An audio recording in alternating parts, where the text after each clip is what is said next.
àjọ gbárùkù ti Sunday Ìgbòho ṣá ọmọ Ìgbòho rẹ̀ alágbàdo òde ọmọ atapẹtẹ wọnú omi ọmọ tètè wodò sànyà ìsànyà ò rẹ́ràn bàbá yín láàrin ìdí omi kò sì náà kán sí yín lẹ́nu ọmọ òkúta mẹ́ta òkè kó ìkan ṣe yín ní dábọ̀dàbọ̀ ìkan ní mọ́ rọra ìkan tó kù nígbà tí wọ́n mọ̀ gbó mọ̀ rẹ́ kí ló dé gbó mọ̀ rẹ́ sí ọmọ òpópó sanran ìgbàgede gbowó sùn wọn láláìsí bẹ̀rẹ̀ wọn ní kó ní bẹ̀rẹ̀ ó máa kó bẹ̀rẹ̀ lọ ẹ̀sìn òní bímọ méjì ní gbó mọ̀ rẹ́ ẹ̀sìn bá bímọ méjì àfikàn pọ̀pọ̀ sí àmọ́ òkùnkùn bọ̀tàyà àtúmúyà rẹ̀ tí ò lọ́rọ̀ ọgbọ́ àfiṣẹ́rù wálé wàrà mùkí ọmọ onílé ọ̀la àwọn àjòjì tó ń ṣe ségesège tọ́láwọn oníbomi kó sí mu wọ́n láwọn oníbomi sànyàwó ẹsẹ̀ ìgbà lójú kò fi rí ń kọ́ gbogbo wọn náà sáré bomi kó sí mu wọ́n sì bomi sànyàwó ẹsẹ̀ ọmọ abẹ́rẹ́ mẹ́ta òde ayé ọ̀kan ṣẹ́ ọ̀kan tẹ̀ ọ̀kan tó kù ní gbogbo ayé ránṣọ kiri gbogbo ọmọ Yorùbá Sunday Ìgbòho onírèlè láéláé torí àbá lásán nìkan ń dá òkúta òṣègbè fún wọn o ìmọ̀ràn lásán ni ti balùwẹ̀ kó pọ́sibú kó dòdò láyé ń bí ó kún díẹ̀ kí kọ́ domi láéláé ìtọ́ mi lè domi Sunday Ìgbòho arógun má ti bí tó ń jà fẹ́tọ̀ Yorùbá ní tilé tó gbó ọmọ Ìbàràpá lápapọ̀ ẹ̀jẹ̀ adúpẹ́ lọ́wọ́ àkí ọmọ Yorùbá lápapọ̀ tìlé tó kó ẹ̀mí àbọ̀ ẹ̀bá ń gbọ́ wọn Adéyẹmọ Chief Sunday Adéyẹmọ Ìgbòho orúkọ ńlá tí jámọ̀ láyà bí ara orúkọ tó ń dẹrù olórúkọ gan-an ọmọ Yorùbá ẹ má sùn o torí pé bùrà a kò lè fojú kégodò láyé títa ríro lẹ̀dá ń pọ̀lá wúrà tó máa dán alànà kọjá dandan o ọ̀wọ́n irin ní má bẹ̀rẹ̀ wọ̀nà ẹ̀dá kan lè ṣì wá lọ́nà mọ́ ẹjẹ́ àfìmọ̀ṣọ́ kan ká lè débi re ẹ̀jẹ̀ àjọ gbárùkù ti Sunday Ìgbòho ṣá ọmọ Ìgbòho mọ̀rẹ́ nílùú alágbàdo òde ọmọ atapẹtẹ wọnú omi ọmọ tètè wodò sànyà ìsànyà ò rẹ́ràn bàbá yín láàrin ìdí omi kò sì náà kán sí yín lẹ́nu ọmọ òkúta mẹ́ta òkè kó ìkan ṣe yín ní dábọ̀dàbọ̀ ìkan ní mọ́ rọra ìkan tó kù nígbà tí wọ́n mọ̀ gbó mọ̀ rẹ́ kí ló dé gbó mọ̀ rẹ́ sí ọmọ òpópó sanran ìgbàgede gbowó sùn wọn láláìsí bẹ̀rẹ̀ wọn ní kó ní bẹ̀rẹ̀ ó máa kó bẹ̀rẹ̀ lọ ẹ̀sìn òní bímọ méjì ní gbó mọ̀ rẹ́ bẹ́sì bá bímọ méjì ní gbó àfikàn pọ̀pọ̀ sí àmúkan yòókù bọ̀ sànyà àtúmúyà rẹ̀ tí ò lọ́rọ̀ ọgbọ́ àfiṣẹ́rù wálé wàrà mùkí ọmọ onílé ọ̀la àwọn àjòjì tó ń ṣe ségesège tọ́láwọn oníbomi kó sí mu wọ́n láwọn oníbomi sànyàwó ẹsẹ̀ ìgbà lójú kò fi rí ń kọ́ gbogbo wọn náà sáré bomi kó sí mu wọ́n sì bomi sànyàwó ẹsẹ̀ ọmọ abẹ́rẹ́ mẹ́ta òde ayé ọ̀kan ṣẹ́ ọ̀kan tẹ̀ ọ̀kan tó kù ní gbogbo ayé ránṣọ kiri gbogbo ọmọ Yorùbá Sunday Ìgbòho onírèlè láéláé torí àbá lásán nìkan ń dá òkúta òṣègbè fún wọn o ìmọ̀ràn lásán ni ti balùwẹ̀ kó pọ́sibú kó dòdò láyé ń bí ó kún díẹ̀ kí kọ́ domi láéláé ìtọ́ mi lè domi Sunday Ìgbòho arógun má ti bí tó ń jà fẹ́tọ̀ Yorùbá ní tilé tó gbó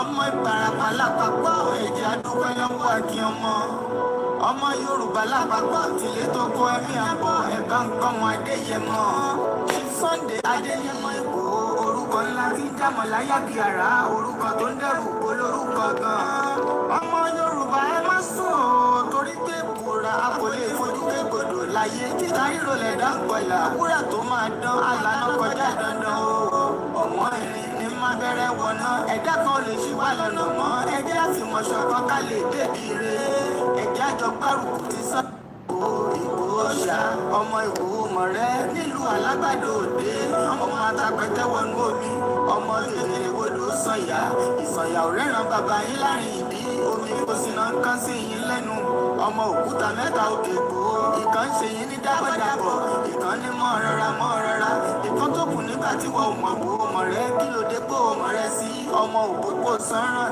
ìgbàgede gbowó sùn wọn láláìsí bẹ̀rẹ̀ wọn ní kó ní bẹ̀rẹ̀ ó máa kó bẹ̀rẹ̀ lọ ẹ̀sìn òní bímọ méjì ní gbó mọ̀ rẹ́ bẹ́sì bá bímọ méjì ní gbó àfikàn pọ̀pọ̀ sí àmúkan yòókù bọ̀ sànyà àtúmúyà rẹ̀ tí ò lọ́rọ̀ ọgbọ́ àfiṣẹ́rù wálé wàrà mùkí ọmọ onílé ọ̀la àwọn àjòjì tó ń ṣe ségesège tọ́láwọn oníbomi kó sí mu wọ́n láwọn oníbomi sànyàwó ẹsẹ̀ ìgbà lójú kò fi rí ń kọ́ gbogbo wọn náà sáré bomi kó sí mu wọ́n sì bomi sànyàwó ẹsẹ̀ ọmọ abẹ́rẹ́ mẹ́ta òde ayé ọ̀kan ṣẹ́ ọ̀kan tẹ̀ ọ̀kan tó kù ní gbogbo ayé ránṣọ kiri gbogbo ọmọ Yorùbá Sunday Igboho onírèlè láéláé torí àgbà lásán nìkan dá òkúta òṣègbè fún wọn o. Ìmọ̀ràn lásán ni ti balùwẹ̀ kó pọ́sibú kó dòdò láyé ń bí. Ó kún díẹ̀ kí tọ́ domi láéláé ìtọ́ mi lè domi. Sunday Igboho arógun má ti bí tó ń jà fẹ́tọ̀ Yorùbá ní tilé tó kó.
Well, it's a Friday, the 7th of February 2025, still down in Africa, not in Europe.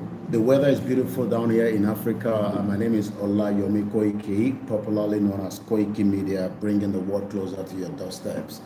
The platforms that prepare your mind, as many have done in the past, during the 17th century, the 16th century, the 18th century, but right now we are in the 21st century, and a lot is going to change.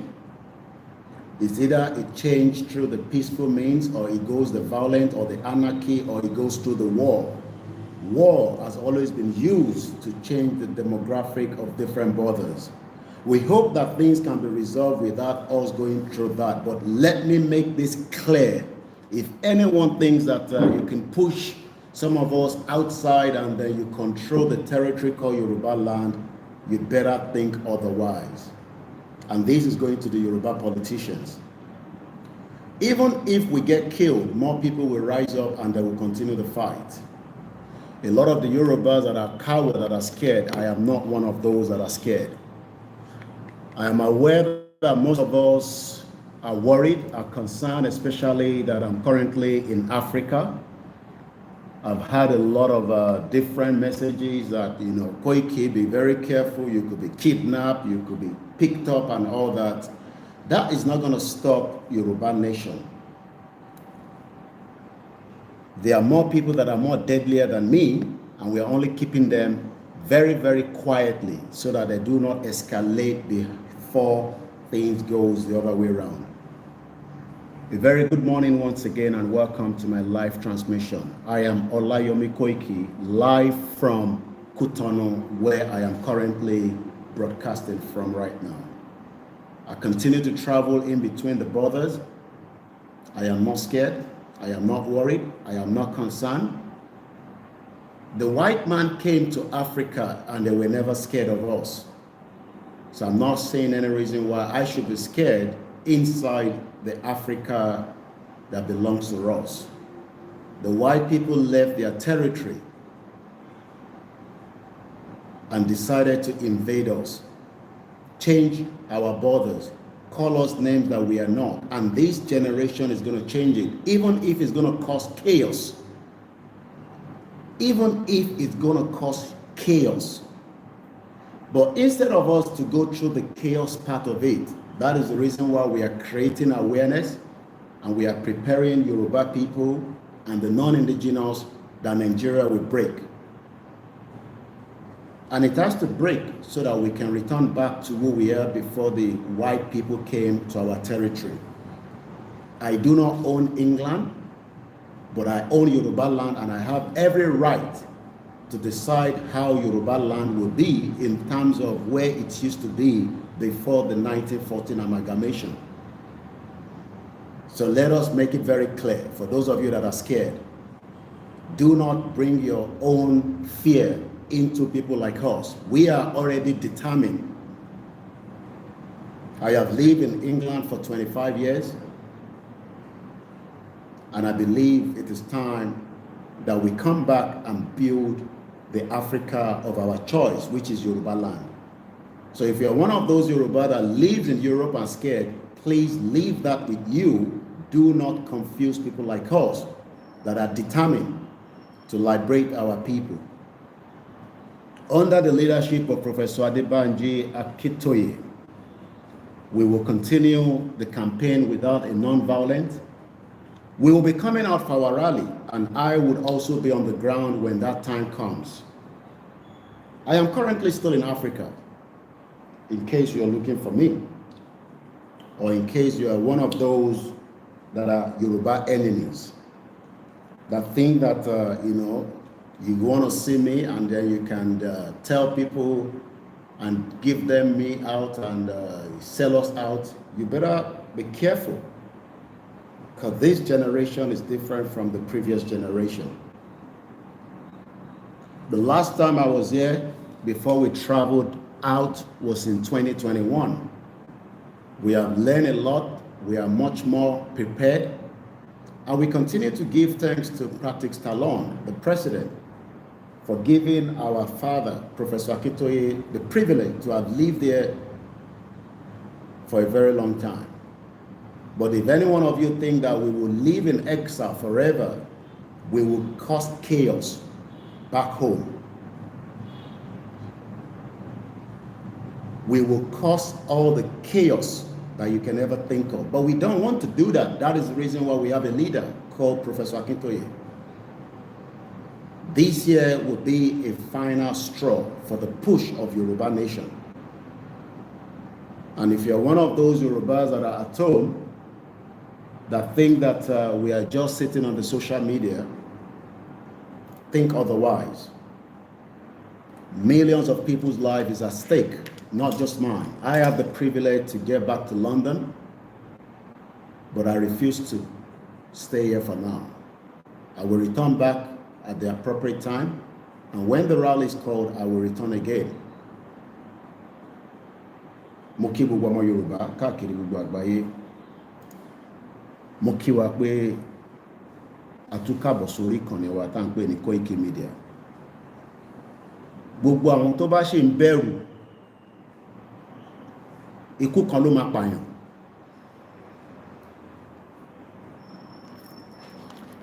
The cowardness in Yoruba people must stop.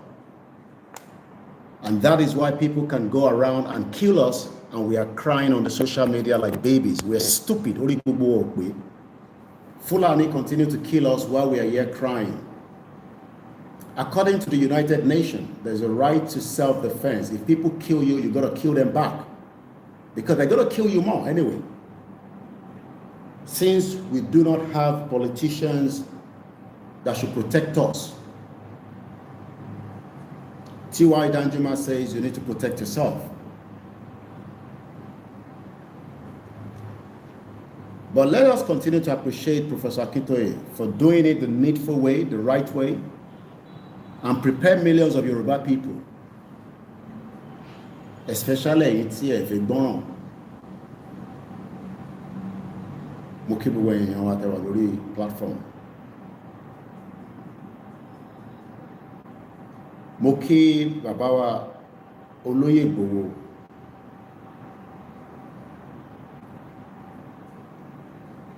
Mo dẹ̀ kí gbogbo àwọn tí wọ́n ń darí Yorùbá nation.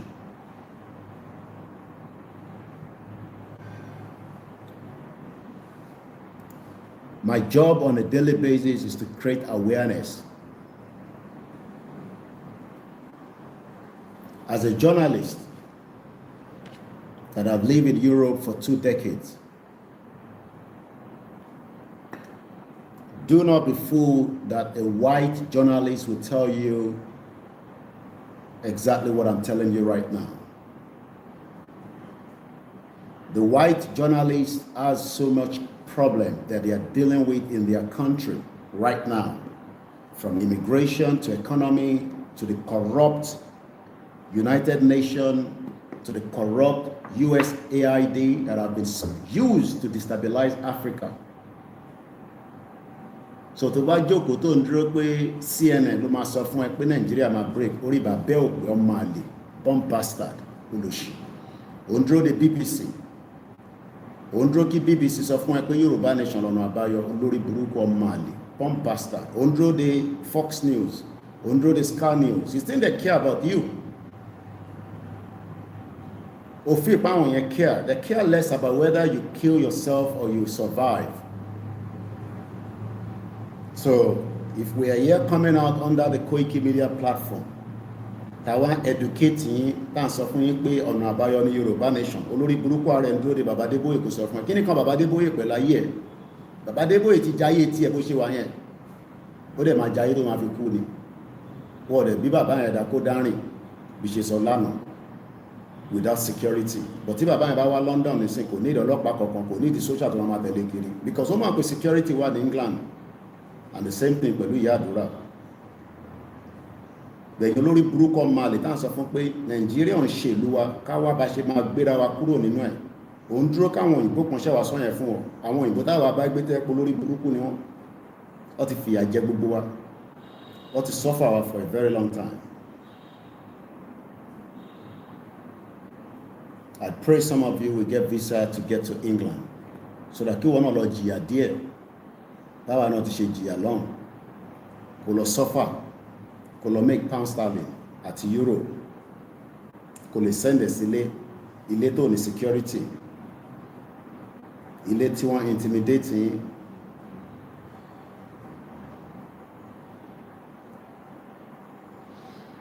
Mo kí gbogbo alẹ́ nǹkan sí. Laptop tá à ń lò ló ń jẹ́ kó rí bẹ́ẹ̀ má wọrí. Ẹ lọ sí platform mi. We are running on many platforms. The platform kan bá stable, ẹ lọ sí another platform. I'm using the software on the laptop, but we have a standalone phone on the backup channel.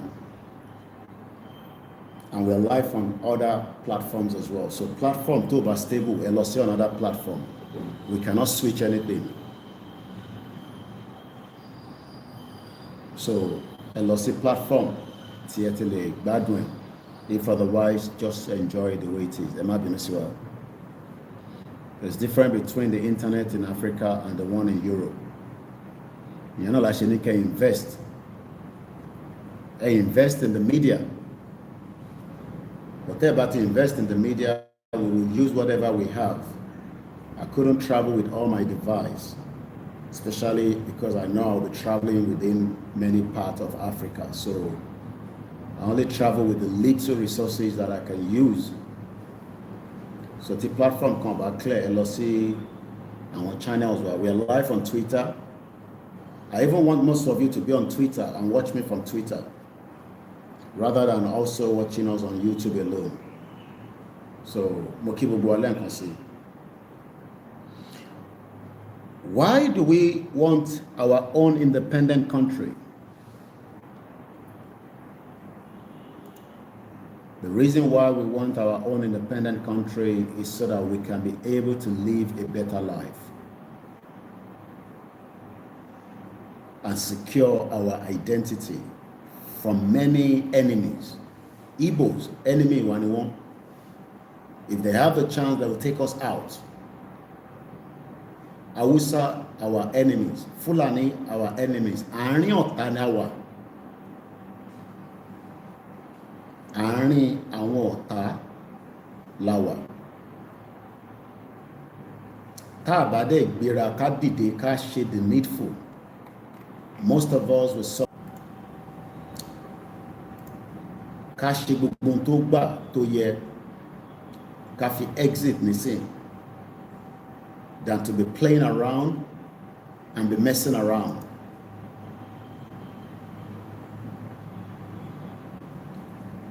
We messed around so much, and that's the reason why we find ourselves here. If you ever do that, I want to resolve our problem. They're not interested. They're already preparing for the campaign for 2027. I want to àwọn máa lè àwọn tí ń gbáradì fún 2027 níbi tá à ń sọ pé wàhálà wà. You think they care about you? Àwa la gbọ́dọ̀ stop wọn. We have to stop them. And we have to stop them before it is too late. If not, we will all be in danger. So better ká gbára wálẹ̀ ní àsìkò tí nǹkan ṣì dá nísìn. Bó tó bá wá ń dúró pé ìlú kan bọ̀ wá gbà yín lẹ̀, ó jẹ́ pé ò tí mọ bó ṣe ń lọ nìyẹn. Kò sí ìlú kankan tó ń bọ̀ wá gba anybody sílẹ̀. Tó bá sọ fún wa pé wọ́n bá àwọn country kan sọ̀rọ̀ nǹkan kan, àwọn kọ́ ló máa kọ́kọ́ gbà yín sílẹ̀, ẹ̀yin lẹ máa kọ́kọ́ lọ gbára yín sílẹ̀. Because àwọn olùtẹ́fẹ́ wá kọ́ gbà yín sílẹ̀ yẹn, they are not stupid. Àwọn náà gbọ́dọ̀ rí pé ẹ ti ready lóòótọ́ káwọn tó wá gbà yín sílẹ̀. So don't expect anybody to come and save you. You got to save yourself. O gbọ́dọ̀ lọ save ara ẹ. And that is the reason why our push and our quest must continue. Kò sẹ́ni kankan tó fẹ́ fi ẹrú sílẹ̀. And they know what they are doing. All the countries around the world, I was listening to the leader of the Conservative Party, Kemi Badenoch. They are all worried and concerned about the immigration. Tí Conservative aráyè wọlé padà as a party in the UK, a lot of things will change. One must stop a lot of things. And I guess most of us need to prepare for all these. Ìdí tá a ṣe ń sọ fáwọn èèyàn wa nísìnyí pé ẹ jẹ́ ká gbéra so that we know what we want. Our demands have not been met. And this cannot be done alone. You can see that he's already frustrated. A man of his caliber pushed outside Yoruba territory, while terrorists and other indigenous people live in the territory and commit all manners of atrocities. And the reason why Igboho is pushed out is because one more way is bringing the best from Yoruba. Àwọn olóṣèlú dẹ̀ mọ̀ pé àwọn ò fẹ́ kí olóyè ṣe tí ó fẹ́ yẹn torí òun ló máa liberate wa. So if we are one of those expecting all these white companies or countries to come and help us in our quest to self-determination, you better think otherwise. They are not coming to help us, and they are never ready to help.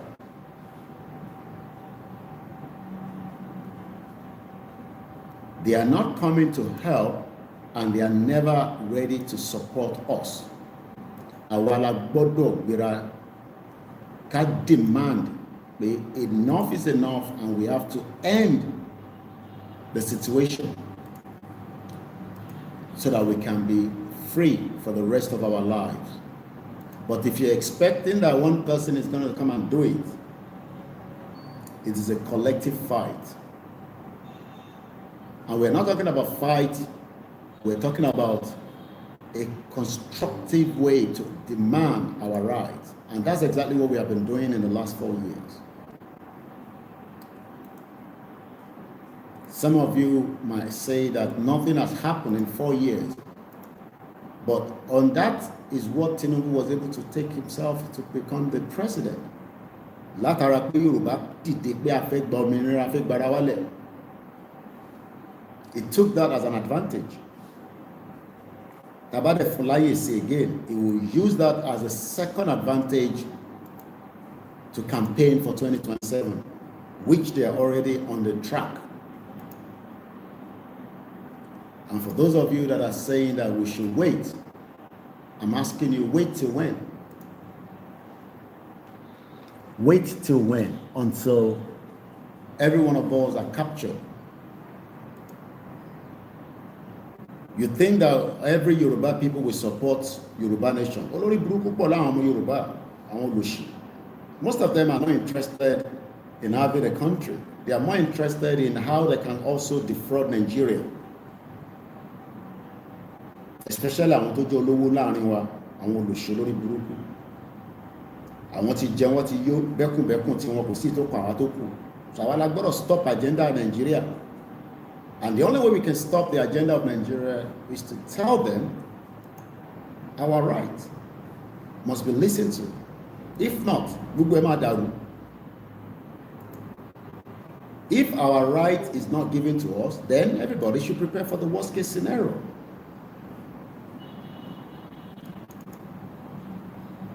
But the bá pé it's going to just happen without us making a big effort and big impact, nothing is going to change.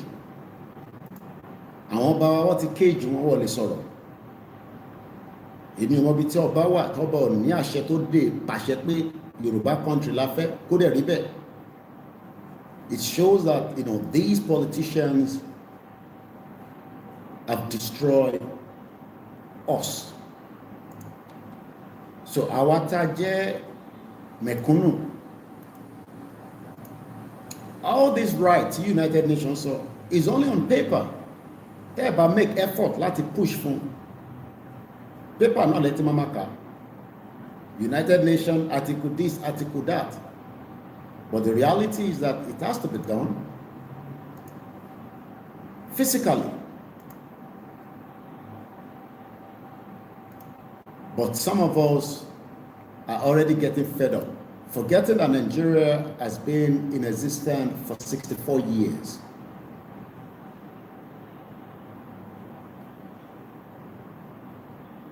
And in 64 years, it has made so much money that it is so powerful that Nigeria really crushed an African country can come. And that's why you got to remember that it is not going to be an easy task. So if you're one of those that think that it will just happen, look at Mashele, Yoruba country, come at Debe, up on my free country became a law. You better think otherwise. And that is the reason why our effort must not stop.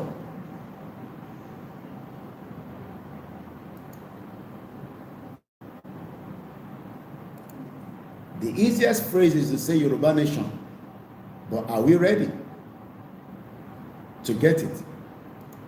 Ṣẹ̀fí báwọn actors tó ń ṣe movie wọ́n máa tẹ̀lé yín, àwọn tó ń kọrin máa tẹ̀lé yín, àwọn tó wà níbi iṣẹ́ tó ń ṣiṣẹ́ ní bank, àwọn tó ń ṣiṣẹ́ pẹ̀lú government. The majority of the people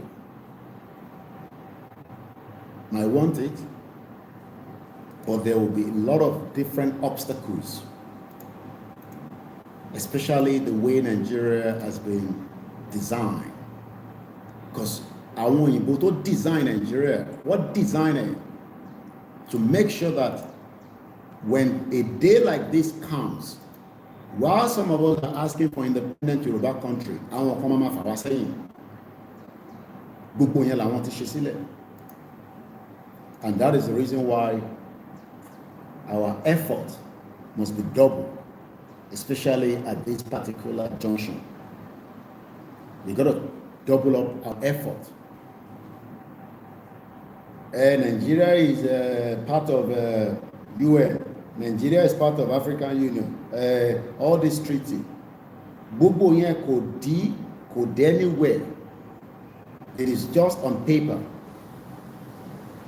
If you think that you can use that alone to get a country, you'll be wasting your time. And that is what the government wants as well. Keshama said, okay, yes, any right, lóòótọ́. But the other way around is to continue to make our push. It will be painful, and it's also going to destabilize a lot of things. So don't expect that it will happen without any destabilization.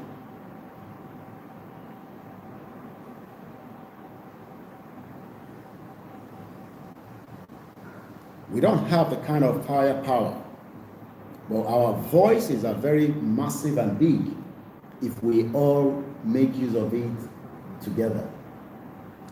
Controlling WhatsApp group, the Yoruba Nation máa ti jáde, but it can happen if we move together simultaneously, which is possible. Mo kí Professor Akintoye lẹ́ẹ̀kan sí for the work he has done and the work he's still doing at 89, trying to salvage us from the mess tí Nigeria fi wá sí, because we have been in a mess, and this mess is either we stop it or we suffer the consequence of not stopping it. Torí o lè rí ṣe nínú Nigeria kò yàn ṣe èpè. No matter how prayerful you are, Nigeria is a cursed country. It's a curse because alien in gbogbo wa mọ́ra wa rí. People that are coming to our territory does not respect the territory, and that's why they can kill you. And they are using a lot of Yoruba people to destabilize it. I was watching Jide Otitoju, Olosi Biringawi in Kaduna State, and showcasing farmers how they are making money, how they were being able to crop and harvest, and these will now convert to money. You can check it out on their page. I watched it yesterday. I don't have to play it to you. And also the page, Nikalawa. And while I was looking and watching all his presentation, I kept asking myself, why is it possible that I can farm properly in Kaduna, and yet, Nile Yoruba, we have not been able to get our farmers up and running to become the same billionaire in Naira?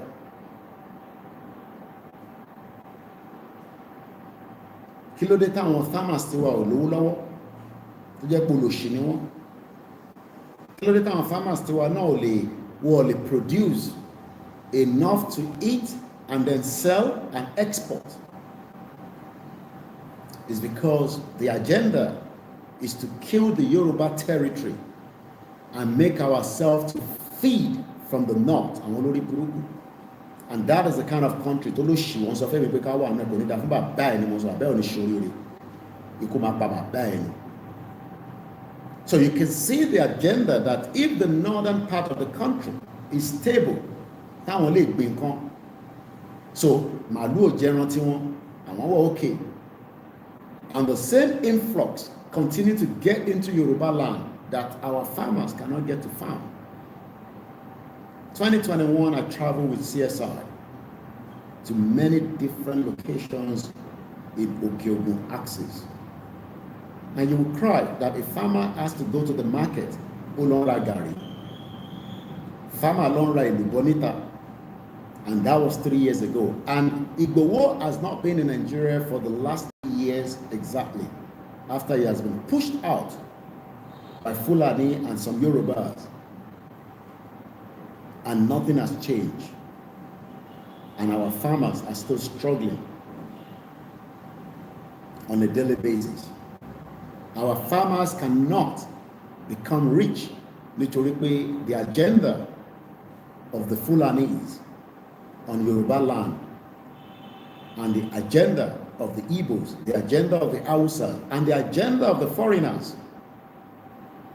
And don't bring only foreigners, the white people, the Lebanese, and what all nílẹ̀ tó ń ṣe gàba lórí ilẹ̀ wa, tó ń dictate for ọmọ Yorùbá lórí ilẹ̀, ọmọ Yorùbá ò lè dictate. The Chinese will slap you and you will just keep quiet. All these are intimidation that can never happen in their own country.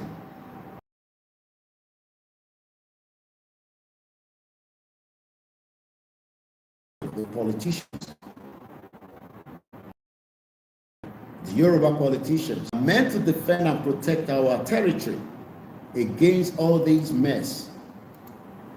Ọmọ Yorùbá wà lórí ilẹ̀ kò lẹ́nu. Our abroad and fún at least a bit of voice, but ẹ̀yin tẹ́ wà ní any voice. Your voice has been kept because wọ́n mọ̀ pé tá bá gba country, all that will change. This is what they're calling, why we're calling for an independent Yoruba nation, away from all this corrupt system. But the problem is most of you are expecting one kind of miracle. No miracle is coming to solve it. We need to solve it ourselves, and it needs to be done now. The more we are living it, the more the problem continues to grow. Most of the matters are no longer in our own care. And it is important that we ask our representatives to think before things will go awry. Ọmọlúàbí ni wá. Nobody wants a destabilized Yoruba land. A kì í ṣe Congo, a ń ṣe Rwanda, a ń ṣe Sudan. That's why we have a lot of intellectuals among us. But they keep thinking that kò sí nǹkan tẹ́ máa ṣe. Kí lẹ máa ṣe? Ẹ kàn máa rant lórí social media ni. When we are talking about the territory, I am not talking about the territory of England. I don't own England. But it tó jẹ́ títọ̀dọ̀ tiwa là ń sọ̀rọ̀ ẹ̀, which is Yoruba land. And I believe I have a right, just like anybody has a right to talk about it. We have been told that Nigeria was a creation. Then if it's a creation, why do we need to keep it? Even after it has expired about almost 10 years ago now, why do we have to keep it? At whose interest? Interest that I think keep it. Interest that I think keep Nigeria. And when we're here, we're talking about it, some of you will tell us to shut up. We need to shut up.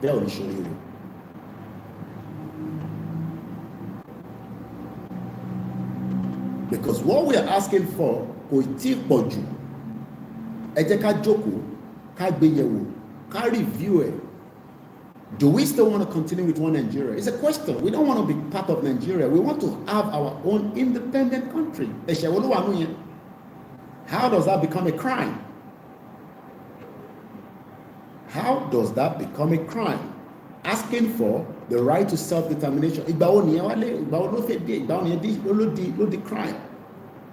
But because some of you think you're so powerful and you can crush Yoruba people to be underneath your foot, our job will be to continue to raise awareness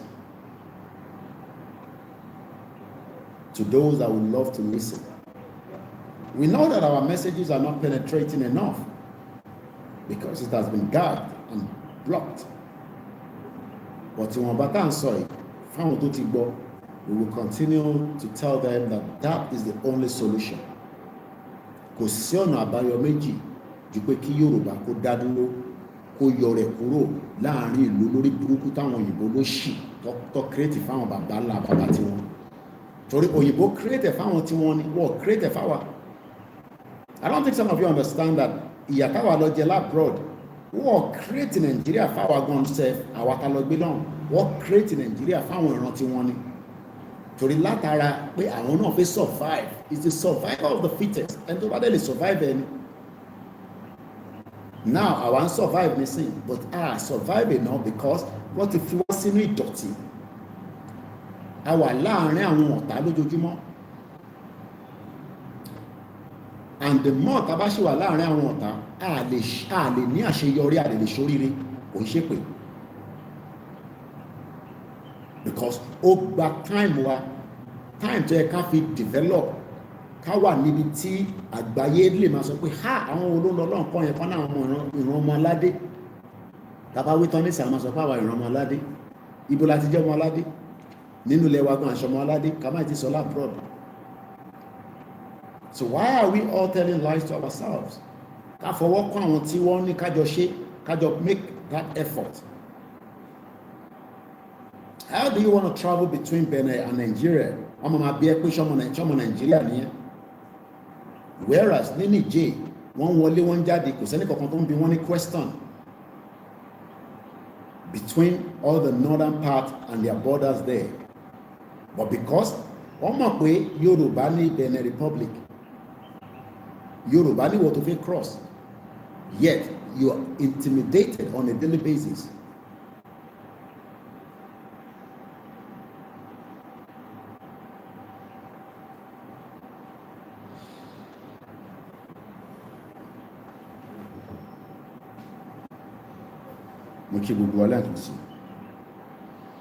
Let's listen to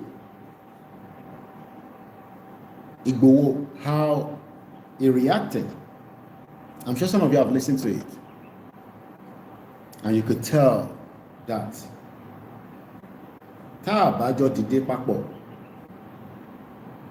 ìyà yìí máa jẹ gbogbo wa tọ́lọ́jọ́ máa fi mú wa lọ lẹ́yọ kọ̀ọ̀kan. So it is important that we ask and we take the necessary action láti fi gbára wa sílẹ̀. And not everybody will have the privilege to travel out. Torí gbogbo nǹkan ló máa fún ní visa. Wọ́n ti mọ àwọn tó fi fún ní visa. Wọ́n mọ àwọn tí wọ́n need. So if you're one of those thinking that ìwọ náà kọ́ máa sá lọ ni, it's fine. Tọ́lọ̀ bá fún ẹ ṣe tó bá rí sá lọ. But remember that millions of our people does not even know what is passport. Kàmá ìtẹ̀tí sọ pé wọ́n fi mọ bọ́ ṣe fẹ́ rí owó tó máa fi apply for visa. And all this olórí burúkú country come embassy káàkiri ní gbogbo Nàìjíríà olóṣì àwọn ọmọ tí wọ́n travel all over the world wọ́n ní the visa. Wọ́n sọ fún Nàìjíríà tó ti ń jí resources káwa máa apply for visa. How do we stop it? Is for us to push out. Tá bá ti push out, message yẹn máa hit gbogbo wọn. All the embassy in Nigeria will go on a high alert. Tó bá ti rí pé ìran Yorùbá ti bọ́ sójú títì. Wọ́n bẹ̀rù wa, àwa la stupid, àwa lo mùgọ̀, àwa lọ dẹ̀. Tá à ń bẹ̀rù wọn, àwọn bẹ̀rù àwa. Wọ́n mọ̀ ta lè ṣe. Wọ́n mọ capacity wa, bọ́jú rí pé ọ̀dẹ̀, òmùgọ̀ ọ̀dẹ̀ tí gbogbo wa jẹ́ yẹn tí à ń bẹ̀rù. Àwọn lọ́yẹ kan máa bẹ̀rù àwa tún bẹ̀rù àwọn. Àbí? You think that America is as strong as what you think. Wọ́n máa negotiate pẹ̀lú àwọn tó bá jẹ́ leader wa ni pé kí la fẹ́, adẹ́sọ pé a fẹ́ Yorùbá country, adẹ́sọ fún Tinubu kó fuck off, kó divide the country. Torí pé in táwọn sì fẹ́ jẹ lára wa ó pọ̀. Why do you think they want to build the biggest embassy, the American embassy ní Èkó Atlantic? Tábà ti jáde ní sàmà stop project yẹn lẹ́sẹ̀kẹsẹ̀. That project becomes a project that cannot continue. Because tábà wà lójú títì bá lọ ti fẹ́ bá continue project on ṣe.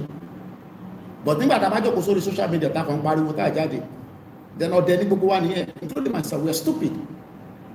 Ẹ fi pé British lágbára tó yẹn ni. Ẹ jẹ́ káwa bọ́ sójú títì sí ẹ bẹ̀rẹ̀ kọ́ máa bẹ̀rẹ̀ sí bẹ̀rẹ̀ pé kí nǹkan tó ṣẹlẹ̀ adẹ́sọ̀mọ́ àbórí yóò pé ẹ rí lẹ́tà tí gbòòrò gbé wá sọ́dọ̀ yín. They know the truth. But àwa la ní láti activate in tó wà nínú wa. Kò rẹ̀ ṣiṣẹ́ èèyàn kan. Ṣé èmi náà ni máa wà ní Kwara, èmi ni máa wà ní Kogi, èmi ni máa wà ní Èkó. It is the job of every one of us. Àwọn òyìnbó ò ní apọn tó bẹ́ẹ̀ ṣe ń ro yẹn. Àwọn politician Nigeria àwọn yẹn máa sá lọ ní Benin ní púpọ̀ ní wọn máa gbà sá lọ. I'm telling you, most of them they will run away because they will not be able to contain 30 million Yoruba people on the street asking for Yoruba country. But tá bá jókòó, tá make effort yẹn, ìyà máa jẹ gbogbo wa ni. Àwọn church olórí burúkú wa dẹ̀ máa ṣàdúrà pé Nàìjíríà sì máa da.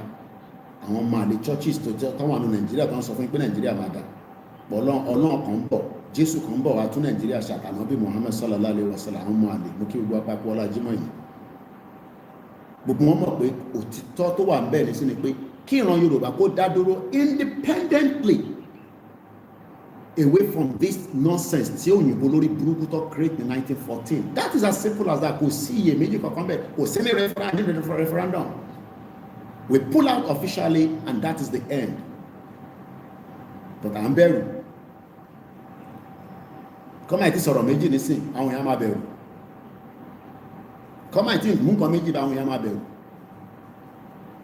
Àwọn òyìnbó tó ń rán wá ní 15th century, àwọn Portuguese tó wá on exploration, àwọn ọ̀bẹ̀rù àbáṣe wá ń bẹ̀rù ọ̀dẹ̀ ni wá ní ṣòmùgọ̀ ní gbogbo wa ní, including myself. Kí là ń bẹ̀rù fún? Àwọn òyìnbó tó wá níjọ́ tó wá nígbà táwọn wá, some of them were not even up to 30 years old, some of them were in their 20s. Kàmá ìtẹ̀tí wa sọ nísìn tí ayé ti wà well advanced and well network. Àwádẹ́ ṣe ń bẹ̀rù. Kí ni nǹkan tá à ń bẹ̀rù fún? Kí ni nǹkan tá à ń bẹ̀rù fún tó bá ṣe pé orí gbogbo òfin pé kí ni nǹkan tá à ń bẹ̀rù fún? À ń fight fún kan tó jẹ́ tọ́ wa, àwa tún bẹ̀rù. Kí là ń bẹ̀rù fún? Kí là ń bẹ̀rù fún? Pé ká jáde pé ká bá jáde fúnra rẹ̀ wọ́n máa pa. Kọ́ pa gbogbo wa náà. Ká wá wo bí Nàìjíríà ṣe máa exist. Kọ́ pa gbogbo wa ká wá wo bóyá Nàìjíríà fúnra rẹ̀ kan pariwo yẹn ṣì máa exist. Because tó bá pa wá, àwa máa fold hands wa àbí òmùgọ̀ ni wá. Àdọ́wọ́ wa sẹ́yìn nígbà tó bá ń pa wá. Táàdẹ̀ pa wọ́n. Bọ̀dé torí pé gbogbo wa ìbẹ̀rù òfò ti wà lára gbogbo wa kò dẹ̀ ń ṣojú lásán.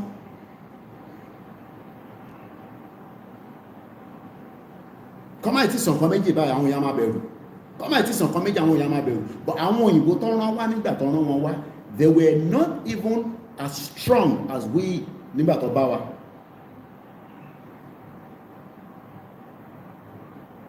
Àfi ká máa expect pé miracle kan máa dé, áńgẹ́lì kankan máa dé, máa sọ̀kalẹ̀, àwa da gbogbo ẹ̀rù. No, àwa gangan ni áńgẹ́lì tó wà lórí ilẹ̀ ayé nísìn. We are the real áńgẹ́lì, àwa ni áńgẹ́lì tá wà lórí ilẹ̀ ayé. And we have to tell them.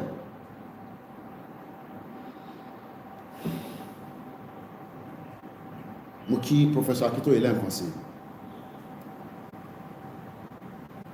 Because tá a bá bẹ̀rù ni àtẹ̀ ní sí ní stage tàdé ìmọ̀ rárá, but ìbẹ̀rù tó ń pa gbogbo wa ń pa yín nínú àdúgbò yín, ẹ̀ tó wà l'Amẹ́ríkà gan ìbẹ̀rù ń pa, ẹ̀ tó wà ní Canada ìbẹ̀rù ń pa. Kí là ń bẹ̀rù fún? Why are we scared? Kí là ń nǹkan tá à ń bẹ̀rù fún?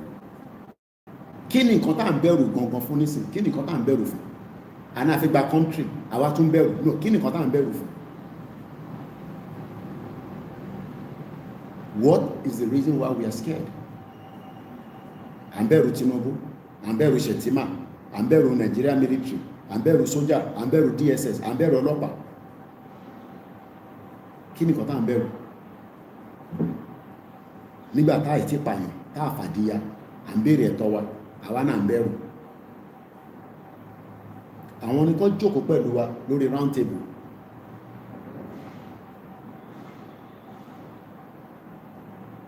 Tẹ́ ẹ̀ bá bẹ́ẹ̀ gbégbésẹ̀, nǹkan kan ò lè ṣẹlẹ̀.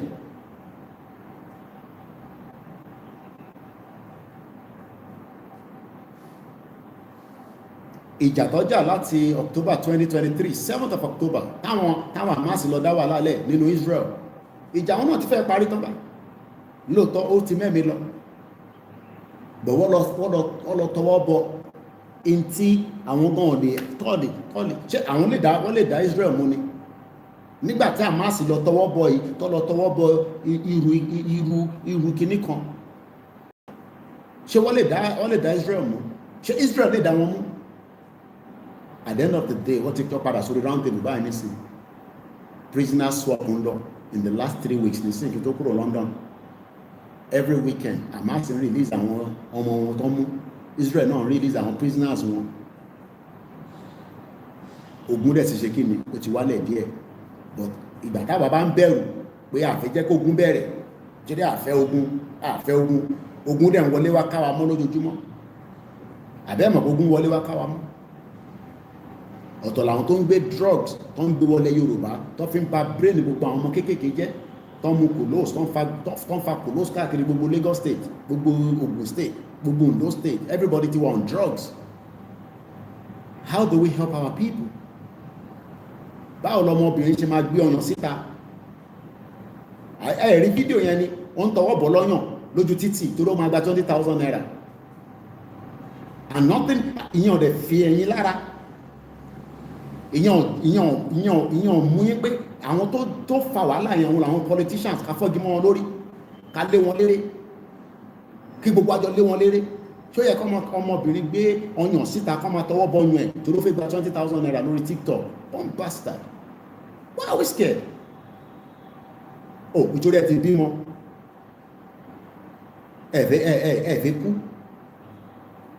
ẹ wá fẹ́ lọ sáwọn òlú tí àwọn kan jà fún Ukraine nísìn tíjà bá tán níbẹ̀ nísìn tó bá náà ní àwọn engineer wọ́n ní the bricklayer gbogbo wa gba visa máa lọ síbẹ̀ àlọ́ máa bá wọn rebuild Ukraine ẹ̀rí pọ́n máa lè ní gbogbo wa àbí bẹ́ẹ̀ kọ́ ní gbogbo àwọn Nigerians lọ́tọ́ ti lọ́n kàwé as a doctor tí ìlú bá dání ṣe kí Nigerians fly lọ sí Ukraine lọ máa kọ́ medical àbẹ́mọ̀ pé before the war thousands of Nigerians were living there ibẹ̀ lọ ti ń ṣe studies wọn pàtẹ́ pé tó bá wọ medicine school tó wọ medical school ní Nigeria 10 years wọ́n ti ṣe tán university wa collapse polytechnics wa collapse kò sí kankan tó ń ṣiṣẹ́ the basic things of life is not working ẹ jẹ́ ká kúkú shut gbogbo ẹ̀ down ká kúkú mọ̀ pé a ti wà nínú ogun completely because ìlú tí kan the 5 basic things ò bá ti ṣiṣẹ́ níbẹ̀ ẹ ti wà ní ogun already so why are we scared?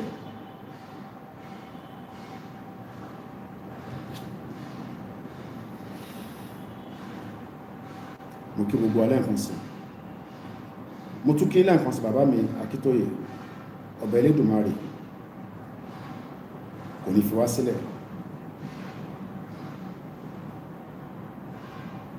mo kí gbogbo wa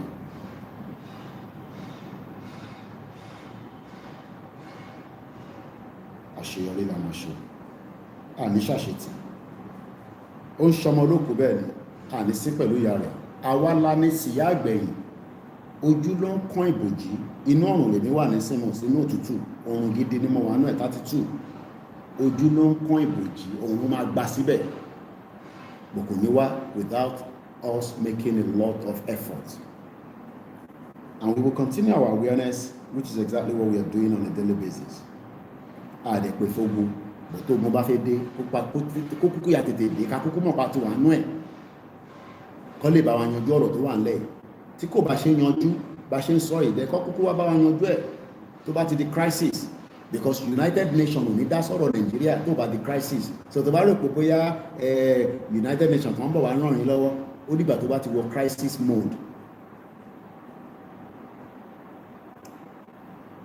tó bá ti wọ crisis mode you're going nowhere mo kí gbogbo ẹlẹ́ǹkan sí àníṣe lásán bí ṣe sọ gbogbo gbìyànjú èmi àtẹ̀yìn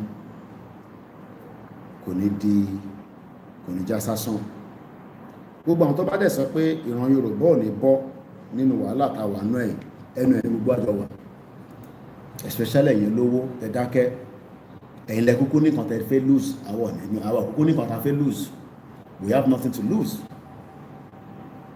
ẹ̀yin lẹ nìkan tẹ fẹ́ lose so ẹ má tètè yanjú ẹ̀ kó tó di pé gbogbo ẹ máa di gbàsígbòs tàbá ti bọ́ sórí ẹ mọ́ we have nothing to lose so ẹ̀yin tí ẹ mọ̀ pé ọ̀nà àbáyọ òun ni pé kí Yorùbá kó gba independent ẹ̀ ká dá dúró ká máa ṣayé wa lọ èèyàn ní pé àní ní neighbors and we will not be hostile we will form our own government and our government will be the one to tell us how they will move us forward so that kí gbogbo tó ń ṣe wá a lè ní àṣeyọrí mo kí gbogbo alẹ́ nǹkan sí ń bọ̀ èní ni Friday lẹ́ǹkan sí 7th of February 2025 as we continue our quest to self-determination. We are not giving back and we are not going back on it. Our demands must be met. It doesn't matter whether it is comfortable àwọn tó ń padà mọ̀ fún tó ń palẹ̀ mọ́ fún 2027 àwa náà palẹ̀ mọ́ fún exit. So wèrè méjì fi jáde sójú títì láìpẹ́ bẹ́ẹ̀ ṣe ń palẹ̀ mọ́ fún 2027 àwa náà palẹ̀ mọ́ pé a fẹ́ kúrò ní Nàìjíríà. Bẹ́ẹ̀ ṣe ń palẹ̀ mọ́ sílẹ̀ fún 2027 àwa náà palẹ̀ mọ́ sílẹ̀ pé a fẹ́ kúrò ní Nàìjíríà. Àdèmà kúrò ní Nàìjíríà torí ẹ lè force wa sínú Nàìjíríà, ẹ lè force wa a ní àfẹ́ Nàìjíríà mọ́, a fẹ́ independent Yoruba country, a fẹ́ ní kankan ṣe pẹ̀lú Nàìjíríà. We have had Nigeria for 64 years. Failure burúkú ni, olórí burúkú ni, ó fail látòkè délẹ̀, ó fail ọmọdé, ó fail àgbàlagbà, ó fail arúgbó, kò sẹ́ni tí kò fail. And that means that our quest this time around, kò sí tó kọ́ mi pẹ̀lú ọmọ Igbo, kò sí tó kọ́ mi pẹ̀lú àwọn ìyà tó kù, ilẹ̀ Yorùbá ni mò ń sọ̀rọ̀ ẹ̀. I'm not fighting for people in Benue State, I'm not fighting for people in the north, I'm not fighting for people in the south. But nílẹ̀ Yorùbá tá à ń demand fún yìí, ẹ gbọ́dọ̀ dá wa lóhùn. It's as simple as that. Bẹ́ẹ̀ dá wa lóhùn àní fílẹ̀, bẹ́ẹ̀ dá wa lóhùn àní fìyín sílẹ̀. We will continue until that quest comes to pass. Àní fìyín sílẹ̀ until tẹ́ máa fi dá wa lóhùn. And it is important that we sit together and talk about it. But tẹ́ bá fi pé ẹ máa fọwọ́ gbàsẹ́gbẹ̀ for your own selfish ambitions. Torí gbogbo ẹ̀yin olóṣèlú ambition ni pé to keep Nigeria together and be telling us that there's a plan, there's a future. The future for Yoruba people sínú Nigeria, our future in Nigeria is dead. Completely dead. Our future now is for us to have an independent country out of Nigeria. And that's our demands. And nobody can take away that demand àfi tẹ́ bá fẹ́ wàhálà. Tẹ́ bá dẹ̀ mọ̀ pé ẹ fẹ́ wàhálà, then let us sit together and see what we have together and divide it, and we shut our borders and we continue to build from there.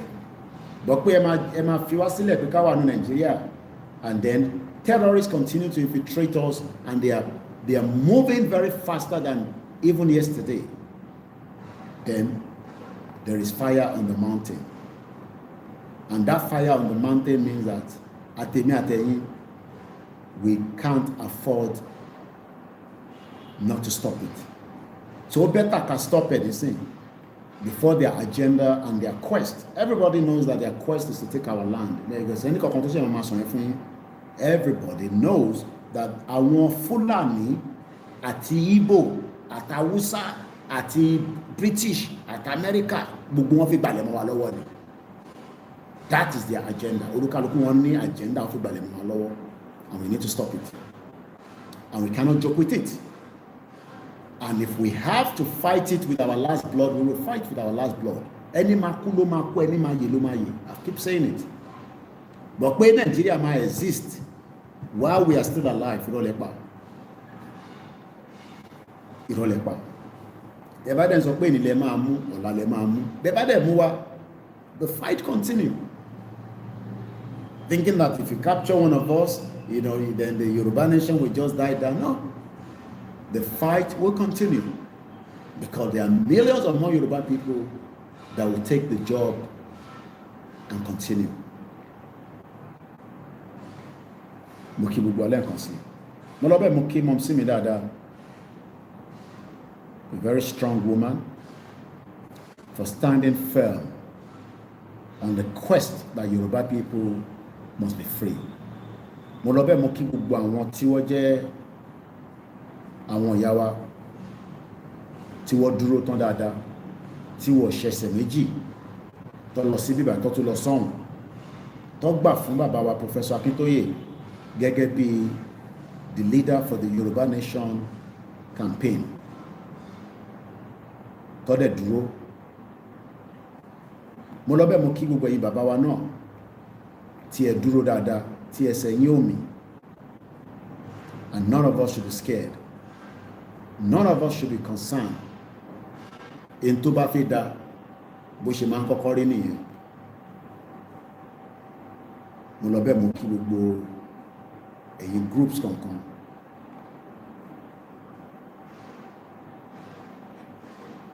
Igboho is our leader. And tó bá dẹ̀ ṣe títọ̀dọ̀ tiẹ̀, you have the right to go and do yours. But tó bẹ́ẹ̀ láti jáde sí títì torí pé mọ̀ pé Igboho gangan ló ní kọ́kọ́rọ́. Torí tó bá yẹ pé tó bẹ́ẹ̀ ni, while he was detained, a lot of you would have been out. While they came to attack his house, nobody came out.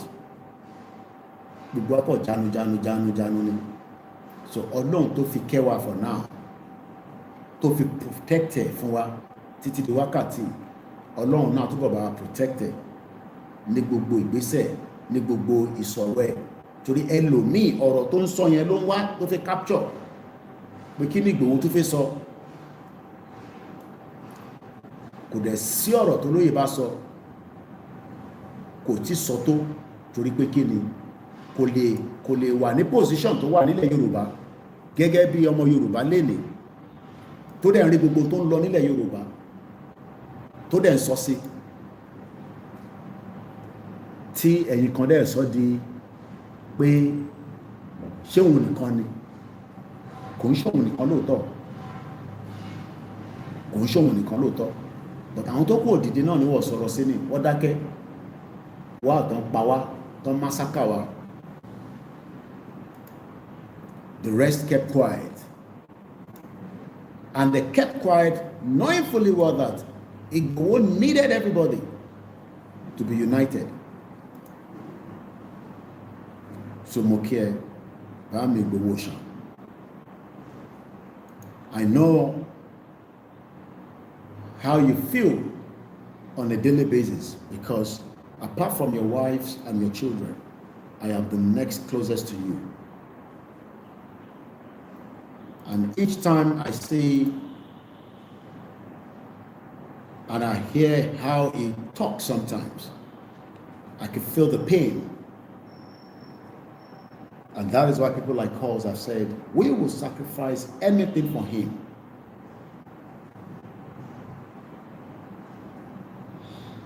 I want us to listen to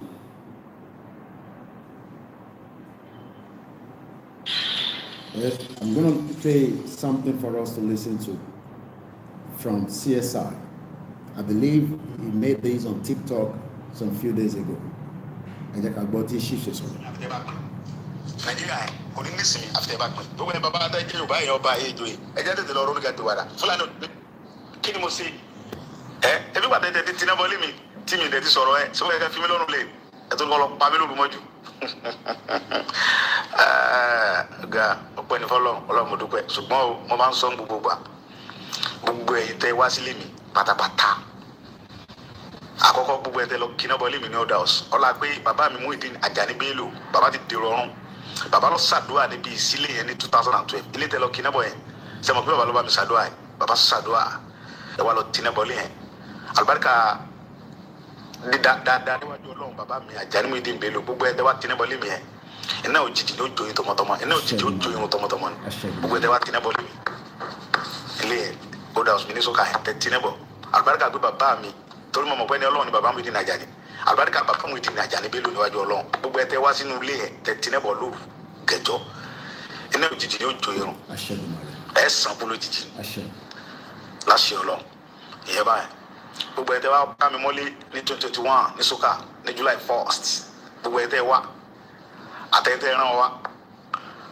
àti sọ́jà ni o àti DSS ni o àtọlọ́pàá tó wà lóyún ni o àtẹ̀tẹ̀ súnmọ́ mi tẹ́ ń bá mi jẹ tẹ́ ṣe fọ́màtì mi tẹ́ mọ́nítọ̀ mi dòwú tẹ́ ń pè mí láago 12 òru aago 12 bọ̀ tẹ́ ń pè mí gbogbo àti mo ní mo wà nulẹ̀ gbogbo yín pátápátá àtàwọn tó ràn yín àtẹ̀tẹ̀ jọ wá wàláì àlùbáríkà àdògán àti bọ̀dá bàtà ẹ̀ panu lẹ́jọ́ yẹn gbogbo ọmọ tẹ́ bí ẹ̀ fọ ara yín gbé wọn sí ni láṣẹ Ọlọ́run àlùbáríkà àwọn òkú tó kúnú lẹ́jọ́ yẹn tẹ́ wá pààyàn nulẹ̀ mi tẹ́ bá dúkìá mi jẹ́ àtẹ̀yìn tẹ́ wá àtàwọn tó ràn yín wá gbogbo ọmọ tẹ́ bí lójú ayé báyìí ẹ dẹ̀ mọ́ fọ ara yín gbé wọn sí ẹ dókè wá ẹ dààmú táyọ̀ fi tán láṣẹ Ọlọ́run gbogbo èyí tẹ́ ẹran wá ká mi mọ́nú lé ní 2021 àtẹ̀yìn tẹ́ wá tí wọ́n rán níṣẹ́ ẹrú tẹ́ ẹ̀ mọ́ṣẹ́ kọ̀ ṣe mọ̀ pé àìmọ́ṣẹ́ kọ̀ orogún ló jẹ́ kí wọ́n tì bọ́nú omi ń gbóná ń kú gbóná ní ọ̀pá àgbo yìí àlùbáríkà pé ẹ̀rí mi fa ẹ̀mí fúnra ara mi ààyè mi ni mo àti mo fi ṣépè fún yín ẹ̀pẹ̀ mi ò mú yín tó gbẹ̀yìn ọmọ Yorùbá tẹ́ dalẹ̀ mí jọ yẹn ẹ̀rí dalẹ̀ àtẹ̀yìn táwọn olóṣèlú ra wa torí pé owó tí ò ní túmọ̀ táwọn olóṣèlú fẹ́ fún yín ẹ wá gbà bọ̀dẹ̀ pé wọ́n lọ pa mí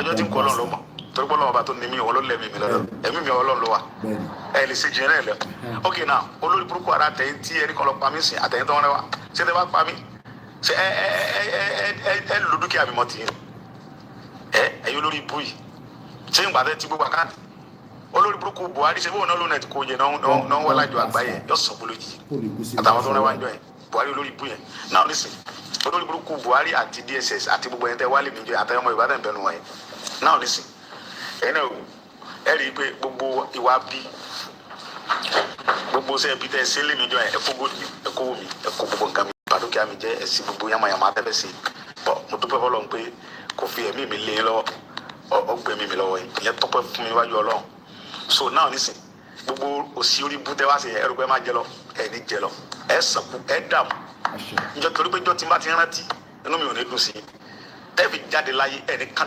kàdùn níwájú Ọlọ́run inú yín ò ní fi ọjọ́ kan dùn látàrọ̀ dalẹ̀ ọlọ́ àpéjọ tí n bá ti rántí pé ẹ dẹ̀ bá dúkìá mi jẹ ẹ bá a dùn gan ọmọ ọlọ́mọ ẹ pa bọ̀dá bàtà bọ̀dá yẹn ra mọ́tò lọ́wọ́ ó lóun fi mọ́tò tó ń ra òun fẹ́ fi hàn mí kí n ṣàdúrà sí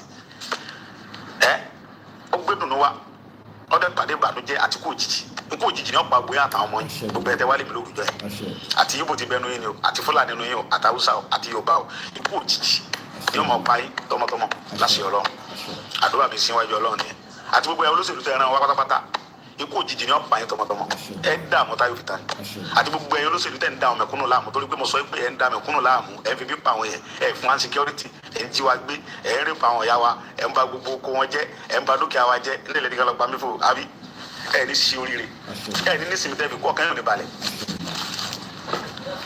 bẹ́ẹ̀ ni gbogbo ẹ̀yin tẹ́ ńlá tẹ́ ń bẹ́nu ayé tẹ́ jalagbára tẹ́ jó olóṣèlú tẹ́ jalagbára ayé tẹ́ fi àwọn mẹ̀kúnnù lọ́kàn balẹ̀ ọkàn tí yóò ní balẹ̀ ẹ̀yin ló pọ́kàn tí balẹ̀ bẹ́ẹ̀ ti wá ẹ̀rọ rẹ̀ ń pa ẹnu mi dùn ní sísè ebi náà ni àwọn jínigbé náà jíyàwó assistant inspector general police gbé assistant inspector general police wọn lọ jíyàwó ẹ pé mọ̀kànmọ̀kàn lóye kan oye tó kára o máa kára ẹ dẹ kàtà wọn padà jíyàwó IG náà gbé wọn jíyàwó civil army staff gbé wọn jíyàwó gbogbo yín gbé láti Ọlọ́run wọn jíyàwó senator gbé wọn jíyàwó gbogbo ẹ tẹ jálágbára tẹ bẹnu ayé tẹ fún sí mẹ̀kúnnù ní security wọn jíyàwó yín gbé wọn já àwọn yín gbé wọn jí yín gbé tìrìntìrìn àbáríkà àwọn tó lọ́jọ́ yìí fún èyí tí mo sọ yàrá ọ̀rọ̀ mọ ni èyí lórí ibu yìí ẹ wá ní kọ́ lọ pa mí kí mo sì fún yín kì í mọ ẹ lé mi lù kì í mọ wọlú tọ́ba sà pẹ́ títí akíló lọ́ọ́ sàpè bàbá ń sà wọlú ìjọ kẹrẹ ṣùgbọ́n gbogbo ẹ̀ tẹ́ wálé mi lórúkọ ẹ̀ ní 2021 tájà bá gbógun ọdún láyé rẹ̀ òkun ni yóò sáré kẹ́yìn ayé bó tilẹ̀ kẹ́gbẹ́ láyé tó àìsàn lẹ́bi lògbèsè ayé ìdààmú ikú gbóná ní ọ̀pá àgbo ẹ̀ tẹ́ wálé mi lórúkọ ẹ̀ àtẹ́tẹ́ lọ fún lèmi náà olórí ibú yìí olùsí ẹ̀yìn rẹ̀ kẹrẹ kò ní dáa fún yín ẹ lọ sẹ́rù Fúlàní ràn yín wálé mi ọ̀tún ara yẹn ọmọ Yorùbá ẹ̀dẹ̀ tó ń bọ̀ Buhari gbanagbana olórí ibú yẹn Buhari yẹn gbogbo ọmọ tí Buhari bí yóò fọ ara ẹ̀ gbé wọn sí kótó kú láyé ẹ̀dùn kẹwàá Buhari Murtala Muhammadu Buhari former president of Nigeria ìjọba rẹ̀ lórí kọ́ lọ pa mí torí kí mo sọ pé wọ́n pa àwọn èèyàn mi wá kọ́ déètì ní ilẹ̀ Buhari 2025 la wà yìí February àbí mo wá ń gba aládùúgbò fún wọn Buhari àti gbogbo ẹ̀yin tẹ́ wálé mi lórúkọ yẹn àti gbogbo ẹ̀yin olóṣèlú tẹ́ mọ̀ sí pé láti èní yìí lọ ìdùnnú òní jẹ́ ti tẹ́ fi jáde láyé ẹ mọ̀ fi ọwọ́ ara yín Buhari gbogbo ọmọ tó bí lójú ayé rẹ̀ báyìí ọ̀rẹ́ mọ̀ sí wọn sí lé ní tọ́wọ́ wá sí gbogbo ọmọ tó bí tán kú lójú èyí tọ́kọ̀ pa èyí tí ní òjijì ó dò ó èyí tí ó dààmú àti ẹ̀yin olóṣèlú ó yẹ ibo sẹ́sọ́ yẹn tẹ́ mọ̀ sí tó yẹ pé kò sí bọ́sẹ̀ fẹ́ ṣe jàmbá yẹn fún mi nìbàdàn tẹ́ ìgbọ́dọ̀ mọ́mọ́ kọ́mọ orúkì láyà yìí àtẹ̀yìn tẹ́ súnmọ́ mi tí wọ́n pè lórúkọ yẹn tí wọ́n ní kẹ́ mọ̀ pè mí sí mo wà nulẹ̀ àti wọ́n ọ̀rẹ́ mi tí mo sọ fún pé ológbò yẹn o tí bá fẹ́ ṣe gbọ́ àti mo fi tán ẹ̀mí fi gbé ẹmúgùn ní olórí ibú mo kẹ́ fi tán ẹ̀ nì pé mo mọ́ ń do ológbò mọ́ ṣe mí kẹ́ fi tán olórí burúkú rẹ̀ ìwọ́n dẹ̀ wá fi gbélé lórí kan kó ológbò ikú òjijì tẹ́ fi pa ológbò yẹn jọ ẹ̀ tọmọtọmọ ikú òjijì ní ọ̀pá yìí mo parọ́ fún ẹ ní èmi ń do ológbò mọ̀ kẹ́ parọ́ fún lórí burúkú rẹ ni ó lò sí ẹ fẹ́ mọ̀ di abájọ ẹ yóò lò sí kò ní dáa fún yín ẹ ní fọkànbalẹ̀ Nàìjíríà ò ní nísìmí àfitẹ́ bá pín Nàìjíríà yẹn kò ní nísìmí àfitẹ́ bá pín gbogbo yẹn bàbá àtẹ́jẹ́ Yorùbá yẹn ọba ayé ìjòyè ẹ jẹ́ tètè lọ ronú kẹ́ gbé wàdà Fúlàní ò nífẹ̀ẹ́ yín o Fúlàní wọn ò nífẹ̀ẹ́ yín ẹ̀yin náà mọ̀ ọ̀nà ọkàn yín pé wọn ò nífẹ̀ẹ́ yín ẹ̀ẹ́dẹ̀ sòdodo ọ̀dọ̀ yìí kẹ́ sòdodo ẹ̀ẹ́dẹ̀ sòdodo gbogbo ẹ̀yin bàbá wa tẹ́jọba ẹ̀yin ọba wa ẹ̀yin olóṣèlú tẹ́jẹ́ Yorùbá ẹ̀ mọ̀ fúnra yín náà kàn yín pé Fúlàní ò nífẹ̀ẹ́ yín o ẹ̀ẹ́dẹ̀ ní sòdodo ẹ̀ sòdodo kẹ́ gbé Nàìjíríà kíkà gbọmọ lọ́nlọ́ ẹ̀ kẹ́ fi Kánú lẹ̀ ọmọ ọlọ́mọ ẹ fi Nnamdi Kanu ẹ fi lẹ̀ kọ́mọ bá tiẹ̀ lọ ẹjọ́ lọ bá ọmọ àtìyàwó ẹ̀ kó sí nǹkan kan ẹ̀yin olórí burúkú yìí kí ni Kanu sí ẹ fi Kanu lẹ̀ ẹjọ́ ọmọ bá tiẹ̀ lọ kí ló ṣe fún yín ṣé bẹ́ẹ̀ tiẹ̀ sọ pé olóṣèlú ni tó ẹgbẹ́ ní brain ẹjọ́ olóṣèlú ó yẹ kẹ́ pé Kanu kẹ́ pè mí ká jókòó pé ẹ̀yọ́ ọmọ yìí kílẹ̀ fẹ́ inú nǹkan mẹ́wàá ẹgbàá mẹ́fà fáwọn fámìlì yín security rẹ̀ ẹgbà eléyìí ẹgbà ẹ lọ sọ̀nà sí ọ̀nà lu yín ẹ lọ sìnkàn kẹ́tì ẹ fi tù wá kẹgbẹ́ ìjà gbé wọn mọ́ra o ẹ wá fọmọ lọmọ sínú ẹ̀wọ̀n láti bí ọdún 5 ní ìsìn àbọ̀dún 4 2021 ẹ wá ń dà láàmú ẹ sọ pé wọ́n Nàìjíríà lẹ́sìn kí ni Kanu sí ọ̀sọ̀ òdodo kí ni Sunday Igboho sí ọ̀sọ̀ fún mi pé kẹ́ mọ́ pa àwọn fámìlì wọn ẹ kí ni mo ṣe ẹ̀yin Yorùbá ẹ̀ tún wá ronú torí pé mo ní kí Sálíù kúrò ní gẹ́gẹ́ kọ́mọ́ jiyàn gbé kọ́mọ́ pààyàn mọ́ kọ́mọ́ boko àwọn bàbá ajẹ́ wọn Buhari nìkan lọ pa mí ọ wá lé mi kóòlù láti 21 ẹ̀yin Yorùbá dẹ̀ wà ń bẹ̀ ẹ̀ dẹ̀ jókòó ẹ̀ sọ pé kí n máa bọ̀ ọ́lé ẹ̀ sí àkáǹtì mi fún mi ẹ̀ fírì mi kí ni mo ṣe fún yín ebi Buhari lọ́wọ́ à ń bẹ̀ là ń pariwo pé Buhari nígbà tí Yorùbá débẹ̀ sọ bẹ́ẹ̀ kí Yorùbá sọ pé ẹ ti ẹ̀ sí àkáǹtì Sunday Igboho fún ẹ fírì Sunday Igboho ẹ̀ wanted kò lè rẹ̀ jó fírì kọ́ wọnú ìlú náà kí ló ṣe mi ò pa ẹ̀ mi ò jáde bí ó ṣe kankan wọ́n lẹ́rẹ̀ ẹ̀ bu ẹ̀kẹ́ dì mú ẹ̀ sọ kankan àbí bẹ́ẹ̀ bá sọ̀rọ̀ èmi mọ̀ fọlọ́ wọn sọ̀rọ̀ náà ayé mi jọ kan màá rẹ̀ wọlú bàbá mi ẹ̀ tara yín nígbà tí mo ti lè ohun tó dẹ́rù bà mí jù tẹ́lẹ̀ náà ni òkú yá mi mo sì ti sín mo ti fírì ọjọ́ ń bọ̀ lórí wa wí mò ń bọ̀ mi ò tí ì dé mò ń bọ̀ mi ò tí ì dé kí ló dé àní ẹbí àjẹ mẹ̀kúnnù ẹ jẹ́ kára ó tu mẹ̀kúnnù kára dẹ̀ kí ìgbésí ayé àwọn ọmọ tí náà lè nítumọ̀ kára ó lè dẹ̀ yín náà níwájú Ọlọ́run ara dì ní ẹ lè sọ ní ẹni àní ẹ fara dẹ̀ mẹ̀kúnnù kára ẹ sọ olóṣèlú kan tó kó ìjọba tó níláárí ẹjọ́ yẹn nìkan pé olóṣèlú eléyìí ògbà tó kó ìjọba táwọn wọn tó ń bọ̀ bàbá Ọbásanjọ́ àwọn nìyẹn gbogbo wọn nìyẹn bàbá Ọbásanjọ́ ní àwọn náà rìn kiri bí nàkí yẹn àwọn náà rìn kiri bí àgbà nàkí yẹn kí ni gbogbo wọn yẹn èmi ò bú yín wọn ẹsẹ tó kọ mọ tó ti ń sẹ kébìrì ò bẹ́ẹ̀ kankan mo ti dákẹ́ mi ò bú yín ẹ̀sùn gbọ́kọ̀ da bàbá wa lẹ́jẹ́ bàbá wa lẹ́jẹ́ àfikẹ́ bọ́tà kẹ́ mọ pàṣẹ fáwọn ọba kẹ́ mọ sí ẹ dídé ẹ jókòó ohun tẹ mọ̀ náà nìyẹn ẹ ní plan gidi kankan fún Yorùbá ẹsẹ lọ́mọ Yorùbá ni wọ́n dẹ̀ sọ pé Ìgbò ni àwọn ń gbèjà ẹgbẹ́ kì í ṣe Ìgbò sáwọn tó sọ pé Ìgbò ní sí ìjà ní í ṣe ṣé báyìí káyọ̀ sọ̀rọ̀ kẹ́ sọ pé kí Sunday Igboho ṣe ẹ fi lọ́rùn lẹ̀ ẹ sọ kankan ẹ hàn sí jùà ẹ bá jùà yà káàkiri ṣí ọ pẹ́ o tó tọ́jú lára yẹn àgbà yà ó sì pẹ́ ìkànnì Ọlọ́run tó gbé fẹ́mi mi lọ́wọ́ yìí kò ní fẹ́mi mi lé lọ́wọ́ ẹ̀yin bàbá tó yẹ kẹ́ ọmọ dùn sáwọn ọmọ ọdún yìí ẹ fẹ́ kẹ́ni kankan bá rẹ́kọ̀dù tí bàbá bá ṣe jókòó tí ṣe bàbá ni pé bàbá fẹ́ kẹ́ni kankan bá rẹ́kọ̀dù wọn fẹ́ kọ́ ọmọ Yorùbá kankan débi tó ga wọn fẹ́ kọjá àwọn nìkan ẹ̀sìn pírẹsidẹ̀ntì láyé ológun ẹ̀ tó sọdún mẹ́jọ láyé alágbádá kọ́sẹ́ tó nírú lọ́ọ̀kì yẹn tó ẹ̀ dẹ̀ wúlò kankan fún Yorùbá ẹ̀ ní wúlò kankan láti fi síbẹ̀ yẹn tó sọdọ abẹ ẹ ṣe láyé ológun ẹ rí ṣe opportunity ńlá lẹni kò sí ẹni kankan ọmọ Yorùbá kan tó ní opportunity ẹ wá fẹ́ kí Yorùbá kankan bá rẹ́kọ̀dù yẹn ẹ wà mọ bínú ọmọ Yorùbá kankan gbogbo ọmọ Yorùbá tó bá ti wà kó bá ẹ mọ bínú wọn ni ẹ mọ bínú bàbá bá ti jọ mọ bínú gbogbo ọmọ Yorùbá tó ń ṣiṣẹ́ tó fi yọ bàbá mi ń pò náà ní Rasidi Ládọjà wọ́n yọ ń pò ní Lágídí tí gbèsè ayé lẹ́nu yẹ ẹ ṣe láyé ológun opportunity ni bàbá bá ṣe jọ ẹ tún wá ṣe ọdún mẹ́jọ láyé alágbádá kò sẹ́ni tó bá rẹ́kọ̀dù yẹn wà fẹ́ kẹ́ni kankan tó bá rẹ́kọ̀dù yẹn mọ́ ẹ tó bá ti wá wà mí kaba ẹ tó wà ń pò kaba ẹ mọ bínú wọn ni tó ẹ Ọlọ́run wọlé ayé pé bẹ́ẹ̀ ti dà wọn bàbá wa tọ́jú ọba aláàmú gbàdé ẹ dídé ẹ jókòó tẹ ẹ fà bàbá ọba yẹn nítorí ẹ̀hún tẹ́sẹ̀ yẹn ẹ dójú tà bàbá yẹn ntìjú lẹ́ẹ̀ bá kó láyé pẹ́ mo sọ bẹ́ẹ̀ àṣẹ́dẹ́kùn kò sí kankan tẹ́fẹ́ sí ẹ lè ṣe ju tẹ́sẹ̀ yẹn náà lọ ẹ lè ṣe ju tẹ́ kẹ́ lébi kóòlù yẹn náà lọ kí lè fẹ́ sí ẹ sáré wá pa bíbi tí mo wà yìí bẹ́ẹ̀ dẹ̀ pa bí ẹ lè ṣe kankan lẹ́yìn kẹ́ pa mí kí lè tó fẹ́ dá ẹ̀yin náà ká kú náà ni bẹ́ẹ̀ pa mí nìṣẹ́ kú abẹ́ ni kú tẹ́lá ti mọ̀ pé ló tó bá jẹ́ pé kú ní ọ̀pọ̀ yẹn náà ọ̀lẹ́dìí gbogbo ẹni tẹ́ sọ pé kí wọ́n lọ pa mí tẹ́ ń ṣe wúruwúru tẹ́ ń pariwo ìyá tẹ́ ní kí wọ́n lọ pa mí tẹ́ ń sọ pé ẹnu rèé rọ̀ síbẹ̀ ni ọ̀lẹ́dìí ìbẹ́rù pẹ̀ ní kú pé wáyé pé ẹ lu agbára ẹ̀ táyọ̀ fi tán ẹ̀yin olórí ibú yìí àjọ yìí la wa pé àbọ̀lọ̀ wọn jọ kan tó bá pẹ́ títí akérò ló pe bàbá títí bá ti yóò ti bàbá lójijì táyà ẹnibọ̀dì ọjà òjijì la bọ̀ lọ́wọ́ ìjọba lóko ẹrú Nàìjíríà yà máa bọ́ lójijì tẹ́rọ bá everybody tí ó dàbí magic ẹ wò yá sẹ́yìn dàwọn ẹ̀ lẹ́nu kódà ẹ wo ìtàn ara gbogbo nǹkan ti dàrú gbogbo everything kálukú wa ń ganu wọ́n á sọ àwọn bàbá wọ́n sọ gbogbo àwọn ẹni Ọlọ́run di ganuganu kí gbogbo ṣẹjọ́ bàbá wa táwọn lè ń ganu kí ṣẹjọ́ wọn títí ló bá da wọn sọ pé àwọn ẹni lẹ́ni ganu ẹ̀sọ́ àwọn ẹni Ọlọ́run di ganuganu ẹ̀ẹ́dẹ̀ bẹ̀rù Ọlọ́run rubbish tí wọ́n ṣe o Ọlọ́run jọba jẹ́ fún gbogbo wa ojú ní tiwa ayé òní fi wá ṣe ẹ̀yẹ ayé òní sọ wá di ganuganu ẹ ṣé mo dúpẹ́. This is Odua TV Watch. Don't forget to subscribe. Ṣé ọ̀nà gbọ́? Ṣé gbogbo tí olóyè sọ bẹ́ẹ̀ nísìn? Èwo ló mú ẹ má bínú ìtẹ́wà lórí màá ní láti ra mic mi, so I don't know what is wrong with this one. So bóyá ìgbà tó ti dé sí Africa ni weather yẹn ti change and I don't know. So we keep having problem with my with the volume on the laptop. Kò dẹ̀ ń ṣe bẹ́ẹ̀ nígbà tá a wà ní England. So all of a sudden now I'm having problem with it.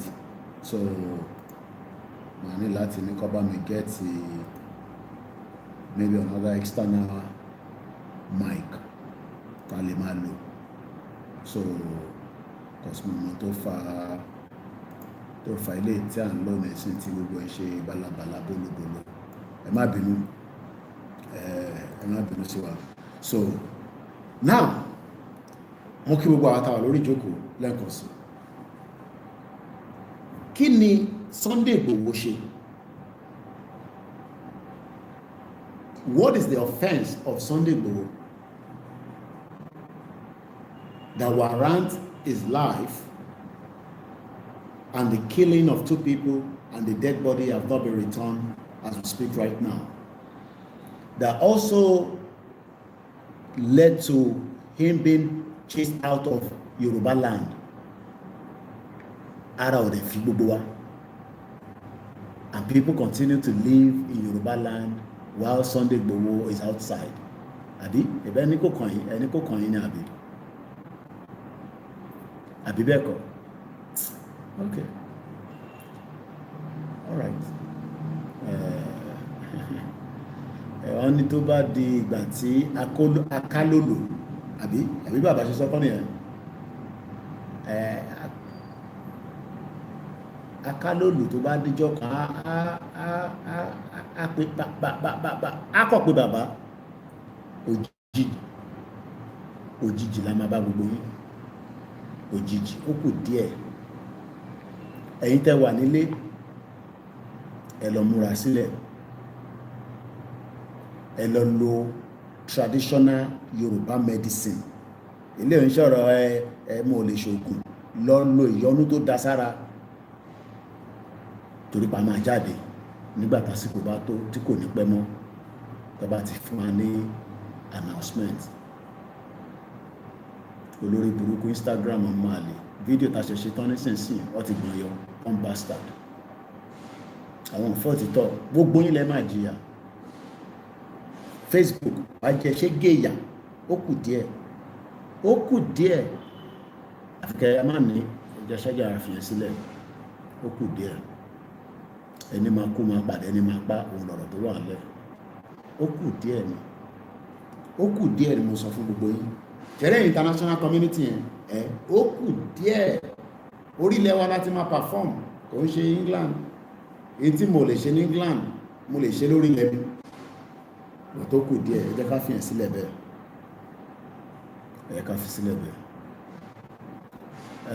Mo kí gbogbo èèyàn wa lẹ́ẹ̀kan sí tí ẹ̀ ń bá wa ká lọ lórí campaign for Yoruba nation.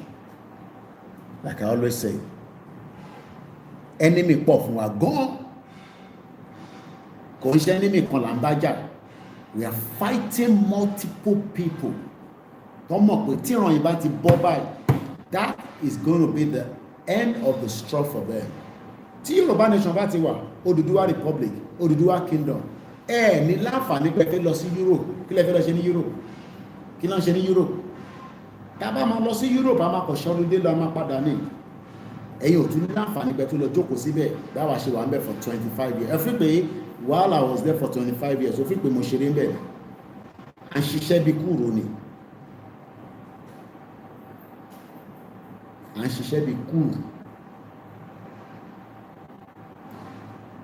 And these are the reason why tó ṣe fẹ́ kí Yorùbá nation kó wáyé, because àwọn òyìnbó aláwọ̀ funfun, the white people, wọ́n mọ̀ pé tẹ́ bá ti gba Yorùbá country, you will not have any reason, you know, to run to Europe. Sí nǹkan tó fẹ́ lọ mú níbẹ̀, kò sí nǹkan kan tó ń ṣe ní Europe, iṣẹ́ làwọn èèyàn ń ṣe. Àwọn ẹni tó ń wa káàbù wà nínú wọn nísìnyí, ẹ pé taxi ló ń wà. Ẹ kí ló dé tó kúkú máa wa taxi nílẹ̀ Yorùbá, kò dẹ̀ máa san tax fún government, kò dẹ̀ wá okay. Why do you want to go to Europe? Kó lọ máa wa Uber. Tó bá lè wa Uber yẹn nínú ilẹ̀ Yorùbá, ẹni tó fẹ́ ní shop, tó fẹ́ máa tajà, wàá ṣí shop ẹ. Ẹni tó fẹ́ ṣe research, wàá ṣe research. You don't need to go to Europe and be doing what you are not even meant to be doing as jobs. Because most of iṣẹ́ tá à ń ṣe ní Europe, we can do it back home. But olórí burúkú òyìnbó wọ́n fi jẹ́ kí ilẹ̀ Yorùbá kó gbérí. Because wọ́n mọ̀ pé tí ilẹ̀ Yorùbá bá ti gbérí, our life will change. And they don't want that. They want our life to remain miserable. And that is the reason why a gbọ́dọ̀ show wọn pé we are a true warrior. Gbogbo pé à ń bẹ̀rù àfijáde tán yẹn is because a ṣe wà cowardness ló fi pa wá, cowardness. Ẹ̀yẹ́ jẹ́ ká bọ́ sójú títì ká béèrè ẹ̀tọ́ wa, ká wá wo ohun tí wọ́n máa ṣe fún wa, káwọn náà wá wò bóyá a máa dá bí a torí pé tó bá yin tear gas a máa sá kúrò lórí títì. Wọ́n yin tear gas ní Europe náà, táwọn ọmọ Europe jáde ọ̀fi tó kúrò ń bẹ̀. Ẹ fi pé gbogbo àwọn ìlú tó break, ẹ kàn fi pé ọkọ̀ pariwo lórí àwọn kò tẹ̀sí mídíà báyìí níjọ́ náà lọ. They were out on the street demanding their right. Hong Kong ní ẹni sùn ojoojúmọ́ ló ń protest for their right.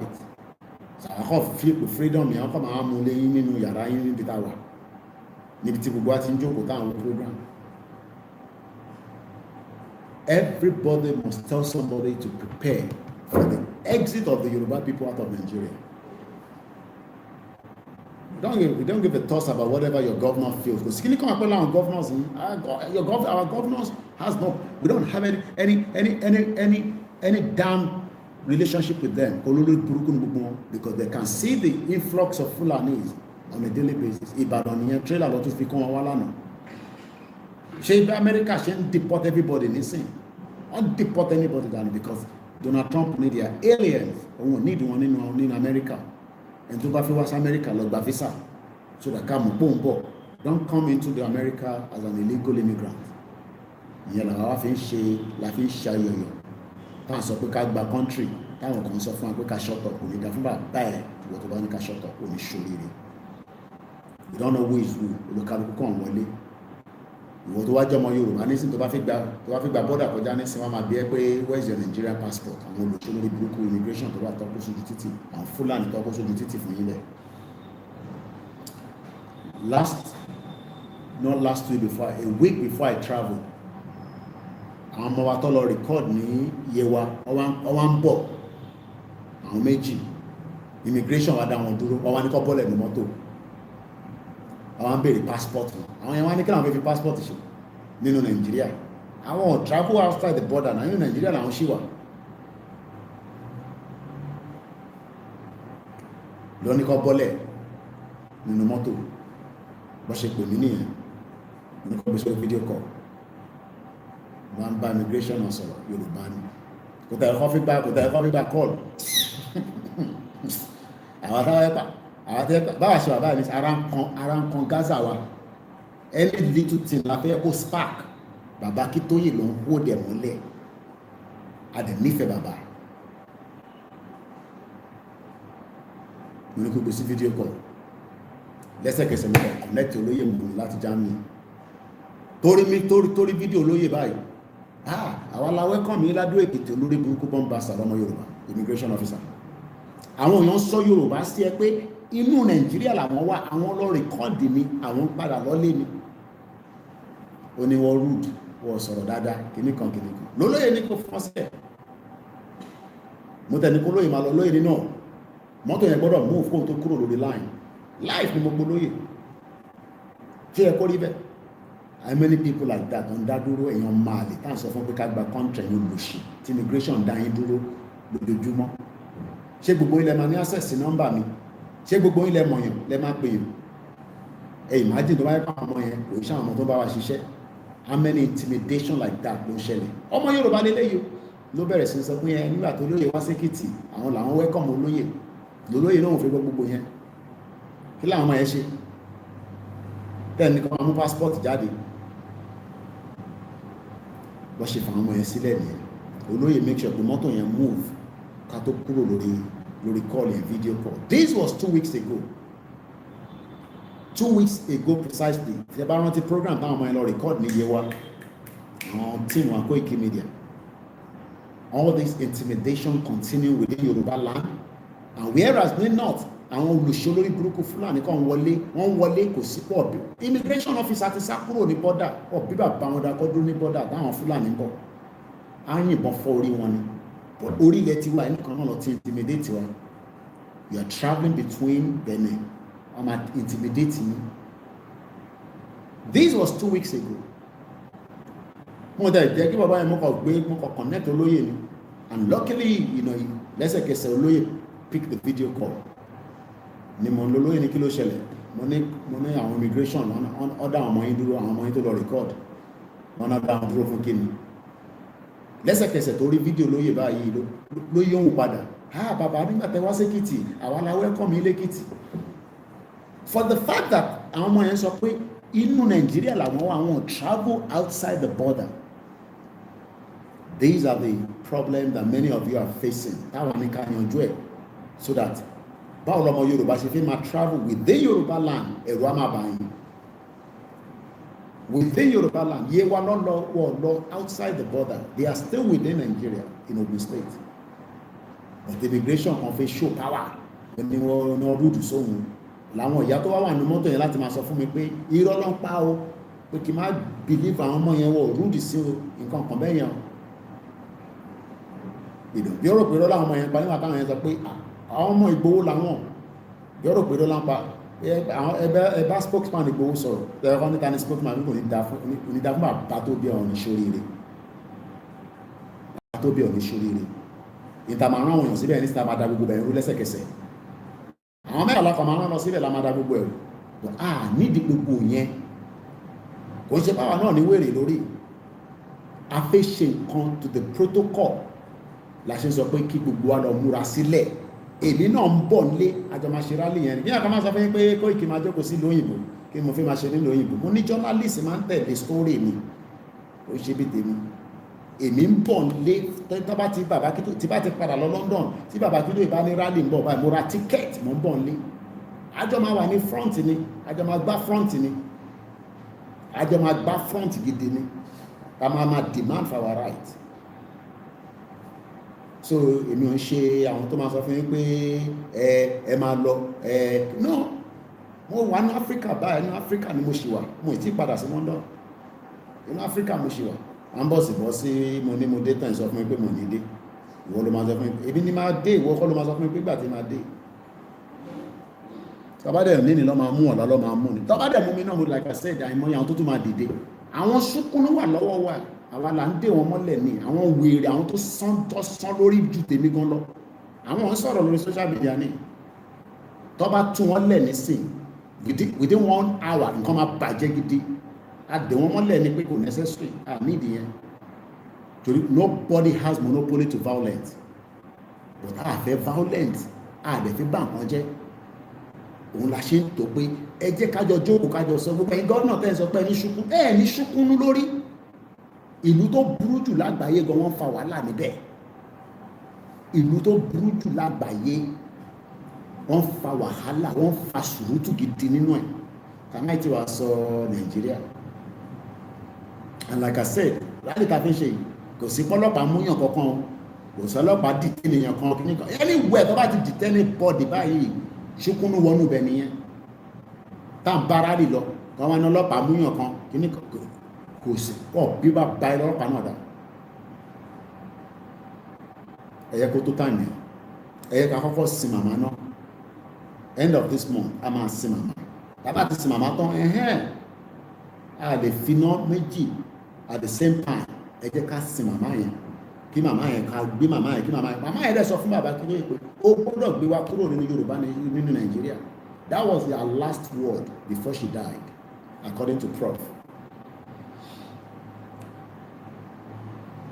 So ìwọ tó ń bẹ̀rù má fi ìbẹ̀rù tiẹ̀ má fi kó bá wa. Gbogbo ẹni tó bá ń bẹ̀rù lẹ́gbẹ̀ẹ́ yín kẹ́ gbá wọn sẹ́gbẹ̀ẹ́, kẹ́ gbá wọn obìnrin ọkùnrin, kẹ́ gbá wọn sẹ́gbẹ̀ẹ́ kọ́ jókòó sínú ilé kọ́ máa bí Kọ́lá Olóòtú tá náà lọ sí gọ́gàn tó ní kí ìyàwó máa rọ àmàlà kọ́ tilẹ̀kùn mọ́rí. Ṣọ́kùnrin làwọn yẹn, ṣọ́kùnrin ni bàbá yẹn àbí kò sọ bẹ́ẹ̀? Bàbá Kọ́lá Olóòtú àwa ń lọ ìgọ̀gàn níbi tó ti ṣe jàǹbá fọ́mọ Yorùbá, òun ní kí ìyàwó òun tilẹ̀kùn mọ́rí kọ́ rú àmàlà fóun. Tẹ bá dúró di rú àwọn bàbá yẹn, ìyá máa jẹ ṣégè sí lára. So gbogbo ẹ̀yin tẹ́ ń bẹ nílẹ̀ Yorùbá ní gbogbo axis tẹ́ bá wà olúkálukú lọ mú padà dá. Mo ní sọ jù bẹ́ẹ̀ lọ. Òde ṣojú kan láti máa ṣe rálì, gbogbo ilẹ̀ Yorùbá láti máa ṣe rálì. So kò sí pé àwọn wo mọ́tò kan àní láti sẹ́ndẹ̀ owó mọ́tò sí ẹ. Ibi tó bá wà yẹn náà ló ti máa ṣe rálì tiẹ̀. So kò sí pé òṣè ń jáde àwọn wo mọ́tò, ibi tó bá wà náà ló ti máa gbé rálì yẹn. No room for fear. Anybody tó bá ń fi fear sí lára nísìnyí kẹ́ gbádànù kẹ́ yọ àwọn wèrè kúrò lórí group yẹ kí yẹn kọ́ kó bá yín nísìnyí. Láti wà the last straw. Rally lápè kò tí ì ṣe violent, kí sójà àtọlọ́pàá káwọn wá sọ di violent, àwa mọ tó máa kù. Wọ́n fẹ́ fi jẹ́ kí iṣẹ́ yá fáwa ni. Tòkí yẹn kankan máa fún yín ní ẹni fòbò pé àwọn kan wà láàbúrò wọ́n tì ìyẹn kankan tó ti anybody. Ẹ̀tọ́ wa là ń béèrè fún. Is either they listen to us or everybody will continue to demand their right. Òkùnkùn ṣe mi nìkan lọ́mọ Yorùbá. So everybody máa jáde. So continue to tell the message to somebody else. Date wo ni rally? Wọ́n announce ẹ̀. A lè fún wọn ní date nísìn. Wọ́n máa announce a date. Èmi gan wọn date. But date burial 27-28 ní Adó Èkìtì. Ẹ lọ máa múra sílẹ̀. Ó bá ti ràǹkárá lọ ràǹkárá, tó bá rí ràǹkárá èyí tí àǹkárá tí a lò fún ti màmá Olóyè Ìgbòho, èmi ọ̀tẹ̀ ìrántí mú tèmi wá láti London. Èmi náà ṣe máa sọ fáwọn tíì mi nísìnyí kọ́ lọ ràǹkárá tiwa náà. So àǹkárá tá a máa fi ṣòkú, a máa sì áyẹn dáadáa agbára Ọlọ́run. So kí gbogbo ọlọ́ múra sílẹ̀ fún òkú tó máa ṣẹlẹ̀ ní Adó Èkìtì. So láì kí yàn kan fíà ní kankan kò sí tó kàn wá. A béèrè fún nothing more than afẹ́tọ̀ wa, and that right will be respected. So now that it should be 1 hour 30 minutes, ẹ jẹ́ ká wá lọ sínú internet ká lọ túmọ̀ àwọn nǹkan tí a lè fi líǹkì ọ̀rọ̀ Yorùbá Nation. Instagram ti shut wa down, ẹ̀yin ẹ fi wọ́n sílẹ̀, àti Instagram àti Facebook ẹ fi wọ́n sílẹ̀. Gbogbo jàǹbá tí Facebook ṣe fún wa ẹ jẹ́ ká ẹ mọ̀ pé wọ́n ní ọwọ́ èèyàn tí tèkúdà òun lọ̀rọ̀ tó wà nílẹ̀. Ẹ jẹ́ káwọn wá tẹ̀kúdà, ẹ jẹ́ ká kọ̀ tẹ̀lé control pé ilẹ̀ Yorùbá báyìí a lè máa rí picture pé ó ti wà lọ́wọ́ wa, a ti mú dání báyìí. Ẹ rí gbogbo àwọn Twitter àti Facebook yẹn tó bá bíbà bá wọn dání báyẹn tá a bá sọ kọ́ má ṣe oyè yín, ẹ jẹ́ ìfẹ́ fún wọn sílẹ̀.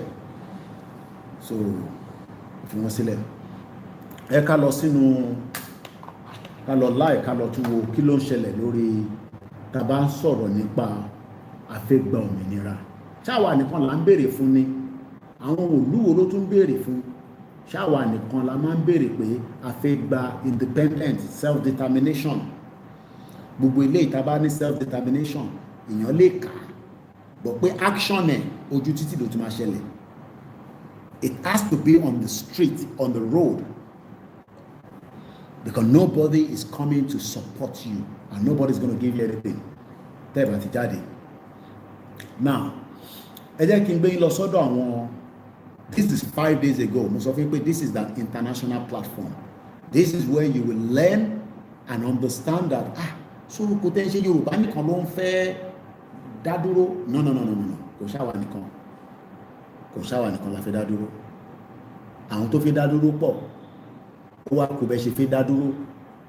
Bẹ́ ṣe fẹ́ dá dúró yẹn ẹ̀yin lè máa decide, because nobody wants you to be free, especially àwọn olórí burúkú àwọn òyìnbó.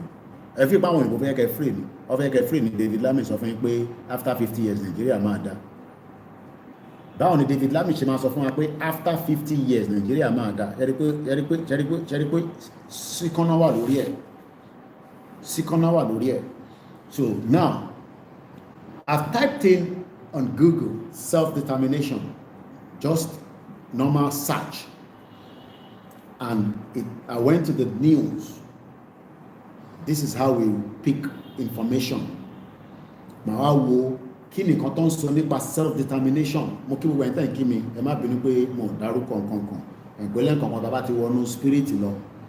So gbogbo ẹni mo kí láì yọ ẹnìkankan sílẹ̀. Now, few news has popped up, and I will give you the headline, and then àwa mú kan náà àfi ṣe program báyìí bá lọ nísìn. Ẹ má wá gbàgbé, a media organization, like I always say, needs funding. Especially, we want to remain independent. That's number one. What I mean by being independent is that in Timon Sonny by ìjọba bá ti gbowó lọ́wọ́ Tinubu àní lè sọ̀rọ̀ báyìí. Torí pé ó máa caution ni pé Koiki ó dẹ̀ gbowó lọ́wọ́ wa náà. Ṣèbí ṣe Tinubu ti fún ẹ ní dọ́là. Ó bàbá tún sọ̀rọ̀ bẹ́ẹ̀ yẹn. Àbí ìjọba bá ti gbowó lọ́wọ́ amósùn lórí burúkú bàbá ní fìlà gbogbo. Àbí tá bá ti gbowó lọ́wọ́ Gbénga Daniel àbọ̀ṣọ̀bà àti compromise. So tẹ́ ẹ̀ bá wá fẹ́ jẹ́ kí yẹn ṣẹlẹ̀, ẹ dẹ̀ fẹ́ kí mídíà kó máa tẹ̀síwájú lójoojúmọ́, kò ṣe pé àkọ́ntàn fóònù là ń fi ṣe mídíà. No, I keep telling you, while I'm in Africa, I made myself known that I'm a journalist. Mo kí tó travel, mo ti sọ fún àwọn National Union of Journalists ní UK pé I'm gonna be away Akimo. I'll be away for a couple of days, and àwọn tí mo lè kọ́ fẹ́ mọ̀ ọmọ committee wa outside the country. Nǹkan pè ní media ni èmi ò ṣe blogger làwọn tó ń join the video tó ń mú gbogbo video tó ń mú mọ́. So the reason why we continue to say this is so that, because consciously ẹlòmíì ò mọ̀ no àkíṣe gbogbo àkíṣe kankan náà. I am not linking it with anybody. I'm a registered independent media in the United Kingdom. Mo dẹ̀ ti ń ṣe media mi ká tó bẹ̀rẹ̀ Yoruba Nation. But we decided to leave the whole of Koikimedia 100% for Yoruba Nation. But it needs to be funded. Tó bá yẹ pé gbà tó ń fi West Africa ní sí ni mo ní ẹ wá dáwó fún wa, àwọn kan ní dáwó. So my mom picked the bill. Short of £5,000, and I've touched other African places. I don't have to come and be telling you the problem. Kenya and economy. I've moved around and I'm still traveling. I was still traveling as at yesterday. So that's my travel came out through video anymore. No, because I have different missions and the reason why I am on the ground. Go to the quick. So, but Tabanike support you, even if it's the smallest you have a concern 2,000. If I have 100 people giving me 2,000 naira, it helps me from sending money from UK. That is the team wa kola lola ni si mo ti ní kó lọ sí computer village. Mo gbọ́dọ̀ ra laptop fún brand new. Whatever the cost of that laptop, we have to buy it tomorrow. Gbogbo owó that is, ó ti tó 300,000. Mo rẹ̀ tí mo yẹ lọ máa ta laptop tuntun. Mo ti ní kó lọ sí computer village because I need laptop, because àwọn ọmọ tó bá mi ṣiṣẹ́ need laptop. Ó gbọ́dọ̀ ní laptop, bí mi náà ṣe ní bọ́gà ṣe ní laptop, ó gbọ́dọ̀ ní laptop. So all these things is funding. Tẹ́ bá rí BBC olórí burúkú tó ń lọ tó ń bọ̀ bí ẹṣin ní wòlé mọ̀, owó tàwa ń dá lámẹ́ ní UK lọ́ fi ń ṣe BBC fún yín ní Nàìjíríà, olórí burúkú wọn. Kò dẹ̀ sí tó kan BBC. Nothing concern BBC whether you get Yoruba Nation, you get Biafra Nation, you get Hausa Nation. As far as BBC is concerned, is an agenda of the British. Nicola Mama Sorelori, because it's a British broadcasting corporation funded by the taxpayers, and I am part of the taxpayers in the United Kingdom, England precisely. But in Timofey, BBC Oniso. So if you're waiting for BBC Yoruba to talk about Yoruba Nation, you wait till the kingdom come. Because their agenda wọ́n ní 500,000 ní laptop tó dá, that means pé owó yàn tí pè,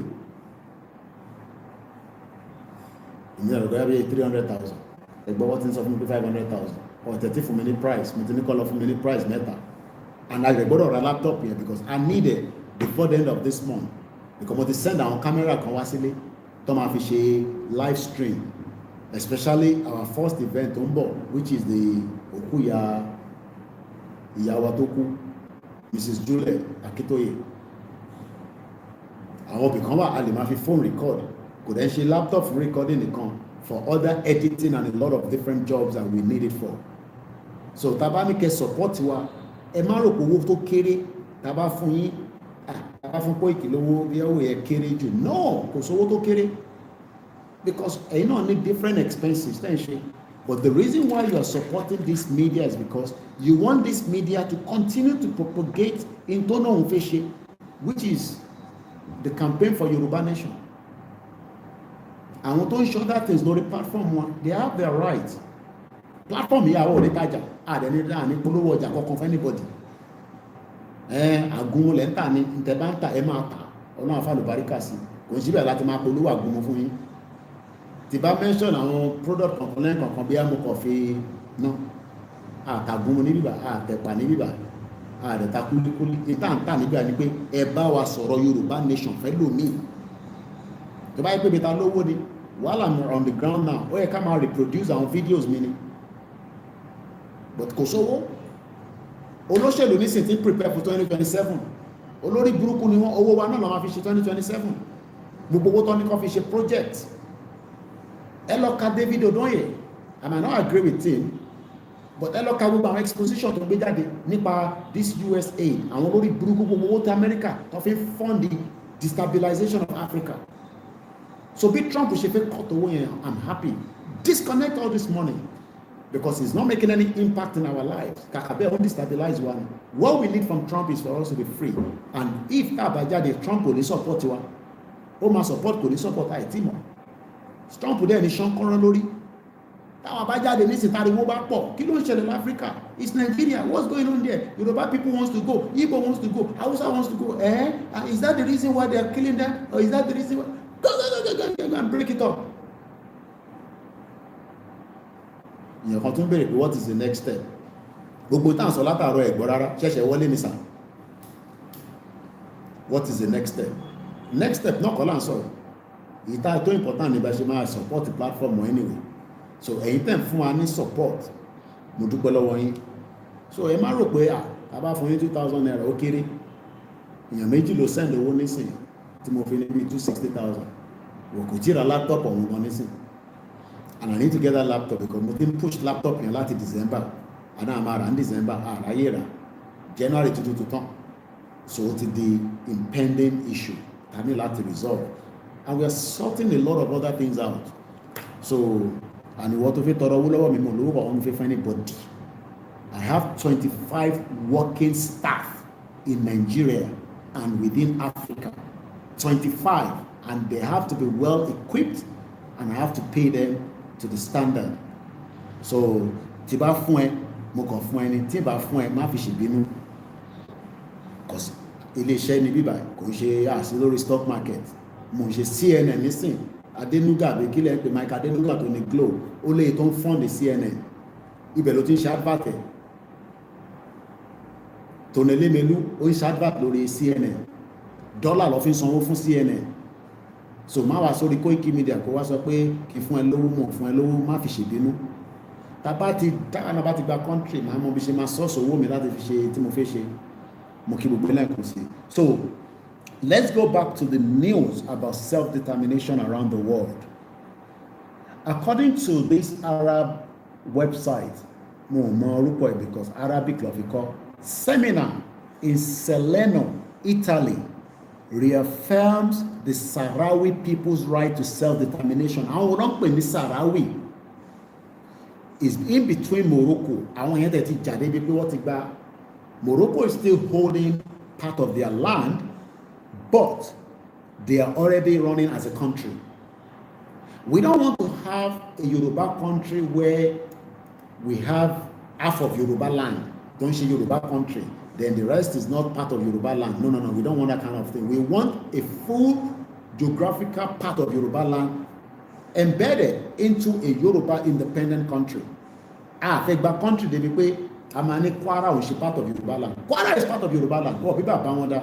Ẹni máa kú ní ọ̀rọ̀ tó wà nílẹ̀ yìí. Kwara ò kì í ṣe ilẹ̀ Fúlàní. Kọ́lọ̀ pọ́n yẹn dáadáa nísìn. Àtẹ̀míà tó wà ń bẹ́ ọ àti kò ẹ̀míà ọ gbogbo ilẹ̀ máa sá jàgbàjàgbà tó kú bá kú díẹ̀. Ilẹ̀ Yorùbá ní Kwara a máa gbà padà. Kò bá jẹ́ the last blood wa a máa gba Kwara padà lọ́wọ́ yín. Ẹ̀yin lórí burúkú Fúlàní kò kí ń ṣe northern part of Nigeria. Olórí burúkú àwọn tí wọ́n dá wàhálà lẹ́tẹ̀lẹ̀ lọ́jọ́ kí kò di part of Kwara state the don calculate as part of northerners. Kwara ò kì í ṣe north ilẹ̀ Yorùbá ni. So the Sahrawi people are ethnic group who live in the Western Sahara Desert. The word Sahrawi is Arabic for inhabitant of desert. And I'll tell you more about them.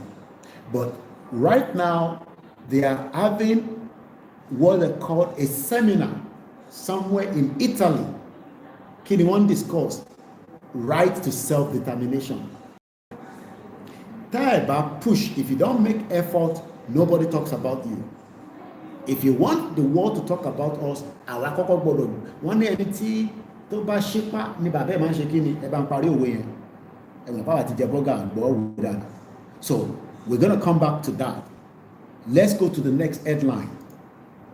The next headline says Episcopal Church resolution support rebuilding Gaza, Israel-Palestine self-determination. You heard that Donald Trump, I don't know, a lot of countries have disagreed with him anyway, and they are turning down already. Donald Trump says they will move everybody out of Gaza and rebuild Gaza. How they want to do that, I don't know. But the headline 14 hours ago, the first one I gave you was 5 days ago. This one is 14 hours ago. Episcopal Church resolutions support rebuilding Gaza, Israel/Palestinian self-determination. The next one is modern diplomacy, the Kashmir dispute, a forgotten promise of self-determination.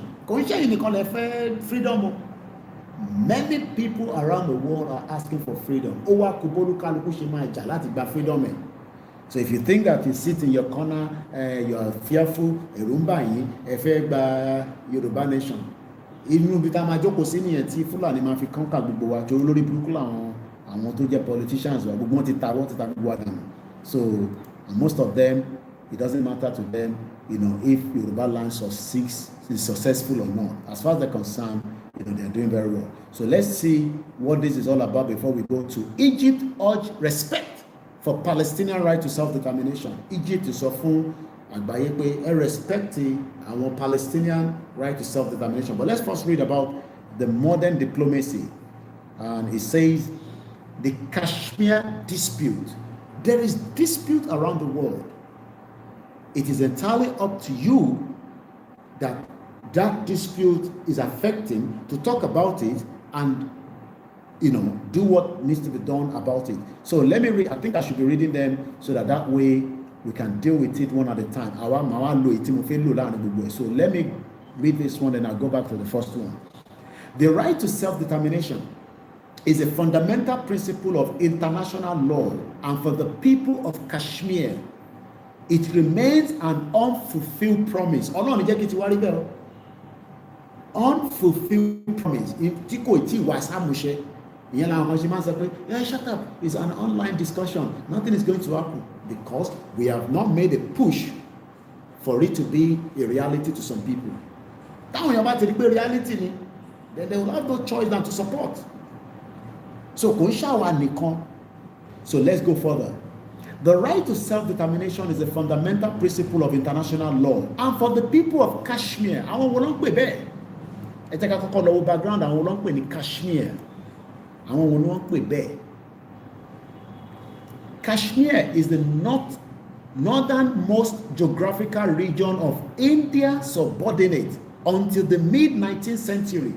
The term Kashmir denote only the Kashmir Valley between the Great Himalayas and the Pir Panjal Range. Kashmir, according to, is Kashmir with India or Pakistan? People are asking. India has control of about half the area of the former princely state of Jammu and Kashmir, which comprise Jammu and Kashmir and Ladakh, while Pakistan controls a third of the region, divided into two provinces, Azad Kashmir and Gilgit-Baltistan. We did in one here. Somebody is asking again, what does Kashmir mean? Etymologic, according to folk etymologic, the name Kashmir means desiccated land. It's all about land, and all this that we are experiencing today is what the British have done around the world. They've created so much havoc that is affecting people today because of their over 200 years of their colonial era. They were too powerful and they were doing whatever they wanted to do as at the time, just like they did in Nigeria today, which they're calling a shithole country called Nigeria. So, history of Kashmir, I'm just giving you a background so that you don't think that nothing is going to, if you don't fight for it, it will never be fulfilled. It will just be a mirage, a dream. You want the Yoruba country, it will be a dream. If you don't go for it all the way through, it will just be a dream. So I'm not going to dive into it too much, but I've given you a bit of the background of Kashmir. So let's go back to the article. It remains an unfulfilled promise. Toba sọ pé nǹkan unfulfilled. Toba ní nǹkan unfulfilled. The word unfulfilled. Not carried out or brought to completion. We are not doing Yoruba Nation not to be completed. I am not part of a Yoruba campaigner that is not going to be completed. We would rather die to make sure it's complete than to say it's not going to be complete. So Yoruba Nation, people will die. People will die, but the problem is we pray that not so much havoc will happen before we get it. So don't come and be giving all this lyrical Jesus alone in the different country here. It is so the what do you mean that people are not going to die? People are going to die. Are people not dying every day in that shitty country for the negligence of a stupid government that has not done the needful? In Ebonyi last weekend, do you know how many people were killed? So you come and tell me that people are not going to die, and you're asking for freedom. It's even about freedom here. That means we're not going to fulfill the freedom. We are wasting our time. Waste time. So if you are still one of those that are still people will die before we get to where we are going. Don't come and tell me that nonsense that people are not going to die. So what does it mean, the word unfulfilled? Not having reached a point of satisfaction or happiness. We have not reached our point of satisfaction because I take back country. So when people are talking about the politics, I want a funny platform by talking about that. Who is she? Because they don't know. And now take back country, but Lord bless it. Let Babakitoye declare, I will not live in UK anymore. I will be on the ground officially. My journey to UK will stop automatically. You just Babakitoye about to declare Yoruba Nation. I'm going nowhere anymore. I will remain in Yoruba land and start building it along with the people there. What am I going to be doing in UK? UK, why did I be country mean? Let Babakitoye declare Yoruba Nation. I will continue to live in Yoruba land and help to build it. So the word unfulfilled is something till a party. Yoruba Nation is on the way, but we have not fulfilled it yet. And the only way we can fulfill it is to make sure that we complete it. If we don't complete it, it is unfulfilled. And the politicians are excited that they don't want it to be fulfilled. That is why they will put all kind of manners of different, don't listen to Koiki. Nigeria is on the right trajectory. Nigeria can never be on the right trajectory. No phony. What right trajectory? right trajectory. Never will Nigeria work because we are all alien to each other and we all have different agenda. Tinubu is different agenda from the Igbos. Igbo's agenda is different from the Hausa. Everybody has their own agenda. So Tinubu is playing his own agenda as a Yoruba man against Nigeria. So if you like, cry from now to thy kingdom come, Tinubu give no talks. He cares less about whatever your cry is all about. His agenda must be first Yoruba before Igbo, before Hausa, but he's using the word Nigeria to deceive everybody. Just like Buhari did as well. Play nepotism. So don't come and tell me, Tinubu is playing nepotism. If we pray that he will be the last president, so that we don't even get any more nepotism. Let everybody go and sort themselves out in their own different, country. Telling me about Nigeria. So, Yoruba, if you don't allow us to fulfill this, it will become an unfulfilled project. So if you think that I have 10,000 pounds, I'm not going to invest it because I want to go and build a house in Nigeria. Okay, go and build a house in Nigeria and see whether you can live there. One of my uncle died 2 years ago. I won't give the state.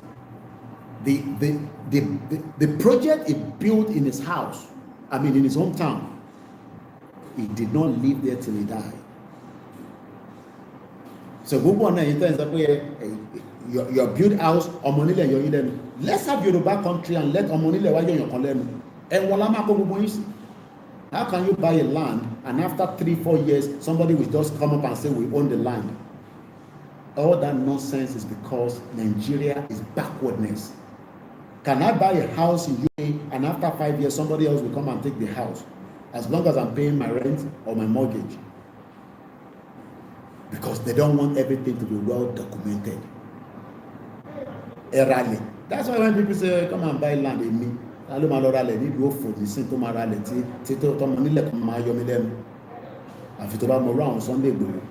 you know how many people have cried to us that we have helped in this movement in the last 4 years? And nobody should bring that to me now because I haven't got the time for that now. Many people keep calling me and keep saying, Koiki jo, iletara, especially I'm talking abroad. They sit abroad, they buy a land, and people have already built on their land. If the system was working, how can you buy a land? You buy the land goes into the system, the local government is aware, the government of the day is aware, and then you own the land. But after many years, somebody will come and say, that land belongs to us. So these are all many issues that many people are facing in the contraction. So let's go back to Kashmir because of our time. The dispute over Kashmir, Egbo, am I recording any dispute? Like we have dispute right now with Kwara State. Kwara is not Yoruba land. No, Kwara is a Yoruba land. Olori Buruku, Kwara is Yoruba land. It's not Northerners. The dispute over Kashmir, one of the longest standing conflict in modern history. Any problem? It is one of the most longest standing conflict in modern history, continue to be a source of tension in Southeast Asia. Despite multiple United Nations Security Council resolutions affirming the right of Kashmir to determine their own future. Did you hear that?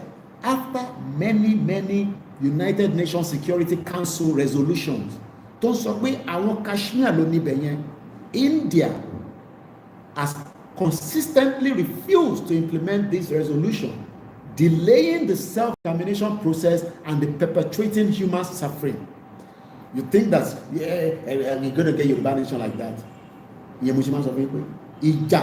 Ó máa wà láàrin méjì ẹ̀. Ẹni bá sọ fún yín pé kò ní síjà, ẹ má believe gbogbo nonsense. Think that Yoruba nation is just something that Yoruba nation are going back.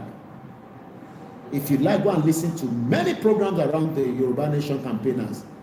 If you don't prepare your mind and your spirit and your body, we are not getting Yoruba nation. You gotta prepare your body, your spirit, and your mind. Because you can for freedom. The Kashmir people have been fighting for this freedom now, and yet Even with United Nations resolution, olórí burúkú India no fún wọn láyè. So you can imagine the consequence that we don't even know what we are going to face as we're moving forward. And this is the reason why we have to continue to elaborate and explain and use other countries and say, okay, kí ló lè fà tí wọ́n fáwọn láyè? Káwa náà má lọ ṣe the same mistake. And that's why Baba Akintoye is saying, is a non-violent, let's engage, and then we push out together, and then our demands must be met. And that's the reason why in the last 4 years, we are engaging. Kó tó di pé lórí burúkú púpọ̀ onídọ̀tí ìdè tó yẹn sọ pé òun ti gba country fún mi. Ó ló gba country sí. Àwọn tó gba country tó lè wá sílé. Ẹni tó gba country fún ẹni kó náà máa bọ̀ nílé náà. Ṣèbí Baba Akintoye wà ní Kútọ́nù bíbá. Baba Akintoye is in Kútọ́nù with me now. Baba Akintoye wà ní Kútọ́nù náà. Dúpẹ́ gba country fẹ́yìn ẹ̀yìn ọmọbi tó wà. Èyí dẹ̀ ń tẹ̀lé olórí burúkú ní gbogbo ẹ̀yí dẹ̀ ń tẹ̀lé ẹ̀yìn ṣoríire one bastard. Ó gba country fún yín mọbi tó orí adélé wà. Táládélé ìbolówà ìbolówó wà. Ẹni tó jáde lẹ́yìn ìbolówà orí gbogbo yóò pẹ̀ ṣí one bastard. Èèyàn máa lé Yorùbá. Mo tẹ̀lé báwọn Yorùbá kan tó wà láàbùrọ̀ mú rẹ̀ kórí yín pé náà ní ṣoríire gbogbo yín pátápátá one bastard. Ẹ̀yin máa bọ́ lẹ́nà tẹ́ bá ní ẹ ti gba country. Kílẹ̀ ń jókòó sáà búrọ́dì fún. Ìbẹ́ ti gba country máa bọ́ lẹ́nà. Baba Akintoye kò náà gba country ó wà ní Benin Republic nígbà. Kò tí gba country ó wà ní Benin Republic. At least èmi ṣáà rí Baba Akintoye ní last week. Mo dẹ̀ sì máa rí wọn lẹ́yà títí weekend yìí. Àti gba country. Mo tẹ̀ mọ́ báwọn Yorùbá kan tó wà láàbù. Báwo lè ṣe dé abroad themselves? Ta ló fún yín visa tẹ̀ fi dé abroad? Idiot all over the place. Àti gba country. Orí adélé ń bọ̀, adélé ṣiṣẹ́ lọ́wọ́. Ẹ̀ ń dúró de jìnlẹ̀. Idiot all over the place. Ẹ̀yin afọkùnmọ́kùnrin. À ń sọ̀rọ̀ nǹkan tó jẹ́ reality. Ẹ wá sọ the game. Ẹ sọ the game boy. Ṣé Yorùbá ní ṣàwọn jẹ́gẹ́ bí game boy? Dúpẹ́ ti gba country kò ní da fún bàbá gbogbo yẹn ní ṣoríire. Ẹ sì sọ pé Dúpẹ́ ti gba country fún yẹn. Arẹwà òun wà nílẹ̀ Yorùbá nísìn. Kò rí àpẹẹrẹ pé ẹ ti gba country. Ta ló wà nílẹ̀ Yorùbá nísìn? Ẹ bá mi fi sínú comment section. Àti gba country. Ọlọ́pàá Nàìjíríà ń gbáyàn létí. Ọlọ́pàá immigration wà níbẹ̀. Ẹni ẹ ti gba country. Idiot all over the place. One bastards. Èyí tẹ́ ń tẹ́lẹ̀ wọn tẹ́ wà ń lé. Tó bá ń kọ́lọ́pàá mú ọ lọ́wọ́ ẹ̀ kò ti gba country. Wo Agodi prison ló máa kú sí dànù. Idiot all over the place. Ẹ wá mú Yorùbá nation ẹfẹ́ sàn yẹn di àwàdà kẹ́ríkẹ́rí lórí social media. Ṣé à ń ṣe Kúnlé Afọláyọ̀ ni? À ń sọ̀rọ̀ nípa Kashmir. Ẹni tó wà lóńdó ṣé àpẹẹrẹ pé ti gba country ṣe rí lóńdó state. Ṣé gọ́vnà Nàìjíríà ló ṣì wà níbẹ̀ àbí gọ́vnà ilẹ̀ Yorùbá? Orí àwọn tó tẹ̀sán fún àwọn ìgbà country orí yóò pè pátápátá látòkè délẹ̀ one bastard. Ondo láwọn wà Mr. Samuel wọn ní Ondo láwọn wà àwọn àrápẹrẹ Koiki o àrápẹrẹ ìjọba tuntun ní Ondo state o ìbẹ̀rẹ̀ ti fẹ́rí changes ntẹ̀mọ́ bọ́mọ Yorùbá ṣe di bá ṣe dòmùgọ̀ báyìí. I think that country, but we're making all the effort through the leadership of Baba Akintoye. Lè fẹ́ kó dìjà torí pé a lágbára láti jà. A ní ọgbọ́n láti fi defend ara wa. Torí òmùgọ̀ ló máa ń gbọ́n òun lè jà. Àwọn ò lè jà. Kí la fi jà? Kí la ní tàbí fi jà? Ṣá ní AK-47, ṣáwà jẹ́gẹ́ bí terrorist. Bí terrorist ló ń ambush àwọn èèyàn ló ń fowó ra weapon ló ń invade the military barracks. Ẹnu yìí làwa máa fi jà. Ẹnu ta ní ẹnu tí Koiki ní tó fi ń wa rọ́ọ̀fù ní London ẹ̀hún náà tó fi ń wa rọ́ọ̀fù ní Áfíríkà ní sí orí yóò pè one bastard ìmọ̀ ajẹ́gẹ́rẹ́ tó ń bẹ̀rù ní ìbẹ́ ilẹ̀ ń bẹ̀rù. Mo sọ fún kékeré yé bẹ̀rù ẹ ṣọpákí ọmọ Yorùbá ni wá ọmọ Yorùbá kì í bẹ̀rù àwọn bàbá yẹn jàjà gbẹ́kọ̀yà wọ́n jàjà kìíní kan àwọn ń bẹ̀rù ní sí nítorí pé a ti wà ní new era of 21st century táàbátẹ̀ ní kankan gbọ́dọ̀ tó lẹ́nu ló máa fi jà kí gbogbo èèyàn wa so ẹ jẹ́ ká padà sórí Kashmir yìí wọ́n ní kíkọ ṣàlàyé ẹ̀ fáwọn èèyàn wa ṣe mọ̀ pé ọ̀rọ̀ Kashmir yìí wọ́n ní Nigerian police are in Ondo road collecting money from yahoo boys. Ìjọba délé ò lè rí kankan ṣe sí yẹn. Olórí burúkú dúpọ̀ omúrin àjò pín sí méjì, ó divide sí méjì.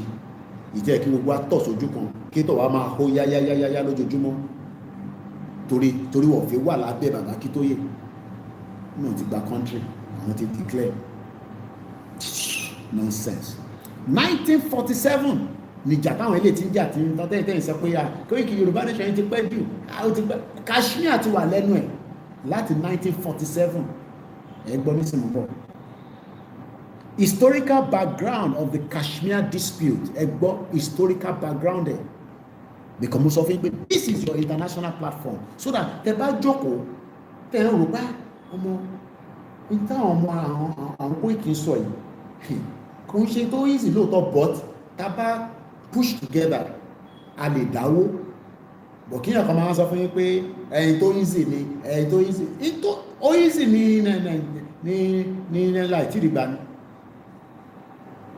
Nàìjíríà náà lágbára ìlú tó ti ń ràn for 64 years tí olórí burúkú àwọn military ti jẹ owó jẹ ẹ mọ èyí tó wà lọ́wọ́ Babangida ẹ jẹ́ kí Babangida fún wa ní half of owó tó wà lọ́wọ́ ẹ̀ka wá ní bí Yorùbá nation nílẹ̀ àdọ́là ẹni kí Babangida ká gba half of owó tó jí nínú Nàìjíríà ẹni kó fún wa ní half of owó ẹ̀ gbogbo owó tó wà tàbí Abíọ́lá tọ́jọ́ jí tó kó pamọ́ tí tó fi pa Samuel Doe àbí torí pé à ń bo Abíọ́lá mọ́lẹ̀ Abíọ́lá náà wá gẹ́gẹ́ bí èèyàn gidi àwọn olè lórí burúkú tó mú gbogbo ilẹ̀ Yorùbá tó dàrú mo tẹ̀ ń gbọ́ fídíò kan mo máa true it is wọn Abíọ́lá gan ní 1978 ló ti ní kọ́ ṣe ṣàríà lọ ẹ gbọ́ fídíò yẹn ni ó rà ń pè lédè k play lánàá náà èmi náà ti gbọ́ fídíò yẹn lọ́dọ̀ Mr Wisdom wọ́n ní MK Abíọ́lá was part of those that wanted Sharia law in 1978 àwọn olórí burúkú ọmọ ìbò ló wà nísìn bọ́ọ̀ ti kú dànù nísìn tó ti bá kú ó ti kú tiẹ̀ lọ nísìn wọ́n dá gbogbo wàhálà lẹ̀ sílẹ̀ Yorùbá òun kọ́ ló mú Babangida káàkiri bá ṣe gbọ́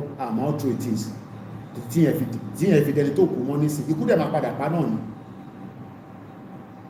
wọ́n mú gbogbo ilẹ̀ Yorùbá wọ́n turn it upside down for their own selfish interest ẹni gbogbo wà nísìn táwa ń jìyà nísìn sáwọn ọmọ Abíọ́lá mélòó ń jìyà káàkiri ayé nísìn tí kan tó dé tó lóhùn ìyàwó Abíọ́lá olórí burúkú tó pèlè ní dúpẹ́ tó mú ní àjò tó dá sí méjì bọ́pọ̀ ẹ̀ náà ṣe títí náà nìyẹn tó ta gbogbo àdànù fún àwọn Haúsá àtẹ̀mọ́ tó tàwá fún wọn bí Fúlàní ló tàwá fún bí Haúsá ní àtẹ̀mọ́ inú ẹ̀gbá ká ṣé àwọn àtẹ̀rọ̀ Haúsá ní gbogbo oníjọ́ náà lọ́hùn àti Fúlàní gan l'Abíọ́lá tàwá fún I'm sure pé Fúlàní ló tàwá fún táwọn máa ń rògbà Haúsá ní gbogbo wọn àṣíyàtọ̀ wà láàrin Haúsá àti Fúlàní Ọlọ́run kí bàbá kí sóye tètè educate gbogbo wa ṣe jẹ́ ká gbọ́ historical background of Kashmir dispute. The Kashmir conflict traces its root to 1947 when British India was partitioned to India and Pakistan. Olórí burúkú ní Britain mo sọ fún yín ìlú tẹ́lẹ̀ ń gbé ní olórí burúkú ni wọ́n ti dá wàhálà rẹ̀ rẹpẹtẹ ní gbogbo àgbáyé wàhálà yẹn ló la fẹ́ resolve ní síta ní pé a máa ṣe díẹ̀díẹ̀ kí lẹ̀ ń ṣe díẹ̀díẹ̀ ẹ máa strangulate wọn ni ká máa fi dá yín ló ẹ fi ìgbà ẹfẹ́ anybody free nobody wants you to be free visa rẹ̀ kẹ́rẹ̀ wọ̀ fún anybody ní visa wọ́n select àwọn tó máa fún ní visa ṣé wọ́n ní oní 60 million tó lè lọ fi kàwé ní gbogbo àwọn tó lọ student visa lọ́wọ́ tí èpè wọn kó bèrè wọ́n ṣe survive lá ní UK púpọ̀ ní wọn lọ́ ti wà lórí street ní títọ́ ọ̀rọ̀ owó school sàn. The Kashmir conflict traces its root to 1947 when the British India was partitioned into India and Pakistan as per the partition plan. Partition is not Nigeria join it together. People that don't know each other, they don't love each other, they hate each other, they're killing each other, disrespect each other. What's only there? How can Igbo come on our land and be telling us, they want to dictate on our land for us? Lagos will be, go back to Anambra and go back to Enugu now and leave Lagos State alone, telling us how we're going to run our land. Hausa dé wá yàgbẹ́ káàkiri, Fúlàní dé àwọn èèyàn pààyàn káàkiri, àwọn Lebanese dé àwọn èèyàn ṣe jábàjábá, Chinese dé wọ́n gbá yín létí lẹ́nu iṣẹ́. One of my staff that is working for me, Chinese ló ń bá ṣiṣẹ́ kí n tó withdraw kúrò ní 2021, àwọn olórí burúkú gbogbo tó lè ṣe nílùú wọn ló ń ṣe nílẹ̀ Yorùbá ẹ lọ sí gbogbo wíkò disrespect Yoruba people on our soil. Àwa lè sọ̀rọ̀ tó bá sọ̀rọ̀ wá lọ́mọ ọlọ́pàá wá mú sójà wá fi disrespect ẹ̀. Ìyẹn lè fẹ́ káwa jókòó tì. If you trade all the products, àwọn ìyá tó ń ṣe wàhálà, àwọn arẹwà gbogbo àwọn tó ń tajà, tó bá kí product kan máa ti jáde nísìnyí, Igbo máa ṣe fake ẹ̀. How do you want to survive? Wá fi cocaine, wá fi kó ọjà wọ nínú Lagos State, wá fọ́ gbogbo market. Ọjà táwọn èèyàn ń tà ní 1,000 naira, 1,000 naira, táwọn bá ti fi drug gbé wọlé báyìí, wọ́n tà ní 500 naira. Báwo ló ṣe fẹ́ survive? Báwo ló ṣe fẹ́ compete pẹ̀lú wọn? Ìyẹn la ṣe rí àwọn Yorùbá náà tó ń tọwọ́ bọ oríṣiríṣi ṣe rituals. Ṣé ritual ni Elon Musk fi ṣe ló fi dolówó? Ṣó ń gbé orí èèyàn? A ní ká gba country ká kọ́kọ́ strangulate gbogbo àwọn olórí burúkú tó wà láàrin àwọn enemies tàjọ ń gbé.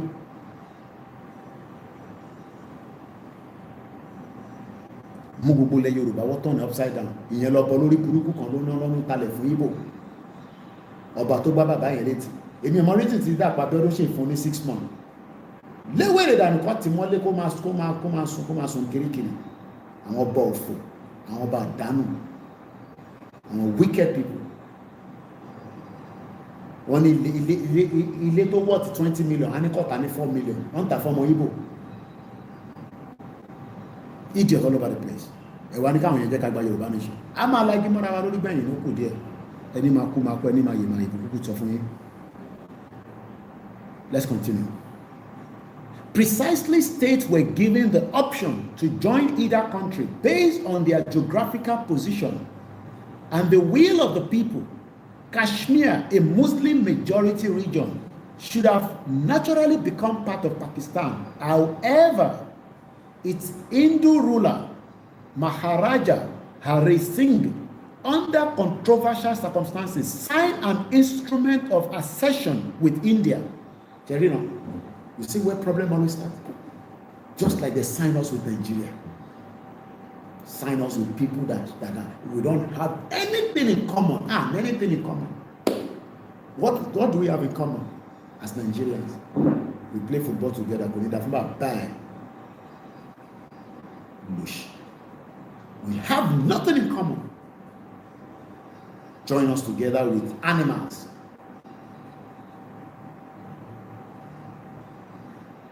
Which led to the first Indo-Pak War.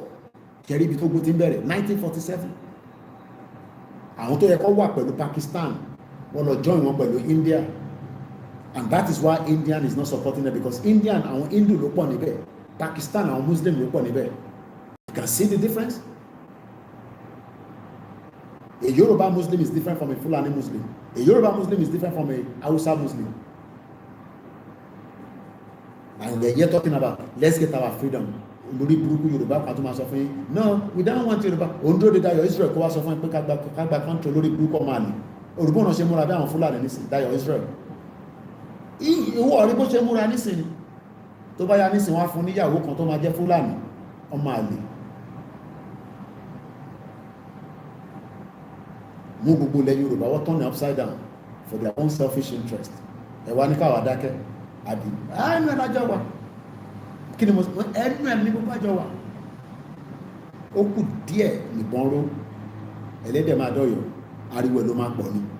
Ṣẹ́rẹ́ ẹnu ta fi ń sọ̀rọ̀ a máa kọ́kọ́ fi gbára wa sílẹ̀, tẹ́nu yóò bá wá gbà wá sílẹ̀ àbọ́ sójú títì, which is the rally. Ẹ jẹ́ kó pè fún rally. Tá bá pè fún rally kí wọ́n má jáde. Tá bá pè fún rally má jáde, ìwọ́de yá máa jẹ́. Because àwa kan rí àwa báyìí ní sàkọ́ máa ra tíkẹ́ẹ̀tì náà padà lọ sí London nìyẹn. Tó bá ti pè fún rally tẹ́ẹ̀ bá ti jáde, ra tíkẹ́ẹ̀tì padà lọ London nìyẹn. We abandon you there, ìyá máa jẹ yín gidi.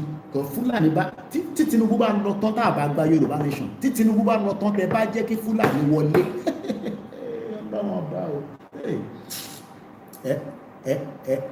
Ẹ wá mọ̀ pé yes, a ti wà ní problem. Tó bẹ́tà ká tètè gbantafẹ́gbà wà Tinubu bá wà ní ìjọba nísìn, ká tètè gbantafẹ́gbà. Tó bá máa dàrú kó dàrú, tó bá rẹ̀ máa tò kó tò. Tẹ bá jẹ́ kí Tinubu ṣe tán kó gba gọ́ọ̀mẹ̀ntì lọ́wọ́ ẹ̀. Tí Fúlàní bá wọlé, tí Fúlàní bá wọlé, tí Fúlàní bá wọlé, tí Fúlàní bá wọlé, ájú ti Kashmir lọ tá à ń sọ lọ́wọ́lọ́wọ́ yìí. Ẹ máa sọ pé rọ́ọ̀nì mò ń pa. Let's go further. In response, then India Prime Minister Jawaharlal Nehru took the issue to the United Nations Security Council, which passed several resolutions emphasizing the need for a plebiscite to determine the region's future. Tẹ́ bá gbọ́ tí máa kan ti sọ̀rọ̀ lórí plebiscite yẹn rí, I think I have the video here. Ẹ̀yin tẹ́ wà lórí Facebook lè má lè gbọ́ mi. Tẹ́ bá rántí pé lọ́ọ̀yà yẹn ti sọ nígbà tó mú olóyè Ìgbòho tó ní let's look into plebiscite. Màá fún yín ní mini plebiscite yẹn nísìnyí. Òun lélẹ̀. Ẹ̀yin tẹ́ wà lórí, okay, I think I should do it this way kí gbogbo á lè gbọ́. Bẹ̀yẹ kì í ṣe play ẹ̀ náà báyìí.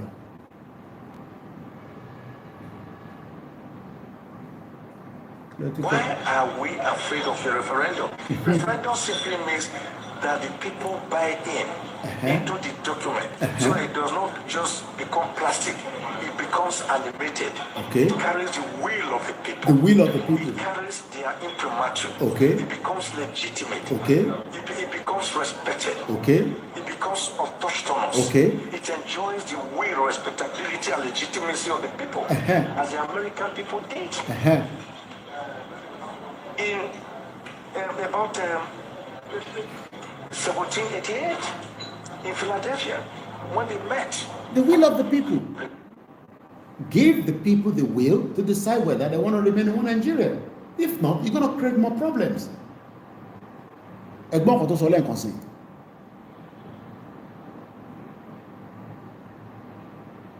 Why are we afraid of a referendum? Why are we afraid of a referendum? Why? Why are we afraid of a referendum to determine whether we still want to remain this crazy country called Nigeria, or we want to go our separate ways? Is it by force to be one Nigeria? When people are coming with an agenda, the Igbo is coming with the agenda on Yoruba land, Hausa is coming with the agenda on their land, Lebanese, Chinese, Russia, France, everybody is coming with the agenda on this Yoruba land. Let's decide whether we want to remain one. Referendum simply means that the people buy in. Referendum will determine if we want to remain together or not. So, ẹ jẹ́ ká padà sórí Kashmir, the background of Kashmir. You're watching and you're listening to Koikimedia. Give the world closer to your doorstep. Let's it in. Okay. Okay. Okay. Yeah. The United Nations resolution on Kashmir has passed multiple resolutions on the Kashmir issue, most significant being Resolution 47 in 1948.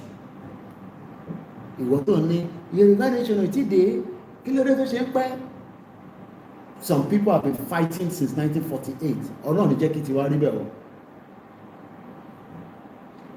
This resolution called for a ceasefire and a plebiscite. Kí ni meaning plebiscite? Is a word that has come up many times in different conversation among some people in Nigeria. Plebiscite. Plebiscite. Plebiscite. Plebiscite. Plebiscite. Plebiscite. The direct vote of all the members of an electorate on an important public question, such as a change in the constitution. And in our own case is a case, a case for whether we want to remain one Nigeria or not. Plebiscite. Plebiscite. Plebiscite. Why are they running away from it? Who is running away from plebiscite? And it is time that everybody must shout that Tinubu must divide Nigeria. That is the only solution. Not talk about reform, restructure, we're going for another election. It's all fraud.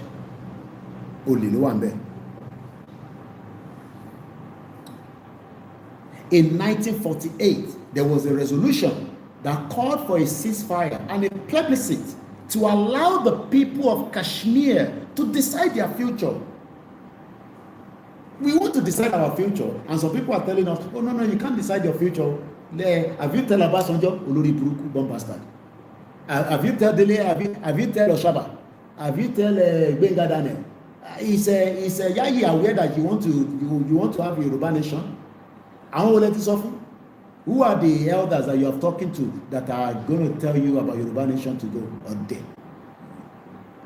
Orí ò pé ìwọ tó tún tó kó bọnú di èèyàn tó ń dóbò ó wá ṣe sọ pé ta ló máa sọ fún wọn. So ìwọ tó bá pàtó obìnrin sínú ilé nísìn o mọbi tó máa fi nǹkan sí nínú ìsàlẹ̀ idiot. Ṣé o mọ̀ pé ọmọ 16 years old tí ó ti ń fúnyàn lóyún ní UK?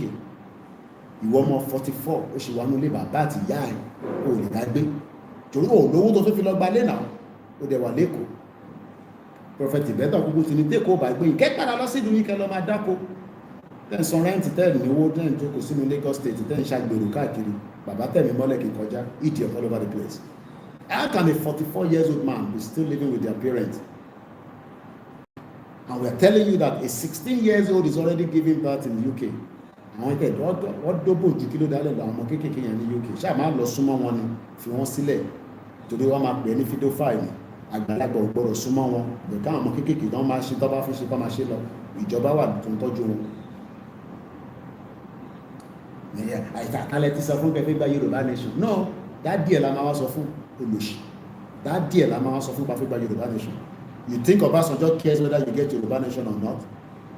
You think Obasanjo cares whether you have Yoruba nation or you don't have? Ó ní Nàìjíríà nẹ́sìn òun dájú ní Yoruba nation òun lọ inú ilẹ̀ Yorùbá dẹ̀ ló ti rí gbogbo nǹkan lórí ṣe kò ṣe lọ sílẹ̀ Ìgbò tán náà ọmọ Ìgbò ní kó lọ ṣe tó fẹ́ ṣe nílẹ̀ Ìgbò ilẹ̀ Yorùbá yìí náà ló ń gbé ọfọwọ́ Nàìjíríà ọfi jayé ìyẹn lè wọ́n ní káwà lọ sọ fún Ọbásanjọ́ a ò lọ Ọbásanjọ́ tèmi máa lọ sọ fún Ọbásanjọ́ ká fi gba Yorùbá nation sọ Ọbásanjọ́ tẹ̀lé bàbá wó lọ́wọ́ ìdí ọ̀tọ́ lọ́wọ́ the place ṣèbóhùn ni Bísí Àkàndé lórí burúkú jáde nísìn tó ní àwọn làwọn ti Bọ́kú Bọ́lá Ìgè pé kó lọ ṣe iṣẹ́ lábẹ́ Ọbásanjọ́. How can you tell your friend to go and work under your enemy until tó fi pa Bọ́kú Bọ́lá Ìgè? Go listen to Edmond Obilo interview to grant Bísí Àkàndé tó ń sọ jágbajàgba lẹ́nu tó ń sọ jágba àwọn bàbá òfò àwọn bàbá ìkà the thing those ones that care about Yoruba people it's all about their own selfish interest. Kí la máa jẹ níbí Tinubu ti dé lọ́yà I want to be board chairman àwọn ọmọ mi àwọn ọmọ wọn máa gbé àtàwọn ọ̀rẹ́ wọn tó bá mọ̀ wọn lọ máa gbé CV bá wọn dádì ẹ bá wa wáṣẹ́ lábẹ́ Tinubu èmi ò lè bá Tinubu sọ̀rọ̀ bọ̀tà àwọn tá a bá lè ṣe fún yín o ẹ fi bá àwọn bàbá wó lọ́wọ́ gan máa dá sọ̀rọ̀ tó wà lẹ́yìn tó ṣe gbogbo wọn.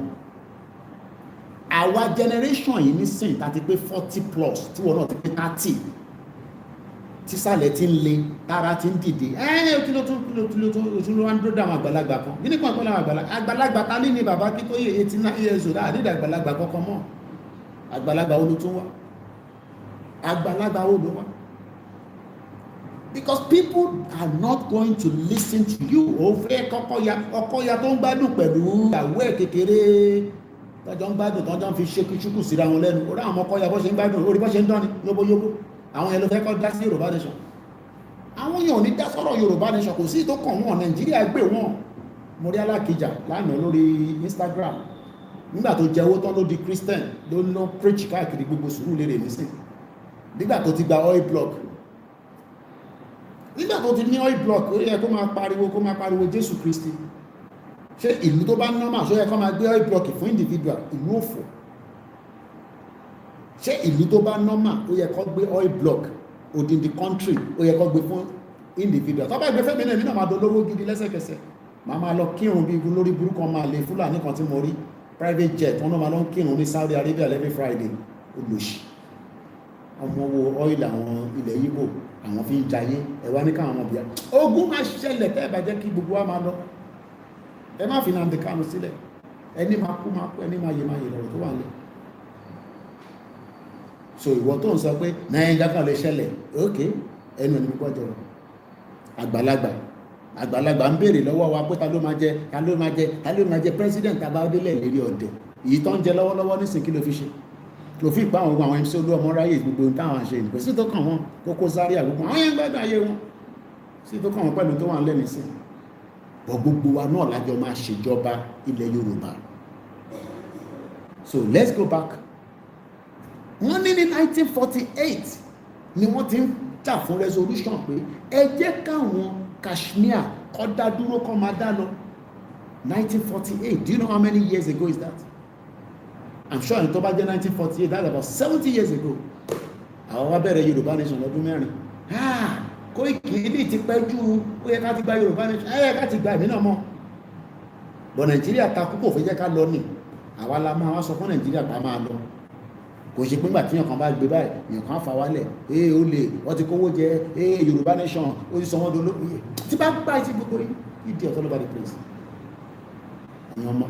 Ẹ̀yin tẹ́ ẹ̀rọ lárí any small thing wọ́n ti wá fún Yorùbá nation fún mẹ́kọ̀ owó ṣé àwọn tó mẹ́kọ̀ owó lórí YouTube ẹ lọ́wọ́ ẹ̀yin ń wá àwọn fídíò àwọn ọmọ kéékèèké tó ń mẹ́kọ̀ owó lórí YouTube yẹn ṣé owó làwọn mẹ́kọ̀ lórí YouTube ṣé owó lẹ̀ mẹ́kọ̀ lórí YouTube ẹ lọ́wọ́ tó ń pè ní Mr Beast ẹ lọ Google ẹ̀kẹ́ bèrè tó ń pè ní Mr Beast kẹwé tó ń pa lórí YouTube lójoojúmọ́ jókòó ọmọ àná fi Yorùbá nation mú mọ Yorùbá nation tẹ́ fi ń pọ̀wó èmi wọn bọ́ Yorùbá nation pọ̀wó ẹni wọn ti fi gbogbo wọn ti fi Yorùbá nation fi pawó ọ ti fi Yorùbá nation pawó wọ́n gbé wa lọ sẹ́ni ìwé ẹ̀mọ́ o stupid people all over the place pump bastard àwọn ọmọ àlè nígbà tó ọ̀nà understanding poverty ti báyé yín jẹ́ no understanding kankan kò sí understanding àti mo máa ṣàlàyé fún ọkọ báyìí ló ṣe yẹ kúrí ẹgbẹ́ àtẹ̀lé bàbá kí tó yè bàbá ìlọ́nà wà lọ́wọ́ ẹ̀ wọ́n ní rán bàbá ti slow jù 1947 làwọn kan ti ń jà pé kó gba òmìnira kó dá dúró àwọn kan pè ní Kashmir 1947 India fún wọn láyè olórí burúkú ẹ̀rọ ti pé India ló wá bá Tinubu àmọ́ bí ọmú talisman wá fún Tinubu ni pé kí Yorùbá má bàa lọ gbogbo ògùn yín pátá ló má bàjẹ́ torí bí ṣe gbọ́ wọn ló mú kan wá fún Tinubu ni olórí burúkú ọmọ India yẹn torí kò wọ́ wá sí Nàìjíríà for a very long time gbogbo nǹkan tẹ́ bá ṣe sílẹ̀ Yorùbá ó máa domi ni gbogbo nǹkan tẹ́ bá ṣe sílẹ̀ Yorùbá ìyẹn náà lọ sí jẹ́ kọ́mọ Yorùbá gbọ́n tá à ń sọ ìyẹn náà lọ ṣe ń tọwọ́ bọra wọn lọ́yàn lójú títí ọmọ àlè wọn ní kọ́ tọwọ́ bọ̀ lọ́yàn lórí TikTok wọn tọwọ́ bọ̀ lọ́yàn ọmọ àlè torí 20,000 naira ṣé mo lè sọ fún ọmọ kan ní London ní sí bóyá tọwọ́ bọ̀ yẹn lójú títì ní Oxford Circus kí n fún £20 kó má sùn mí lẹ́sẹ̀kẹsẹ̀ pípé are you crazy what do you mean by that? Kini TikTok we give you gift on TikTok let somebody stranger put their hand in your breast lẹ́sẹ̀kẹsẹ̀ ọlọ́pàá máa gbé lú ẹni ẹ̀wò bí tó báyé jẹ́ ọmọ yẹn kò tẹ̀ bójú ẹ̀ kò tẹ̀ kíá ó sọ the normal thing ìkan náà ṣí ọyàn ó dín dín ọyàn ẹ̀ kò wọ bra ó gbé ọyàn sókè báyìí wọn náà máa fún ní gift lórí TikTok ẹ̀rọ bọ́ ṣe báyé jẹ́ táwọn yẹn lẹ máa dúró dé táwọn ọmọ ọ̀fọ̀ yìí làwọn ṣé ìyẹn àwọn ilé làwọn máa dúró dé pé ká gba Yorùbá nation àwọn ọmọ Gen Z lórí burúkú tó wà ní time bọ́ ṣe máa jalè bọ́ ṣe máa ṣe yahoo tó fi ra mọ́tò tó fi ra SUV tó fi ṣoògùn Ògùn state káwọn gé orí èèyàn kọ́ gé ọyàn ìyẹn la ṣé ìyẹn lẹ́yìn máa dúró dé ẹ máa káwa ta serious ká tètè gbára wa sílẹ̀ torí àwọn ọmọ Gen Z tẹ bá dúró àwọn ọmọ Gen Z olórí burúkú wọn ní jẹ́ ká lọ anywhere and bomb pastor wọ́n ti fògùn báyé wọn jẹ́ wọ́n ti fògùn dè wọ́n mọ́lẹ̀ kò sáàdúrà tẹ́lẹ̀ ṣe fún àwọn ẹ̀kọ́ lè gbà ọ̀rọ̀ rẹ̀ gbọ́n kankan TikTok yẹn lọ́jọ́kò sórí TikTok tó ń ṣí ọyàn kalẹ̀ lójoojúmọ́ lórí TikTok wọ́n tẹ̀ tún ní kan wà tó ń pè ní tango ẹ̀gbọ́n kan ló pè ní oní ìtọ́ tún ṣe lórí tango yẹn oní ẹ̀tẹ̀ tún worst ní ẹ̀rọ ń pè tango ní ẹ̀dá kọ̀ọ̀kan mọ́ wọ́n ní Mr Koiki ń bolẹ̀ yín wà wọ́n ní tango yẹn oríṣiríṣi òṣì ló ń ṣe níbẹ̀ tí àwọn yẹn làwọn máa jókòó ti ẹ máa káwa ta serious ká súnmọ́ bàbá kí tó yà ti gbowó ká gbára wa sílẹ̀ ká lè ẹjọ́ ẹlòmíì nínú wọn orientation lọ need ọkàn need orientation àwọn ọmọ tẹ́kọ́ dáléṣẹ́ sílẹ̀ káwọn jẹ́ big women káwọn employ àwọn èèyàn láti African country káwọn máa níbo lọ́tí fi lọ ṣiṣẹ́ and lọ ṣiṣẹ́ ní Arewa beauty and fashion show ẹ jókòó sórí TikTok táwọn Chinese tó fi ń gba aṣọ tó fi ń mẹ́kọ̀ọ́ òun làwọn fi ń ṣòṣì ṣé gbogbo èèyàn ló máa di pẹ́lá tó ń pawó lórí TikTok ṣé gbogbo ilẹ̀ fẹ́ di pẹ́lá mò ń bọ̀ àwọn máa lè let's continue wọ́n ní the resolution ní 1948 ló ti kọ́kọ́ pull out resolution pé ẹ jẹ́ káwọn Kashmir yìí ẹ jẹ́ kó máa lọ, ẹ fi wọ́n sílẹ̀ lọ́rùn, allow the people of Kashmir to decide their future. Ẹ bá allow Yorùbá to decide their future, wàhálà máa ṣẹlẹ̀ nílẹ̀ Yorùbá ni, kò sí bá ńlá ẹni tó lè sọ́sẹ̀ tó àwọn ò ní fi òun yẹn sílẹ̀. Ẹ bá jẹ́ ká decide the future tá à ń sọ future wa ẹ ní nísìnyí bí olóyè Ìgbòho ṣe sọ, ẹ ní nísìnyí torí a lè gbé pẹ̀lú Fúlàní tó ń pààyàn, torí èmi fẹ́ kó lọ sí Ìjẹ̀bú Òde nísìn, èmi ò lè lọ Ìjẹ̀bú Òde tí Fúlàní máa dé láàrin òru tí máa sáré kiri tí mo ti máa pọ̀ ọlọ́pàá máa lóhùn lépo nínú mọ́tò. I can't live in that kind of society. Tẹ́yìn bó bá jẹ́ kó tẹ́yìn lọ́rùn bẹ́ẹ̀ ni standard yẹn ò tẹ́ wa lọ́rùn.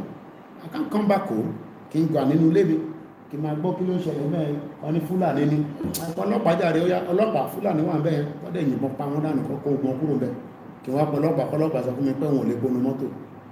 Àwọn ò lè gbé society yẹn a lè gbé ní UK for a very long time, a ti gbé níbẹ̀ for some time, we want to come back home. So ìkànnì méjèèjì ni, so gbogbo àwa tẹ̀yìntẹ̀ ní ẹ̀ agree ẹ̀ máa láti align pẹ̀lú wa ni, ìkànnì méjèèjì ni. So let's go further. Wọ́n tó wá ní 1948/1950-51, they will keep on put on resolution. This resolution reaffirmed, tó bá sọ pé nǹkan reaffirmed the need for a publicity, and emphasize that Kashmir future should be determined by its people. Ẹ jẹ́ kó determine future wọn. India no gbà olórí burúkú, because ó mọ̀ pé bí táwọn yẹn bá ti decide future wọn, àwọn náà máa ṣe kí ni wọ́n máa tayọ, just like bọ́sẹ̀ fẹ́ ká decide the future tiwa báyìí, because our future là ń pariwo nísìn, táwọn kan ní ká shut up, wọ́n ní àti sọ̀rọ̀ jù mọ̀rọ̀ sọ bla bla bla. Our future, we are talking about our future. Ṣé wọn náà gbọ́ ní sí pé àwọn kan ti ń jà fún future wọn, wọ́n ti fún wọn ní future wọn, so it is not going to be an easy task. Mo kí gbogbo apá Kọ́lá Jímọ̀. Nígbà tó tún di 1957 resolution 122, gbogbo resolution yìí bọ́ ṣe ń ṣe báyìí India no tẹ̀ sọ sí. In 1957 declared that any attempt by India to unilaterally determine Kashmir status was invalid, and stressed the necessity of a free and fair plebiscite under United Nations supervision.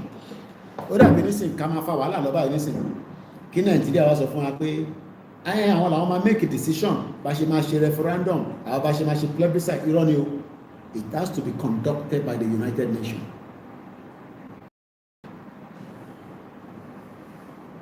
So anything less than United Nations supervision cannot be accepted. Ìyẹn la ṣe máa ń lo gbogbo àwọn previous information yìí láti fi prepare mind wa pé tó bá dé báyìí gbogbo eléyìí ni bàbá Akíntóyè náà mọ̀ lọ́sí sọ pé we will continue to push a non-violent, educating ourselves using different areas, but the most important thing is tó bá ti pè fún rally gbogbo agbọ́dọ̀ jáde. Kò ń ṣe pé yàn 1,000 ló máa jáde. Millions of us needs to come out to prove that our right to self-determination is not just by Igboho. Kò ń ṣe pé Igboho nìkan ló fẹ́, ṣé Igboho nìkan ló fẹ́, ṣé bàbá Akíntóyè nìkan ló fẹ́, ṣé mi nìkan ni mo fẹ́. So you have to come out. Ìyẹn lẹ́yìn gbọ́dọ̀ sọ fún ẹlòmíì pé Yorùbá country tó ń pariwo yìí o gbogbo wa la fẹ́, àwọn ọba gan fẹ́, ọ̀hún ní ọ̀fífẹ́ gan fẹ́, wọ́n lè má sọ síta ni. You would prefer to have a Yoruba country than have a Nigeria now. You think he doesn't want that? He wants it. Wọ́n kì í ṣe ọba ilẹ̀ Yorùbá ni. Gbogbo àwọn ọba ilẹ̀ Yorùbá ló fẹ́. But because the politicians are going to go after them, they will attack them, they will go after them. Ìyẹn ni gbogbo wọn ṣe quiet. Let's go further. Despite this international commitment, don't trust all international countries around the world. If you trust them, you're on your own. Despite this international commitment, India has not only refused to honor these resolutions, but has also tightened its grips over Kashmir through excessive militarization and oppressive laws. Ìtọ́ ń bọ̀ nílẹ̀ Yorùbá lẹ́gbọ́n yẹn. Tá a bá fi àyè sílẹ̀.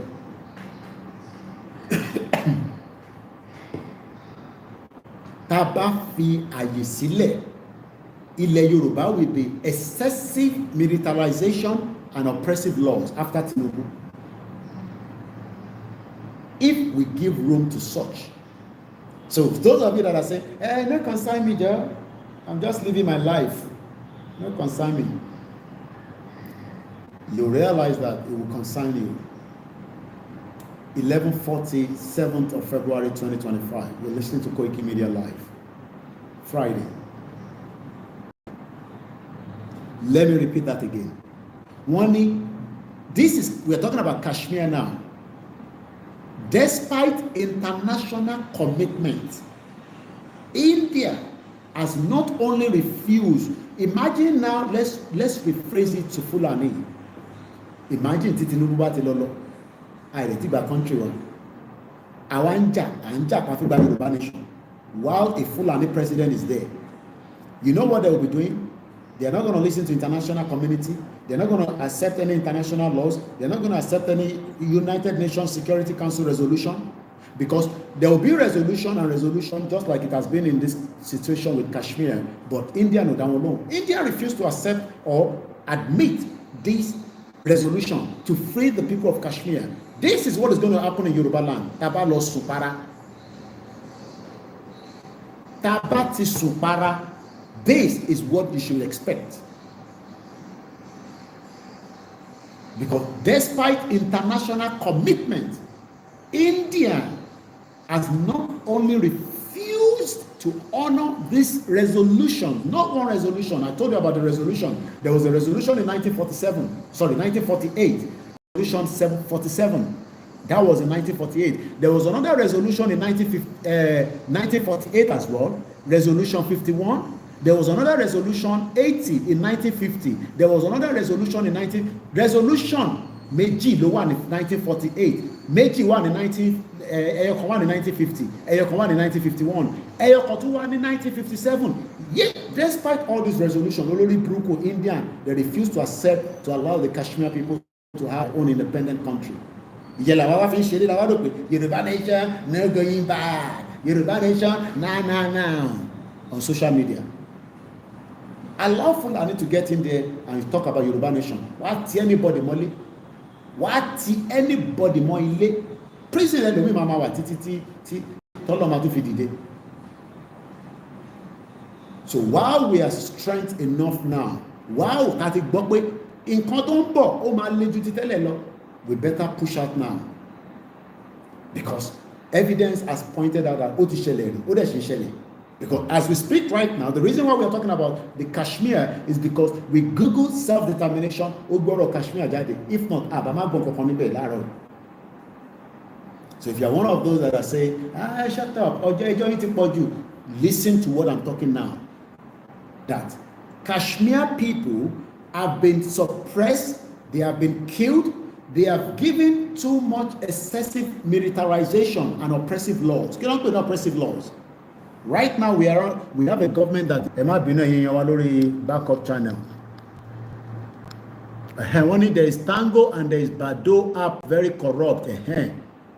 One Tango if you want to one app one no bad gan báyìí táwọn ọmọ yẹn ọmọ Gen Z yẹn inú ibẹ̀ lọ́wọ́ tó ti ṣoríṣiríṣi òṣì gan.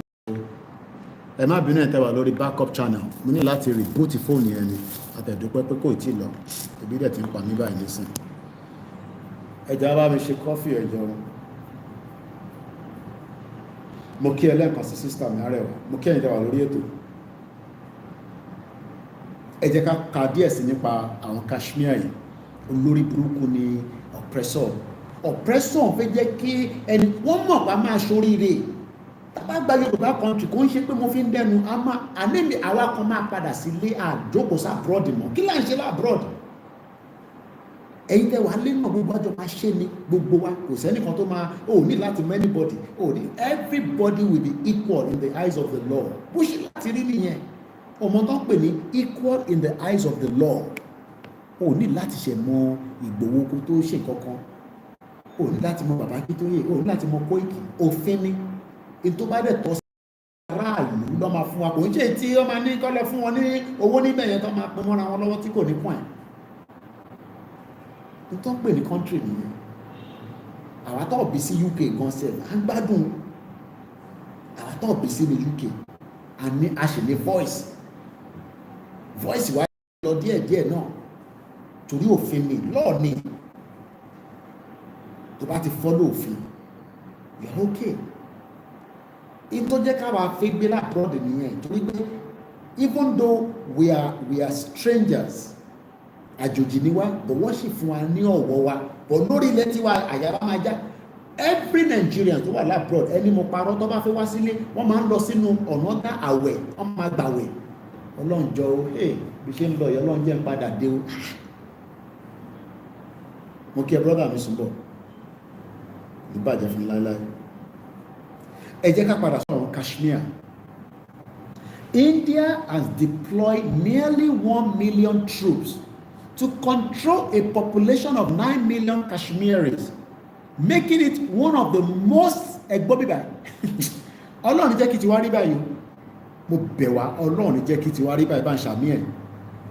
Making it one of the most militarized zones in the world. Ẹ bá gbọ́ wọlé share button. 74 people are watching, only 31 have liked it. Àmọ́ tó ṣẹlẹ̀. Ẹ like it náà sọ́dún báyìí. Mo lè ti kí gbogbo àdáadáa gẹ́gẹ́ bí ọmọ Yorùbá ọmọlúwàbí.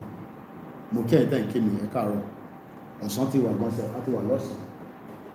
Àti wà lọ́sàn. Àwọn tó wà London gánṣẹ́, wọ́n ti fẹ́ mú ọ̀sán. Àwọn tó wà l'Amẹ́ríkà ṣe ń jí ni.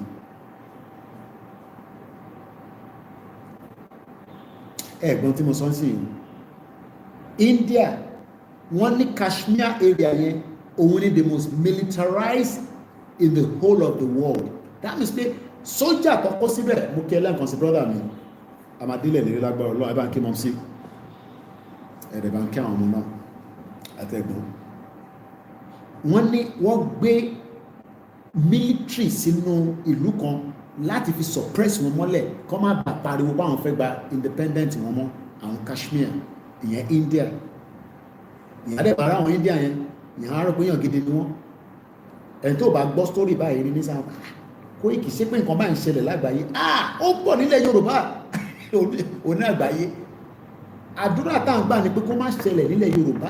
ìyẹn mo ṣe sọ lẹ́ẹ̀kan pé nígbà tí mo ń gbọ́ tí Jídé Òtítọ́ tó náà lọ sí Kaduna Gilimbari àwọn farmers they are making money ṣé wọ́n ní káwọn tiwa máa make money ni nígbà tó bá ń da màálù sínú oko tiwa báwo làwa ṣe fẹ́ make money ṣẹ́rí pórí ọ̀pẹ.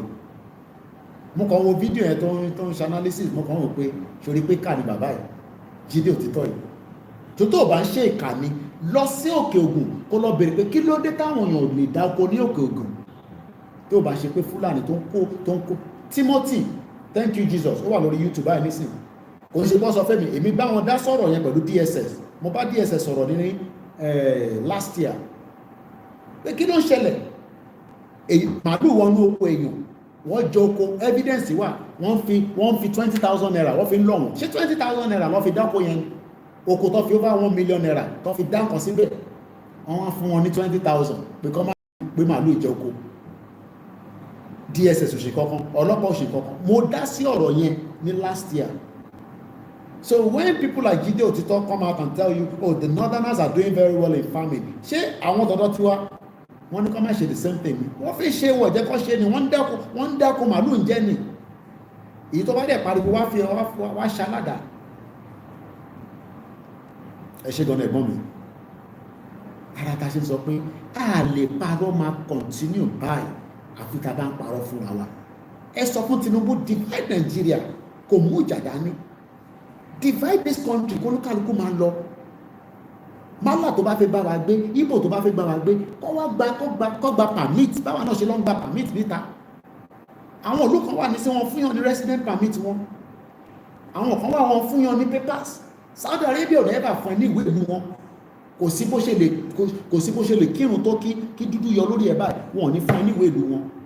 alájà wa kan wà níbẹ̀ nísìn wàhálà tó ń fi ìyá yẹn ṣe kò ṣe ìyá yẹn fẹ́ padà wálé nísìn wọ́n ní kọ́ deport àwọn ọ̀ deport ẹ̀ ìyẹn tó ń kọ́ alájà yẹn ó wà ní Saudi báyìí ṣe bá ń sọ̀rọ̀ báyìí láti over a year plus nísìnyí ló ti ní kọ́ deport òun wọ́n ní kọ́ deport òun fẹ́ kúrò ní òun fẹ́ gbé bíbá ẹ̀mọ́ kọ́ deport òun kọ́ deport ẹ̀ kò dẹ̀ gbádùn kò wá òkè òfin pa àwọn tó ń lọ sí Mecca ó yàtọ̀ sáwọn tó ń gbé nínú ilé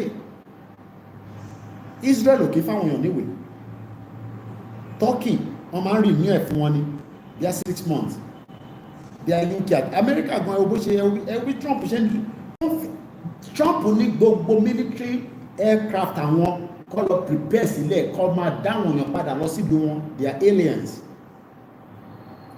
tábà wà nínú country wa we will give right to people that we think that should come and live with us but a máa gba fingerprint wọn a máa make sure pé they are not people that are going to harm us. Yoruba nation sọ̀rọ̀ Ìgbòho kò ń sọ̀rọ̀ Koikimedia it's for it is the benefit of every one of us. bí èyí rò pé bóyá àbáwọn ọmọ ìyá àbáwọn pípé ìfẹ́rin kọ̀ọ̀kan jẹ nínú ẹ̀ lọ sí ń pariwo Yoruba nation ni it's for the benefit of every one of us. bó ṣe máa benefit èmi and my family bẹ́ẹ̀ náà ló máa benefit ìwọ and that is the calling that is the only solution. ẹ sọ fún Tinubu divide Nigeria gbogbo ẹ̀yin Bísí Àkàndé yẹn ẹ sọ fún Tinubu pé kó divide Nigeria kó lókàlùkù máa lọ tẹ́yìn bá jẹ́ bàbá dáadáa ẹ̀yẹn jáde bẹ̀rẹ̀ sí pariwo pé Tinubu divide Nigeria la fẹ́ nísìn àfẹ́ Nigeria mọ̀ wọ́n ẹ̀ ní sọ yẹn torí kàtẹ́yìn fi ṣe ẹ ti bà yé jẹ́ ọ ti bẹ̀rù jẹ́. Let's go further. To maintain its occupation, India has given a sweeping powers. Ẹ gbọ́ bíbá yìí dáadáa yẹn ọmọ Yorùbá tá à ń pariwo pé Yorùbá nation ẹ má jẹ́ ká fi sílẹ̀ kí Fúlàní mi gbàjọba lọ́wọ́ Tinubu wọ́n máa lé gbogbo wa lérè bí ṣe sọ o. To maintain its occupation, India has given sweeping powers to security forces under draconian laws such as the Armed Force Special Power Act and the Public Safety Act. These laws allow Indian forces to kill, injure, detain, arrest any Kashmir without any reason or accountability. Do you know that this is what the Fulanis are going to do? Talk about Yolowo Tinubu. Ṣorí ìwọ tó ń wò mí tó ń sọ pé kò kún ẹ ìwọ náà máa wà ní problem yẹn èmi àti ẹ ajọ máa wà ní problem yẹn torí ẹ̀ ń wò wá nísìn bí ẹran orí rẹ̀ sí à ń pariwo Yorùbá nation wà láwọn ọmọ yìí ti pọ̀ jù kí ló dé gan-an kí ló dé fi Nàìjíríà sílẹ̀ wèrè ọ̀dẹ̀. And this is happening in the world. UN orí kankan ṣe sí, America orí kankan ṣe sí, Britain orí kankan ṣe sí, wọ́n fi India sílẹ̀ kó máa oppress kó pa àwọn ará Kashmir látara pé wọ́n náà fẹ́ gba independent wọn láti 1947. Ìwọ wá ń sọ pé Yorùbá nation ti pẹ́ kí ni káwọn ará Kashmir wá ṣe? No, ìwọ o bẹ́tà jù àwọn lọ. Èèyàn tó náà ń dáná àwọn náà olórí burúkú àwọn tọ́jọ́ sọ papọ̀ ni kò jẹ́ kó lọ dé.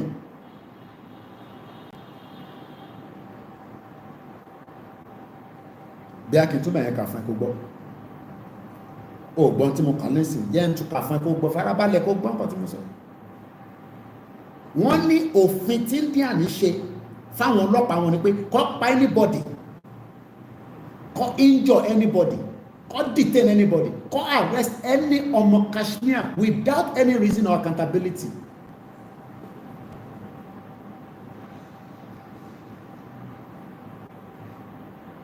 Ayé yẹn kọ́ ni Saliu tó ń jẹ ní gọ̀gàn kó tó di pa lọ stop ẹ̀. Ṣé mo parọ́? Ìgbé mi dé gọ̀gàn pẹ̀lú olóyè gbòó. Kò ń ṣe ayé yẹn ni Saliu ń jẹ ní gọ̀gàn. Ayé jíyàn gbé. Òun ló máa gbowó lọ́wọ́. Tó bá jíyàn gbé, ẹ máa lọ sí abà ẹ̀. Òun lẹ máa sanwó fún. Àwọn náà lọ ń jíyàn gbé. Àwọn náà láti máa lọ sanwó fún. Lọ́ máa bá wa release ẹni yẹn. So we joke with our lives. À ń wo bí abíwá tẹ́ pé gbogbo kìíní yóò lè ṣẹlẹ̀ lórúkọ Jésù Kristi kò ní ṣẹlẹ̀. No, àwọn ilé yóò ń pe Jésù. Ẹ mọ̀ pé ẹnìkan lẹ́ ń pe Jésù àtànábì. Wọ́n sọ fún yín pé àwọn ará Kashmir kò sí Christian láàrin wọn, kò sí Muslim láàrin wọn, kò sí àwọn traditionalist láàrin wọn. Yet India ni oppress wọn títí di bá ṣe sọ̀rọ̀. Àgbáyé dẹ̀ dákẹ́. Kẹ́lẹ̀ imagine bó ṣe máa dákẹ́ náà nìyẹn tí Fúlàní tó bá di pé wọ́n wọlé tán. tọ́lọ́run ní fún wọn ṣe lágbára ọlọ́run gbogbo wọn ṣe pé ká jákẹ́ káwá máa ní ọlọ́run ní fún wọn ṣe lórúkọ Jésù. No, we gotta ask for our right. àdìpẹ́mọ́ ó kù just 20-something minutes òní mo fẹ́ kó ju 3 hours lọ. Indian security forces have committed widespread human rights abuses, including extrajudicial killings, enforced disappearance, and destructions of homes and businesses. They have used excessive force, including pellet guns, that have blinded and maimed thousands of innocent Kashmiris, including children. Sexual violence has been weaponized to humiliate and subdue the population, with reports of rape and other forms of abuse by Indian force.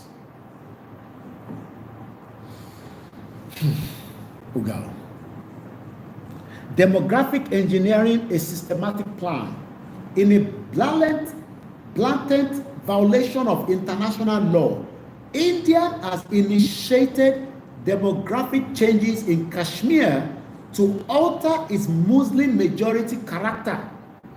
The revocation of Article 370 in 2019 removed the region's special status, allowing non-Kashmiris to settle in the area. Is that not what is happening in Yoruba land? Non-indigenous people won't settle down. We can see them. Igbo àwọn yẹn ti balẹ̀ mọ́ wa lọ́tọ́. Àwọn Fúlàní tí wá dé, àwọn náà tí wá ní àwọn ò ní ilẹ̀ o, àmọ́ àwọn ní right lórí ilẹ̀ wa. Ṣé ọ̀dẹ̀ ni wá ní? À ń ṣọ̀dẹ̀ náà. Ilé ẹjọ́ sọ fún yìí bàbá yìí, ẹ má jẹ́ kí ọ̀rọ̀ kìíní ẹ bá wa look into it, this problem. Àwọn ò ní agbára, ní weapon, ní kankan tá fẹ́ lò, ẹ bá wa look into it, ẹ support bàbá Akíntóyè ká gba Yorùbá country ká lè defend ilẹ̀ yìí dáadáa. Ẹ̀gbọ́n tó sọ, India ni ló ń kọ́ àwọn ẹlòmíì wá sórí ilẹ̀ onílẹ̀, àwọn yẹn wá ń di majority mọ́ àwọn tó jẹ́ minority. Is that not the same thing tó ń ṣẹlẹ̀ lọ́dọ̀ tí wọ́n? What is the population of the Fulanis? How did they become so powerful within Nigeria? Is because they were given the privilege by British. And this is what we are all joking with. Hey, program by Jericho makes sense in here. Okay.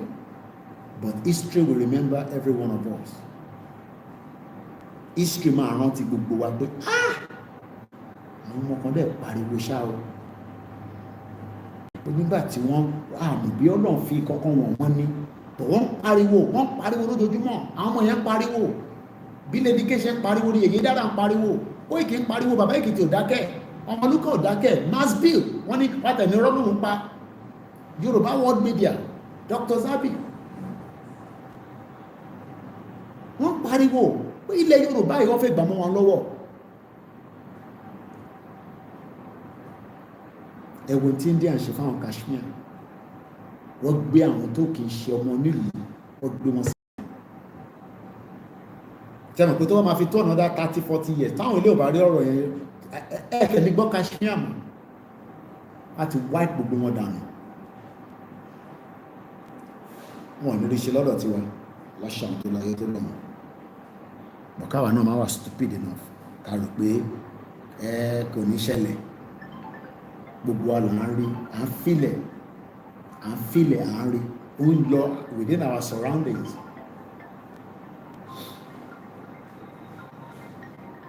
These moves aims to change the region demographic in favor of a Hindu majority population, thus diluting the Kashmir identity and permanently altering the political landscape. Ṣé àwọn kí mo tẹ̀tí káyé kí tó máa sọ̀rọ̀ lẹ́ẹ̀kan? Ṣé mọ̀ pé kéèsì lè nísìn, case study kan lélẹ̀ tí ó link mọ́ ọ̀rọ̀ Yorùbá nation. Àwọn ohun làwọn tó ń wọlé àmọ̀ wọn. Ìbàdàn lánàá nísìn, trailer lọ fi kó wọn dé. Èbí mo post picture yẹn lánàá, àbẹ́rẹ́. They keep coming, they're coming. They're not coming in hundreds, they're coming in thousands. Kí ló fẹ́ wá ṣe nílẹ̀ Yorùbá? Ṣé wọ́n ní business tó ń ràn nílẹ̀ Yorùbá tó fi ń bọ̀ ní in that large scale? Ní a fi wọ́n sílẹ̀, nǹkan tó máa ṣẹlẹ̀, nǹkan máa ṣẹlẹ̀, mẹ́wàá máa ṣẹlẹ̀. Ó ti ṣẹlẹ̀ rí, òun náà là ń kà yìí, òun ni mò ń kà yìí. Ẹ jẹ́ send article yẹn síta kẹ́ lè rí. Òun ni mò ń kà lọ́wọ́lọ́wọ́ yìí. Ẹ rò pé mò ń make lay up ni, mò ń kà níbì kan ni. Òun làwa fi ń ṣe lẹ́lẹ́yà. Àná máa gbalẹ̀ mọ́ wa lọ́wọ́, ẹlòmíì àtẹ máa sọ pé báyìí lọ ṣe máa gbalẹ̀ mọ́ yín lọ́wọ́. Báyìí lọ ṣe máa gbalẹ̀ mọ́ wa lọ́wọ́. Ọlọ́run ní jẹ́ kó gbalẹ̀ mọ́ wa lọ́wọ́. Okay, ẹ jẹ́ kí Fúlàní gọ́ọ̀mẹ̀ntì débẹ̀ kó máa sọ pé Ọlọ́run ní jẹ́ kó gbalẹ̀ mọ́ yín lọ́wọ́. Ṣé Buhari ò ṣe bọ́dà? Ṣé gbogbo link yẹn ni mo ṣí sí ẹni tó bá fi lọ kátíkù yẹn, link yẹn ni mo post yẹn. Ṣé Buhari ò ṣe bọ́dà?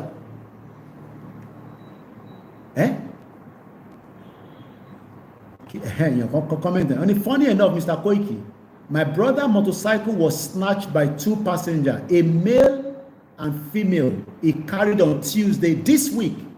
On getting to police station, wonder happened because police people know the snatcher and assure him that one's bike is still within the territory. He will surely get his bike. Ṣẹ́gbọ́, ìyàn kan ló send message in the comment section. Wọ́n ní wíìkì tá a mú yìí, wọ́n snatch motorcycle ẹ̀gbọ́n ẹ̀, ọkùnrin àtọbìnrin, ó wá lọ report the police station. Police station ọlọ́pàá wá ní kó má worry pé as long as tó bá ṣì wà within the territory, wàá rí gbà padà.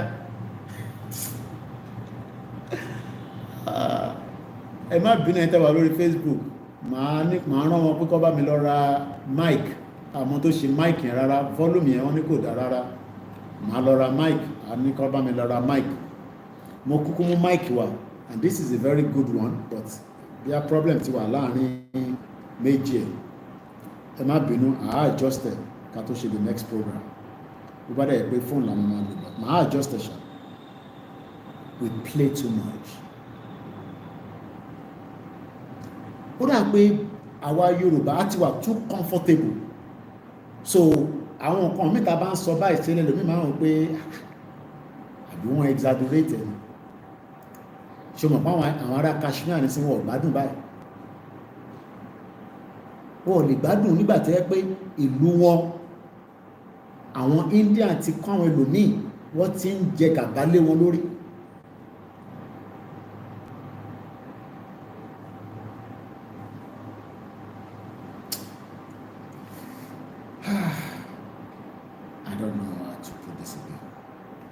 So tá bá ń sọ̀rọ̀ ṣe ló máa ń pẹ́ àǹtara sọ̀rọ̀.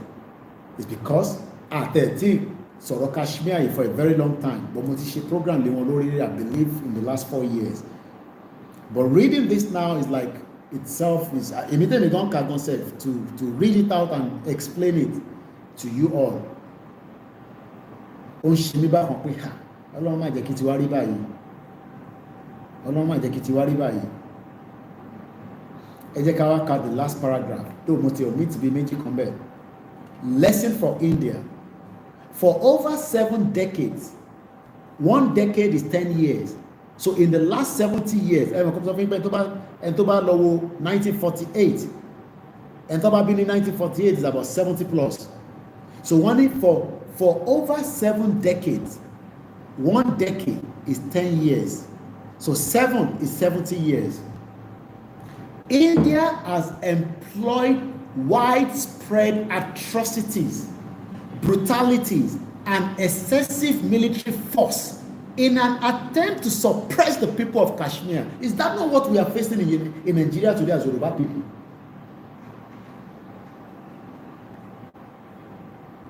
Ṣé èmi parọ́ mọ́ Nàìjíríà ni àbí mo make it up? Have we not been suppressed within Nigeria in the last 70 years?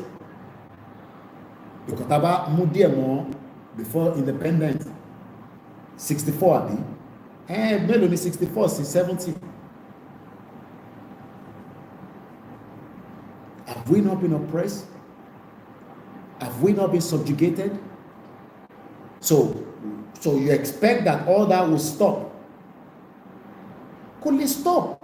Because the agenda is to take our land. So the agenda is to take our land and then convert it to their land and take every one of us out and chop us out.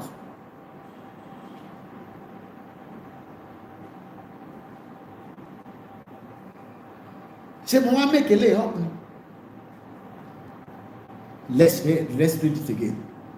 For over 70 years, India has employed widespread atrocities, brutalities, excessive military force in an attempt to suppress the people of Kashmir. I am asking the question before we go. Have we not been in the same situation in the last 70 years?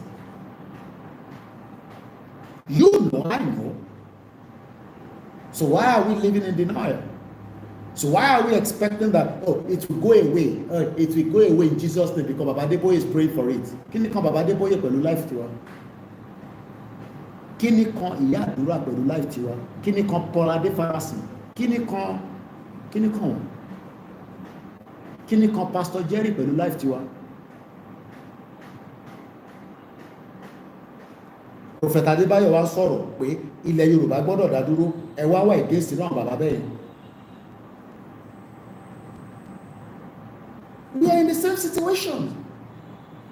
Because gbogbo ẹni tẹ́ wà nílé nísìn tí ẹ wà handicap tí ẹ kàn jí tẹ́ kàn wọ́n pé Koiki kí ló ń ṣẹlẹ̀ àárín kankan ṣe situation ẹ lẹ́wà. That's the agenda of the Fulanis. Ẹni oko mú mi nìkan pè ní fáàmù ni. Kò sí ilẹ̀ ní London. England ní pé kò sí ilẹ̀ wọn ní ilẹ̀ níbẹ̀. Ilẹ̀ òtútù ni. Àwa ní ilẹ̀. We cannot build that land. A lè gbin kòkó, a lè gbin obì, a lè gbin ẹ̀fọ́, a lè gbin ewédú, a lè gbin this, a lè ṣe this, a lè ṣe that lórí ilẹ̀ wa. Ṣé a máa lọ yá ilẹ̀ ní Togo ní àbá máa lọ yá ilẹ̀ ní Benin Republic nígbà táwa ní ilẹ̀? Do you know how Ọ̀yọ́ is? How big Ọ̀yọ́ is? Ṣé wọ́n sọ ṣe ti gbọ́ history Ọ̀yọ́ rí bó ṣe tóbi tó?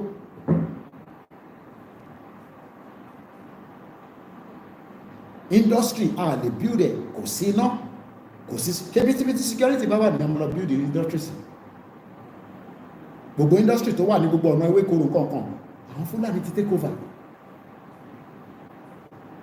Wọ́n wá ń oppress àwa tá pera wa ní ọmọ nílẹ̀, wọ́n oppress wa lórí ilẹ̀ wa. Ẹ bá lọ sí gbogbo Èkó àwọn Ìgbò àwọn yẹn ti gbà àwọn yẹn gbálẹ̀ lọ́rẹ́ pẹ́tẹ́ gba anywhere dànù. Bá di Christmas wá lọ lú wọn á tilẹ̀kùn lu pa wá lẹ́kọ̀ọ́ wá tún máa bú wa lẹ́kọ̀ọ́. Ana wa mo àwa kíní kan ìyẹn mẹ́rí àbúrò ló ti máa ń pè wá abuse wa lórí ilẹ̀ wa.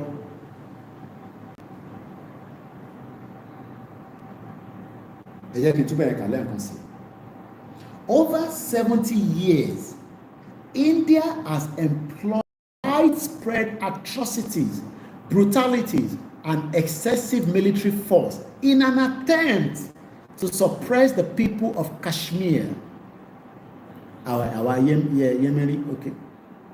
Despite its reckless effort, it has failed to alter their aspirations or break their spirits. That is the difference. How are Yoruba know?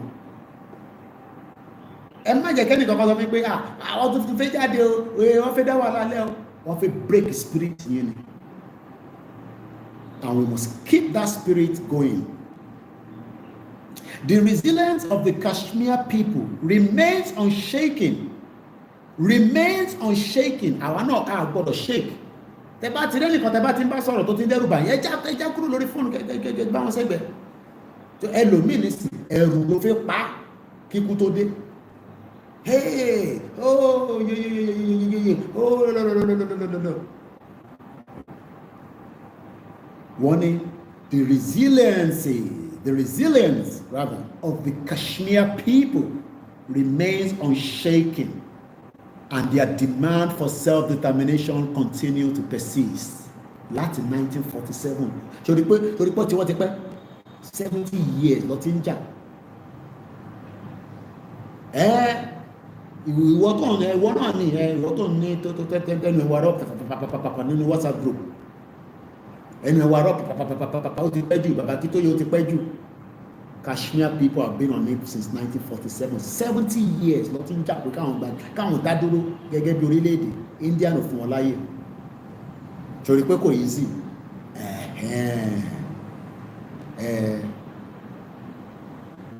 kò easy so a máa ṣe ìbà fún bàbá Akíntóyè tó ń tò kò ṣe pé bàbá yẹn náà mọ̀ pé tó bá dìjà kò fẹ́ kó dìjà ló ṣe ọ̀rá ń tò báyìí ẹlòmíà ní àìsí ìbá gbogbo yàn sọ̀rọ̀ yes ọ̀rọ̀ náà la ṣe ẹ̀gbẹ́ 3 hours ní sí ti fẹ́ pé ọ̀rọ̀ náà la ń sọ látẹ̀kọ̀ àti ti ṣe 3 hours lọ bìkan mo ti ṣe díẹ̀ lórí software kó tó di báwọn èèyàn complain pé kò gbọ́ àwọn ògbọ́n mi dáadáa kí tó tún tán mobile phone so just to finish it up interfere mú kúrò nínú broadcast èmi tó jẹ́ the bulk of it òun ni pé àgbọ̀dọ̀ wa shaking and our demand for self-determination must continue to persist. ìyẹn lọ bẹ́ẹ̀ it is imperative for Indian policy makers tó bá ń dúró de àwọn olórí fẹ́rẹ́ grant that to your representative àwọn olórí burúkú làwọn yẹn wọn ní kankan tó fi fún wa àti house of rep bó ṣe máa lé ọba sá lọ tó máa gbé lómi wá tó máa jẹ wọn máa gbogbo ọmọ ọba sá gbogbo wọn lè ní gbogbo wọn ọba sá lọ forí ẹ̀ fàgbọ́n tiẹ̀ ìyẹn Lagos State Speaker wọ́n ti forí òun fàgbọ́n ìkọ́nà ní gbogbo wọn jọ ń jẹ́ ọjọ́ mọ́ ni o èyí tó ń sọ pé corrupt ó ṣe kò corrupt gbogbo wọn jọ mọ́ pẹ́ ni o ta ló fẹ́ máa fool. It is imperative for Indian policy makers to adopt a rational and pragmatic approach, moving away from oppressive tactics that have only deepened resentment and prolonged the conflict. A just and lasting resolution can only be achieved through acknowledging the Kashmir people right to self-determination. The sooner India realize these and facilitate a peaceful resolution. Ẹ mọ̀ kí mo máa ń sọ ẹ má jẹ́ kí kíní kó dìjà ẹ jẹ́ ká ṣe ní peaceful tó bá ti dìjà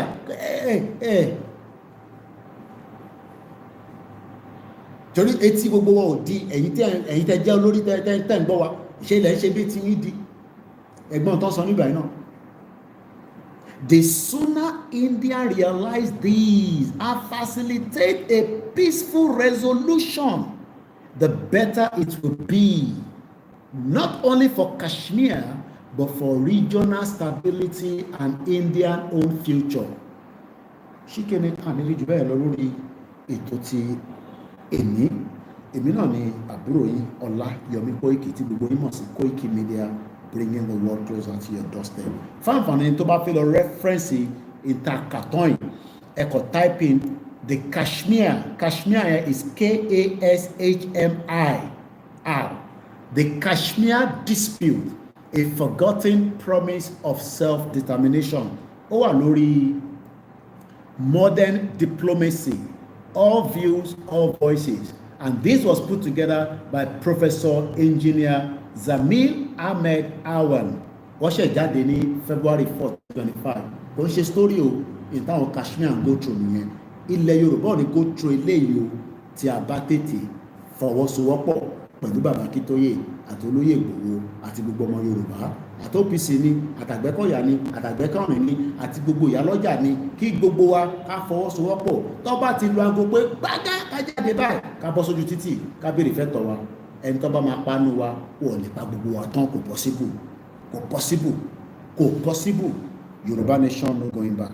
Mo kí gbogbo ẹ̀yin èèyàn wa ní gbogbo ibi tí ẹ ti ń gbọ́ mi látàárọ̀ ẹ má kí n máa dárúkọ gbogbo yín á pẹ́ ká tó tún parí ètò yẹn kémi náà lè lọ sinmi díẹ̀ ká tún lè láǹfààní àti tún padà wá tí a bá rí ààyè. Ẹ má bínú gbogbo ẹ̀yin tẹ́ wà lórí Facebook màá ṣiṣẹ́ lórí máìkì mi mo mọ tó ṣẹlẹ̀ bí Africa weather ni kò jẹ́ kẹ́ gbọ́ mi dáadáa ẹ má bínú sí mi pé ọ́díò mi ó quality yẹn ó lò gan kò dẹ́ ṣe fún standard Koikimedia mo understand bẹ́ẹ̀ so àwa nǹkan tá a máa sáré ṣe sí within the next few days so that kí a lè make sure pé ẹ̀ ń gbọ́ mi bóyá weather ti London ti máa fi ń gbọ́ mi bí a ti Africa yìí ó yàtọ̀ ní I don't know for now mo kí gbogbo abẹ́ o mo lọ bẹ́ẹ̀ mo kí gbogbo àwọn balẹ̀ Yorùbá àwa ò ní fojú pa ọba kankan rẹ́ yàtọ̀ sáwọn baálẹ̀ olórí burúkú tí ẹ̀ ń talẹ̀ Yorùbá tẹ́ǹtà nítakùtà gbogbo yín pátápátá la máa lé léré tó tí kò bá tó mo lọ bẹ́ẹ̀ mo kí gbogbo ẹ̀yin ìyá wa torí pé without you ilé ayé yóò lè dùn obìnrin ni ó ní ayé àdèjúbà yín mo kí gbogbo ẹ̀yin èèyàn wa tẹ́ ń gbọ́ wa gbogbo ẹ̀yin tí ẹ sọ pé Koiki máa báṣẹ́ lọ à ń tiẹ̀ lẹ́yìn kò ń ṣe tẹnu lásán mo dúpẹ́ lọ́wọ́ yín mo kí ìyá tó bí mi náà mo kí àwọn ọmọ mi náà ní Europe níbi tó ṣì wà mo kí àwọn ìyàwó mi náà mo kí gbogbo àwọn mọ̀lẹ́bí Koiki pátápátá mo kí gbogbo àwọn fámìlì tẹ̀yìn náà máa sọ pé ilẹ̀ Yorùbá secure máa dira máa dẹ̀ máa wọ ẹ̀yìn lẹ́ǹkọ̀ọ̀kan tẹ̀ bá ń sọ pé Koiki ṣọ́ra ìwọ gan ṣọ́ra ní Nàìjíríà ò séèfù kò síbi tó séèfù ó yẹ nísìn èrè tó bá yẹ kó rìn lọ́sàn èrè tó bá yẹ kó rìn lálẹ́ kó tún dùn wò pé ṣé ó ṣe rìn lálẹ́ torí pé as it stands right now mẹ́wàá ń ṣẹlẹ̀ àwọn obìnrin mẹ́fà tó kidnap ní Lagos ní last year àgbọ̀n kankan mọ́ àwọn yẹn ti lọ nìyẹn kọ́nà kó ṣàánú gbogbo wa nínú ìnájọ́ ibi ń pọ̀ náà ẹ̀yin tẹ̀ ń tajà ẹ wà very careful oríṣiríṣi ọgbọ́n ti wà níta nísìn ẹ mọ̀ pé ìlú tí ó bá ti wà nínú situation tí Nàìjíríà wà báyìí orí àwọn èèyàn á máa ṣiṣẹ́ bí aago ni ẹni tó bá wà confam pé lóòótọ́ ni double check òye nísìn èèyàn bá pè ẹ́ double check kó má fi ọwọ́ ara ẹ̀ ṣe rẹ̀ so kò ṣe pé kẹ máa ní Koiki wà careful kó má jẹ ẹgbẹ́ ìwọ gan wà careful kó má jí wọn náà gbé bó ṣe rí nìyẹn so mo kí gbogbo ilé ẹ̀kan sí mo lọ bẹ́ẹ̀ mo kí gbogbo àwọn èèyàn wa tí ẹ̀ ń gbọ́ wa orúkọ tèmi náà ni Ọláyọmí Koiki tí gbogbo mímọ̀ sí Koikimedia bringing the world closer to your doorstep mo kí ẹ Olóyè Ìgbòho akọni ọkùnrin mo sọ fún ẹ pé ibikíbi tó bá ń lọ làwa ń tẹ̀lé ẹ lọ àwa gbà fún ẹ tán yányán tó bá ti ní izobezobe ó ti yá kí wà l'Amẹ́ríkà ni kí wà l'Australia ni mo ra tíkẹ́ẹ̀tì àpadà bọ̀ àní fiẹ́lẹ̀ fún wọn nìkan àwọn oníṣẹ́ àwọn tó máa ní ẹ máa jó lọ́mọ owó ẹ̀yẹn èmi gan fẹ́ jó níwájú torí èmi gan fẹ́ kọ́ dárúkọ mi for a very long time ó mọ Koiki ọgbọ́n ẹ̀ sán lórí gidi ni òun gbọ́ kò ń gbà ní àwọn tá à ń dárúkọ náà bá ó lọ́wọ́ àwọn náà tó bá ṣiṣẹ́ dé bíbà ni máa dárúkọ wọn ìwọ náà ṣiṣẹ́ tó bá tẹ̀ lówó nínú group ìwọ náà máa ṣiṣẹ́ takuntakun má takò àwọn leaders wa tó bá takò wọn ara ẹ ló ń takò ẹ lè ṣe tí bàbá Akíntóyè ṣe ẹ lè ṣe tí Gbòòrò ṣe so ká gbà fún wọn yányán àwọn ló máa give order ìgbà tá a máa jáde kò ṣe Koikimedia ó yẹ nísìn tó bá ti sọ pé tẹ́ ká bọ́ síta ká demand fún right wa lọ handkerchief lọ ṣe fìlà àlówó ta fẹ́fẹ́ anybody nítorí kálukú bá lè ṣe ẹ lọ prepare sílẹ̀ ìbọn tó ṣe pàtàkì ni pé ká má relent pé a fẹ́ gba Yorùbá country sí tó kàn àpọ̀ ní politics kí Tinubu máa bá politics ẹ̀ lọ òun ló ń bá lọ táwọn orílẹ̀ ọ̀kan yẹn nísìn òun àtàwọn Fúlàní wọ́n dẹ̀ múra sílẹ̀ fún 2027 àwa ní káwa náà tètè ṣe kíni ká tètè múra sílẹ̀ ká lè exit Nigeria. And on that note, have a great Friday. Mo kí gbogbo all together without start calling names and all that. Yoruba nation, no going back, no retreat, no surrender. Have a blessed Friday. Bye for now.